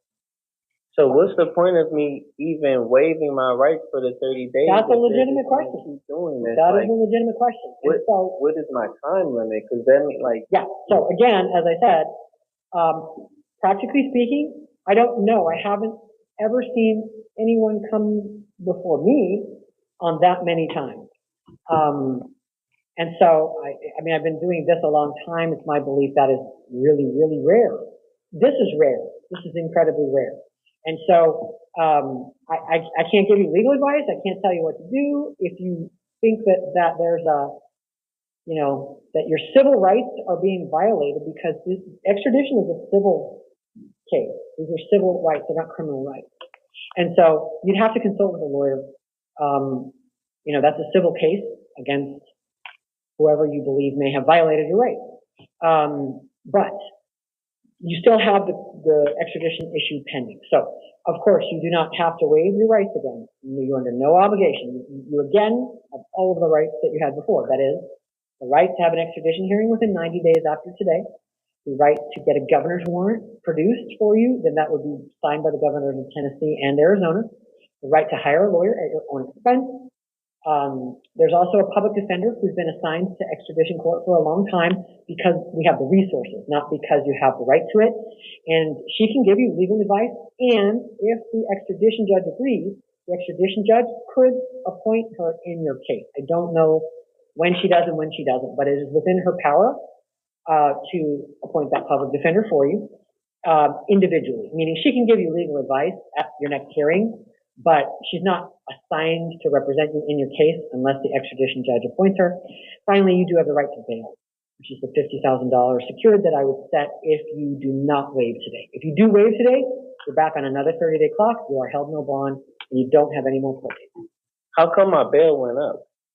I don't know what your bail was before. I'm setting bail based on what the allegation is and your apparent lack of ties to Arizona and to Tennessee, all of your criminal history before that comes out of Wisconsin. I have no idea what they said before. If you want to argue for better bail, don't wait. You can go to court on your next court date and argue for better bond.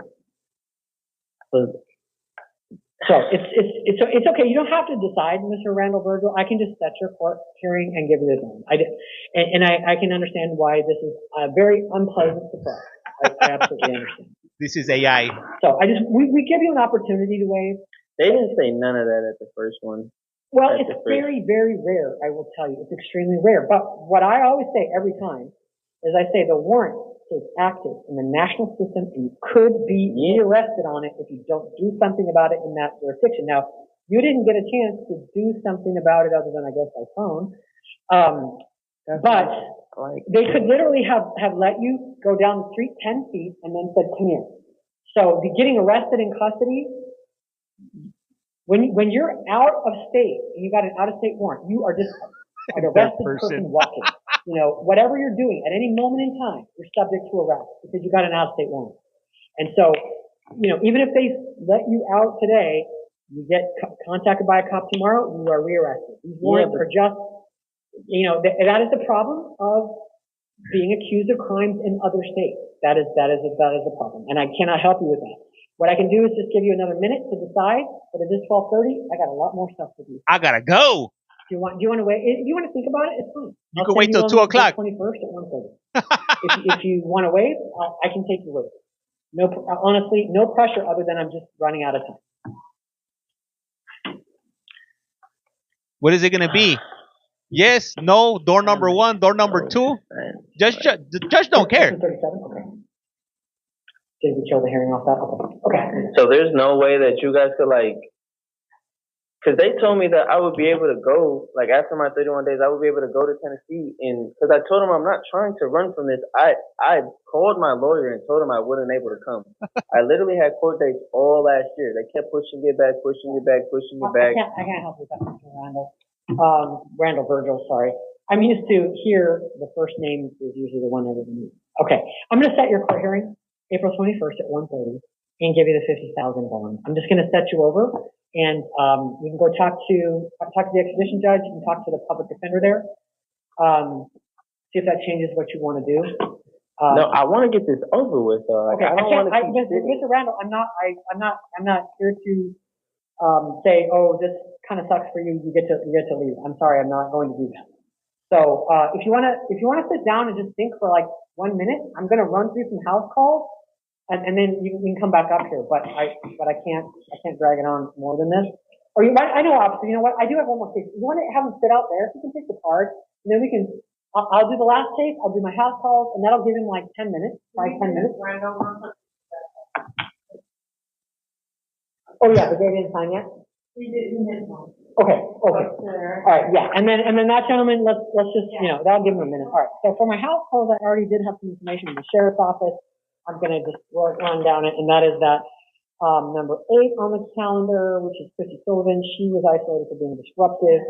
Number 10 on the calendar, which is Mr. Perez, that he was isolated from general population for being combative. Number 18 was isolated for not following orders. Number 12 was isolated for arguing with staff and inmates. 808, who the hell is Melissa? Being combative for detention staff.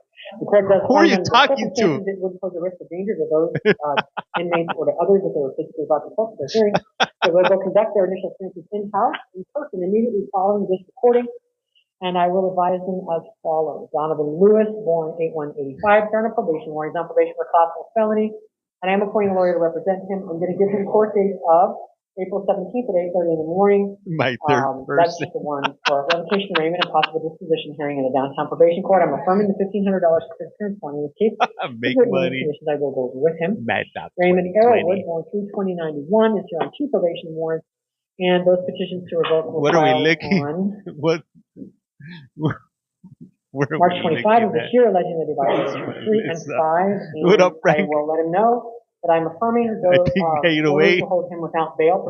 We might need an intervention with 808. Calendar. And in number 12 on the calendar, I'm intending also to hold him without bail pursuant to Rule 7.2. His court date will be April 17th at 8:30 in the morning, and I'll let him know that he will have a lawyer appointed to represent him. All right, let me have Mr. Garcia come forward, and then I'll pick up with number 18 on my house. All right, so may I have your full name and your date of birth, please? Hello, Judge. Santiago Garcia, January 5th, 1991. All right, thank you. You're here on a new case. You were arrested for child sex trafficking with a child between the ages of 15 and 17. That is a class 2 felony. There is probable cause for it, and I am appointing a lawyer to represent you. Your next court date will be a status conference this Thursday, April 17th at 8:30 in the morning. The preliminary hearing will be April 21st at 8:30. Those will be in the downtown Superior Court. And bond is set in your case at $50,000 secured. That means you can use a bail bond. How much? State recommended $150,000 cash. Your bond is $50,000 secured. If you post it by law, you must be on an ankle monitor because you're accused of sexually motivated crimes against children. So you have to be on the ankle monitor. If you're out of custody, and even from jail, you may have no contact with anyone under the age of 18. It's my understanding you do not have any children under the age of 18. No. Is that correct? All right. Then you may not have any contact with any children Thank under you, the age of Chrissy. 18. Wake up. You may not access the internet by any means except for purposes directly related to work, school, or court. Wood chipper. No weapons, no drugs, no alcohol. Wood chipper Security or means you silver can bullet? use a bail bond. So if you post bond, be sure to comply with these requirements. They will hook you up to the ankle monitor before you leave the jail if you post the bond. Everything's on your paper. I have a question. What's Do you your guys question? give out information for bail bonds by any chance? You can call them, collect from the jail, and they will walk you under through what the they nails. want. They want a fee and security. They want collateral. And so the fee you never get back. The collateral Thank you for know, that, has to be survivor. signed over to them. They'll walk you through what they want when they know what the collateral might be. And they'll walk you through it. If you call them, they will also often make a three-way call for you to a family member or a friend if you Thank need to you for talk that. to a family member or friend about getting that set up. Nail clipper. Everything Nail is clipper on in the teeth. paperwork, so if you accept your luck, you can take a copy. Thank you. Mr. Gutierrez is, Rafael Gutierrez, 72 of 90, is also a house call. Let the and, by lifers the way, run there's a up. record for the first two house calls immediately before the last hearing. That's going to be So advise Mr. painful. Gutierrez, he got booked in for 3 counts of attempted aggravated robbery, all counts of felonies. There is probable cause for those. I am appointing a lawyer for him. I'm going to give him a status conference of April 17th at 8:30 in the morning. Thank you for that. And then a preliminary hearing of April 21st at 8:30. Lock in And the sun. I'm currently inclined to give Mr. Gutierrez a $100,000 secured bond. Real life. And I will set release Wow. conditions that order him not to go to the scene of the alleged crimes, no contact with any of the alleged victims, witnesses, arresting officers, or with his co-defendant. No weapons, no drugs on a valid prescription. And he has to contact his case manager within 24 hours of release. Anthony Perez, born 11/10 of 1990, started a new case. He got booked in for resisting arrest, class 6 felony, assault, disorderly conduct, criminal damage, and obstruction of justice. Those are all misdemeanors, and there is probable cause for them. I am appointing a lawyer for him, and I'm going to give him a status conference of April 17th at 8:30 in the morning in the downtown Superior Court. The preliminary hearing, April 21st at 8:30 in the same court. Currently inclined to set bail in his case in the amount of $2,500 secured with written release conditions I'll go over with him, including no going to any part of that city park, no contact with any alleged victims, no weapons, drugs, or alcohol. Chrissy Dean Sullivan, born 9479, got arrested for possessing narcotic drugs, class 4 felony, and drug paraphernalia, class 6 felony, also criminal trespass, a class 2 misdemeanor. And there is probable cause for those. I am appointing a lawyer for her. And I plan to give a court date of April 17th at 8:30 in the morning with a preliminary hearing, April 21st at 8:30. It will be in the downtown Superior Court. Currently inclined to give her a $500 secured appearance bond with written conditions I will go over with her. If anything changes after I conduct these initial appearances immediately following this recording, my final written order will reflect the court's ultimate decision in the case. It is not the court's intent to update this recording. All right, with that, we are going to stand in recess until 2 p.m. this afternoon. You want to have that? Oh, Shiza. Yes. Yes, I do. Son of a gun. She thought it was over. But wait, there's more. Yeah, before I started German first. As seen on TV. All right. Hey, so man, I appreciate you guys. She's having a day. She's like, man, I didn't come to work so hard. She just say she Germany or German. I say Germany. Let me see. Sons of a pew pew. I love this judge. Hey guys, I do appreciate you guys, but I gotta go ahead and take a break. I gotta take a nap because I got a long day ahead of me. If you will, hey, if you haven't done so, please do so. Hit that follow button. It's free 99. You should save her voice. Let me see. I'm gonna need that $59.99 course. I think she's hungry. Hey, thanks. Thank you. Hey, man, I appreciate you. I appreciate all of you guys, man. I love you guys, man. Hey, and I'm glad you guys, sitting with these either parole board hearings, these court cases and whatnot. Hey, I'm learning a lot. Hopefully, you guys are learning too. This is for educational purposes only, if you will. James, will you be back? Nah, I got other prior commitments, but I'll be back tomorrow, if you will. All right, sir.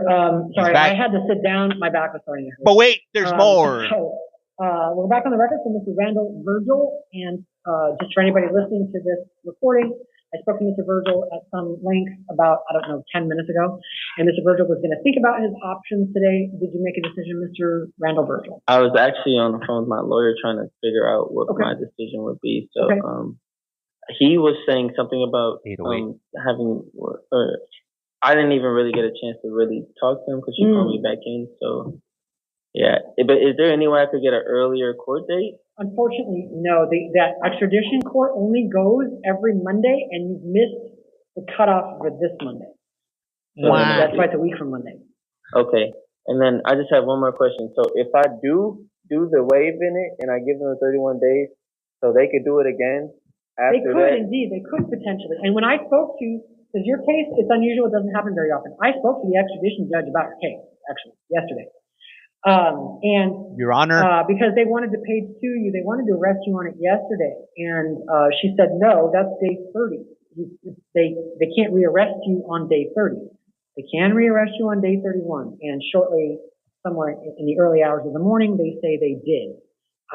So, in any event, so I did speak to her, and she said that she has seen it go 3 times before.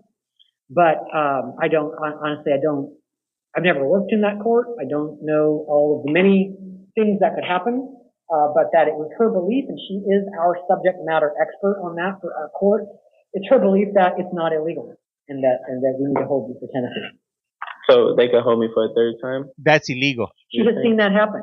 And we discussed, what would happen if they said, let's go on this way for 2 years. And so she said, she said 3 times is the most she's ever seen it. So she's never had to make that decision about what this court's position is on it. But that it's my belief, as I said earlier, that at a certain point, our sheriff is going to tell Tennessee, no, Ma, you're clearly not coming. We're not going to keep paying. It costs our county taxpayer money to hold people in jail, and they're not going to do it indefinitely. But that's a practical situation. That has nothing to do with the larger question of at some point, does it violate your rights? It does not violate your extradition rights.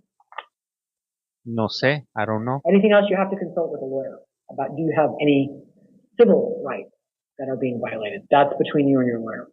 And I'm sure he was happy. 60 to 90 days he was like, man, do that one again? The 30 days coming up, I'm getting out. Hell yeah, he probably gave out his stuff away to everybody. I believe theoretically, yes, because the problem is this, if that warrant remains on the books the day that you are released, you can be rearrested on it. That's whack.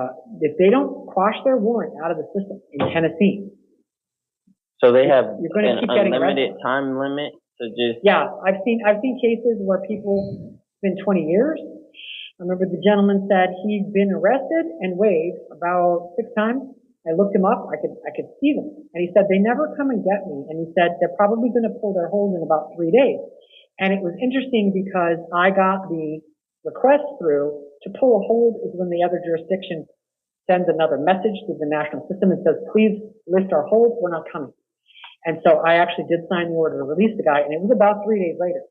And I said, well, you need to go take care of it. I can't remember where it was. It was way back east. And he said, I don't have any money. I'm never doing it. He said, I just don't waive every time. I don't waive. I get whatever bond you're going to give me. And then they pull their hold. And I said, well, okay. And he said, I don't have any money. He said, eventually they're going to give up. I said, okay, well, sorry about that. So that's the problem of jurisdiction. And if you're accused they didn't say what it was. Other jurisdictions, then it is, you can get sort of locked in a jurisdictional cycle like that. So there's nothing I can possibly do or could ethically do to help you with larceny, other than tell you what your court date will be, what your bond will be if you don't waive. I could also take your waiver if you wanted to start the clock again. Okay. And you could probably bet in your own mind how close are Tennessee to coming.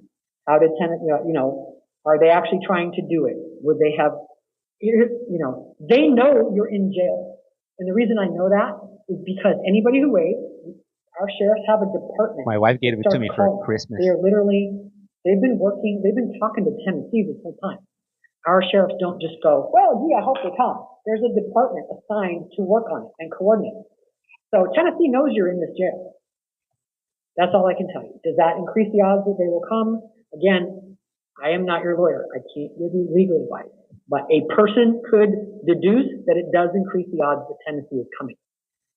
Whether they come or not, again, we have no control over it. Oh, so you said if I do the 30 to 90, sometimes she'll 60 to 90, and increases their odds of coming, or well, what I was saying is the fact that sometimes she does, not that often. Right now she's working. Our sheriff's office agreed to do it might tend to indicate that they do believe Tennessee is close to getting their act together. But sir, I don't know. I have not been involved in that. That is speculation. You can't rely on my speculation. I'm just saying we don't see this much. We really don't. And so just thinking practically, how did you end up here? Hey, but that's good to know that I've been talking to Tennessee. Tennessee told them something. It's all BS. And they've agreed to that they tell you it's 30 days. I never knew that. I thought after the 31st day they let you go. Anyway, I gotta go to my house call first. So if you want to do a waiver, let's do a waiver. If not, I'll set you over to the 21st. You can talk to your lawyer more. Figure out maybe you want to waive on the 21st. Up to you. Okay. Okay, let's do that. All right, I'm going to note that you keep all of your rights. The court date is the 21st at 1:30. And as I said, you're allowed to argue for a lower bond on the 21st. You'll go in front of the extradition judge. Thank you, Reasons. She's enormously experienced in this area, and she'll decide what she wants to do with your case. She already knows about your case because we talked about it yesterday. And it might take her a second to go, oh, is that you? But you'll see her in about 10 days. All right. Okay. And then if I was still to waive my rights right now and I go talk to my lawyer, would he be able to get it like pushed closer or something? Nope, she only does them on Mondays, and her calendar is full. Once the calendar fills up, it rolls to the next Monday. And so it's not a matter of timing. If her calendar wasn't full on Monday, we'd be giving you Monday. Her calendar is full. And now everybody's getting set the following Monday. Sometimes it's 2 weeks to get into her court. So 10 days is not bad. I've seen it go longer. I've seen it go like 2.5. Yeah, I did 10 days the first time. I know. You waived in front of her? Yeah, I waived the first time because I was going to do the bond, and then I didn't go to court because I got arrested on the 2nd, then I didn't go to court till the 10th. Then I did 30 days, 31 days now. Then if I waive it again, I don't want to keep giving them all day. I really want to get this over with. I do understand. I'm really not unsympathetic, which is why I've been giving you a lot of time that I shouldn't be, because I have so much to do. I'm not unsympathetic. It's a bit of a trick bag. But it's not really one that this court can help you with. So, all right, then we're going to have you keep your rights. We're going to get that printed up for you. If you head that way, we're going to send it out to you. With that, $50,000 secured. And your court date is April 21. It's a Monday, 1:30 p.m. It's all going to be on your paperwork. We just need to get it finalized, printed up, and send it out to you. If you have all of your rights, you're on the 90-day clock now. All right, man, good luck, sir. He's better off doing, 2 p.m. He's better off because if it's 50,000 is secured, he has to pay 5,000 to get out through a boss man and collateral. So if not, they're gonna keep on screwing him around with Tennessee. So 5K in collateral, that is correct. Yeah. I do feel bad for people like this because I don't think they understand and no one is helping. Yeah, no, and that's why it's considered a civil matter in Arizona, and you're not entitled to a lawyer. And that's how they get around that. But yeah, they'll keep on screwing you around if you allow them to. But I mean, who has $5,000 and some collateral lying around? I know I don't. If that was me in the situation, I'm screwed. Who's gonna come get me? I don't know nobody with $50,000. I don't have $50,000. You see, not a lot of people have it. That's right. That's what I'm saying. Yep, they keep coming. They'll keep coming either way. Let me see. So if he does bond out, then he can come. They can come get him, right? No, if he bonds out, then he'll get out. He'll get out, and then he has 250,000 sticker. He's been in jail for 31 days. We gotta keep gifting for the 50. James has been by me. I wish, man, in my dreams, Pedro, in my dreams, I lost trucks, cars, motorcycles, GUNs to get out. Man, I got none of that stuff, Joe. man, I got like 3 phones right here and a computer, and that's it. You know, that's why I don't be committing crimes because I can never bail myself out. Let me see. We'll need to do a bond pool. Can't lose your can't lose your life. Let me see. Those Outlook calendars really do work. Let me see. An AZ can still be rearrested if Tennessee. Yeah, yeah, that's crazy. Hey man, wait. Was that 350K the most? I don't remember. Something like that. Are you doing any YTs? Nah. Well, yeah, YT's actually running right now. We got Minnesota running right now on YT, and we're waiting for TK to come back on. And I'm gonna leave this stream up because another court's gonna come up at 2 o'clock. So if you want to continue watching these court hearings, I do run them on YT at Collect Call From. I run these daily. They stay up throughout the day. So here it is at Collect Call From. If you want to come check it out, the links are also on my profile. You go to my profile. I got like this, like a link tree, but it's not a link tree. It's like the low budget version of link tree because that was too cheap. I got the free one. Have a good day. Thank you, Kim. Thank you, HD. Verdict watch. Yeah. So they're still out right now. The TK hasn't came back, but I'll leave that one running also. Have a good day. Thank you. Thank you. Thank you guys. And also, hey, don't forget, check out some of my videos, repost, hit some follows and drop some comments and leave like 4 comments, like at least like 4 or 5 words. Hey, happy Friday. Thank you. Highly appreciate that, HD. See you tomorrow. Thank you, James. Yeah, hey, I ended up staying 2 hours longer than I anticipated. I was only going to stay till 11 and it's about to be 1 o'clock. So I'm at least trying to get a 1 hour of sleep before I head on out. Hey, thank you, Lupe. Highly appreciate that. I appreciate all of you guys. Everybody, every single one of you, man. Appreciate you guys. You guys could be watching anybody. I'll do it now or we'll forget. Aloha, chat. That's right, 808. Hell yeah, thank you. What's that? Reasons Greetings. Hey, thank you. Highly appreciate it. And if you haven't done so, check out Reasons Greeting, man. I was checking out her channel yesterday. She does like arts and crafts, like some really cool what is it? What is it? A reef? That thing with the circle? Man, she was showing us this Spider-Man thing, and then she also I didn't know about the daily heart thing, so she was talking about it. Like, I was like, because I really like before I started doing this, I had never participated in TikTok before. I started doing it about a year ago, but I didn't know anything about it. People would just tell me, "Hey, get on TikTok." So I started doing it. Best was the Vietnamese guy that said, "Maybe I will come back," laughing out loud. So hey, I'm learning as we go here. All right, but hey, I do appreciate you guys. Hey, I am Collect Call James. You are watching. You have a collect call from Get to Bed, dude. You deserve all the clout plus coins. Have a good one. If you will, you need a gold gift. Nah, I can't do that. And the reason I don't do that is because like everybody has socioeconomic problems. You know, some people got money, some people don't, and so I wouldn't feel right, doing that. Making people feel pressured, to give me gifts. That's not cool. Like my end game is the creator program, if you will. It's tough out here in 2025. Yeah, for sure it is, and I know that. I know that firsthand. So that's why I don't pressure people on. I don't put anything like any goals or whatever. I know you guys mentioned it before, but honestly, I don't feel right. I don't feel right. And another thing, I don't like to beg, so I just refuse to do it. That's not me. That's not me. So I'm not here for that. I'm here to entertain you guys and spread the word, so you guys could either watch these court appearances, these parole board hearings, or listening to these conversations with these gentlemen that I do bring on.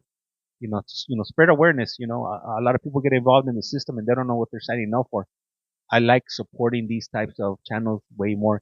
Thank you. Highly appreciate it. Taurus respect that, James at Collect Call from on YT. And you haven't done so also, hey, check out my white YouTube page. We're about to hit 7,000 subscribers. So if you guys could go and help out, I think we're like about 100 people short, from hitting 7,000. So the ultimate goal we're trying to get, within the next few months is hopefully we'll get 10,000, if you will. Hey, thank you for, is that chat? I'm not gonna even 10, but hey, thank you for buying that subscription. Really appreciate it. That's why I sub, because James never asked for anything. He's so awesome. Hey, thank you, ADHD, if you will. Yeah, no, I wouldn't feel right. I don't feel right. I can't do that. I can't do you guys like that. Eggs are freaking $12, $13, $20 for a dozen. Yeah, and I'm gonna be begging. Nah, come on. Now that's not cool. That's not cool. Yo, on YT. Hey, well, hey, I'm gonna go ahead and cut it. Hey, I do appreciate you guys. I am Collect Call James. You are watching. You have a collect call from, and like I said right here, lights like a candle. Once you blow it out, it slides out. And with that, I am out. Rato. Gotta get the YouTube pack. Yeah, I'll do it one of these days. Thank you for that, Sean. I'll go ahead and get that going. Hey, thank you, Brown, for that follow. Highly appreciate it. Wolf man. Rato. And with that, we're out.